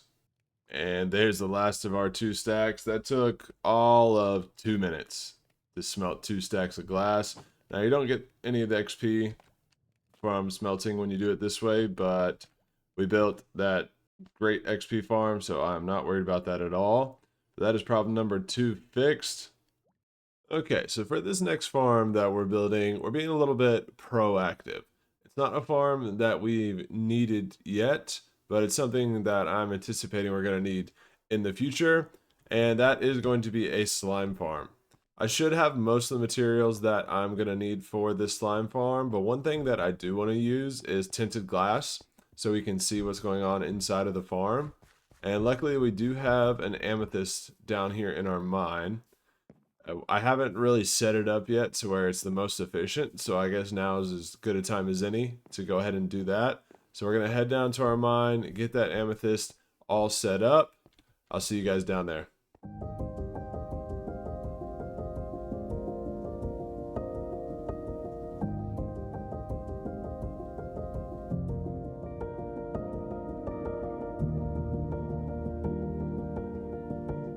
Okay, I think we have removed every block of amethyst that is not the budding amethyst. That way all four sides, or all, excuse me, all six sides of every budding amethyst block is exposed and we can get the most amount of crystals growing. Now I just need to build some kind of way to traverse this area now that I've gotten rid of all the blocks. But we got a good bit of amethyst, some more calcite from that as well. So I'm going to go drop all that off, probably grab some wooden planks and just build a little bit of scaffolding in here so that we can harvest all these once they fully grow. Alright, so I went ahead, put a little bit of scaffolding in. I'm pretty sure I can reach just about all of them with this little layout we got here. And I went ahead and harvested the ones that were fully grown already. And we got almost 4 stacks of shards. Definitely not going to be enough, so we'll be back here in a little bit once we give these a little bit more time to grow. We can go upstairs, and I need this amethyst shard for tinted glass. And I don't have a ton of glass, but I do have a ton of sand. And we also so conveniently built that super smelter just a minute ago. So I'm going to go ahead and grab a bunch of sand, throw that in our super smelter, and give it its first real test. Alright, so I got about 20 stacks of sand here that we're going to throw in. We give that just a minute to load up that minecart. Lava farm had 6 more buckets of lava ready to go, so we'll go ahead and get those in. Even though I am pretty sure, yep, they definitely all still have another bucket ready to go. Let's go ahead and flip it and get that sand smelted.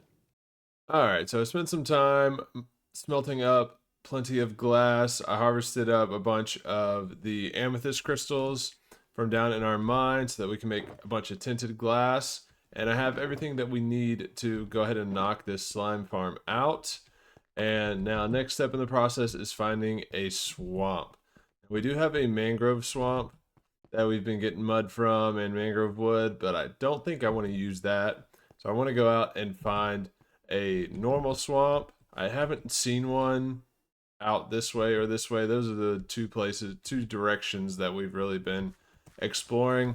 So I'm going to fly out this way, see if I can't find a swamp and a good spot to build this farm, and I'll see you guys when I get there. Alright, we have found ourselves inside of a swamp. Now it is a very tiny swamp. We fly up and take a look at this thing. It is not very big, but I think it should be plenty big for what we have planned. So now that we got all of our materials, we got the location, I say it's time that we get building.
And our farm is done. We got everything completely blocked off, tinted glass on the sides and the roof so that we can see through, but no light can get in.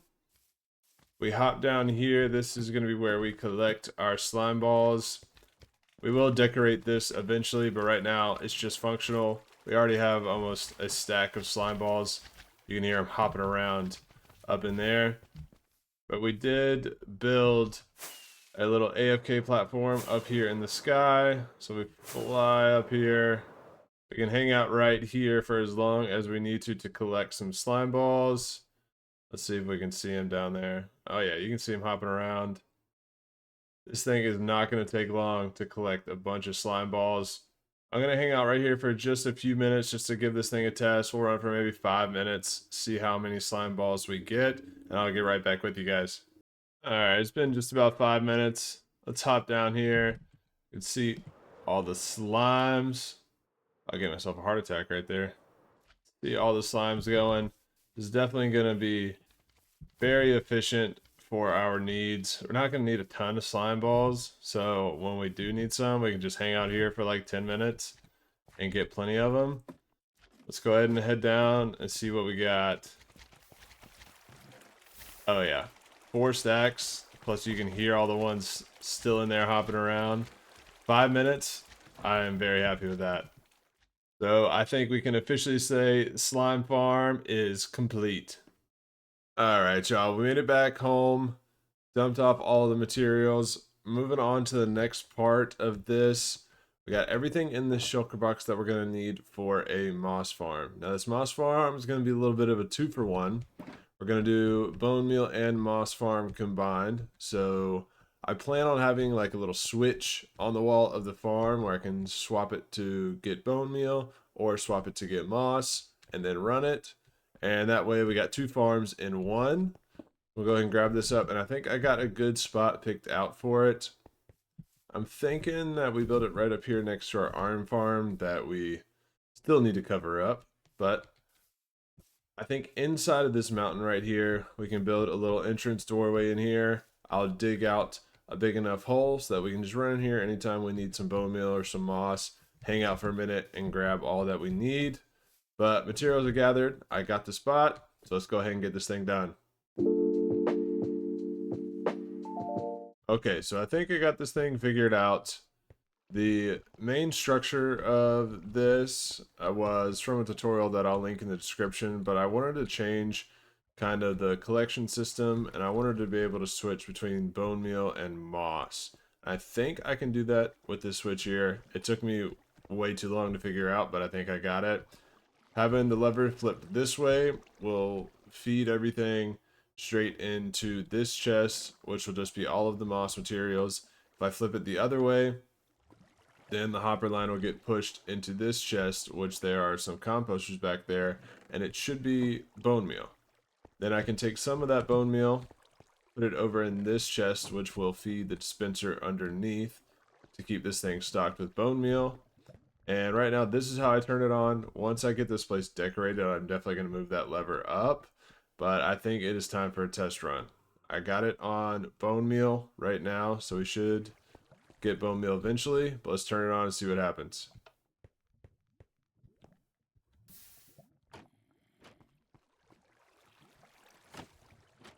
Well, it just deleted my whole water pit. Okay. So a little troubleshooting, but let me fix that. Okay, I believe I have it fixed now. Instead of having a water stream down here, we got a line of hoppers that goes down into a dropper that will then shoot the items up the water stream and into our little sorting system over here. So hopefully this will work. Give it a try.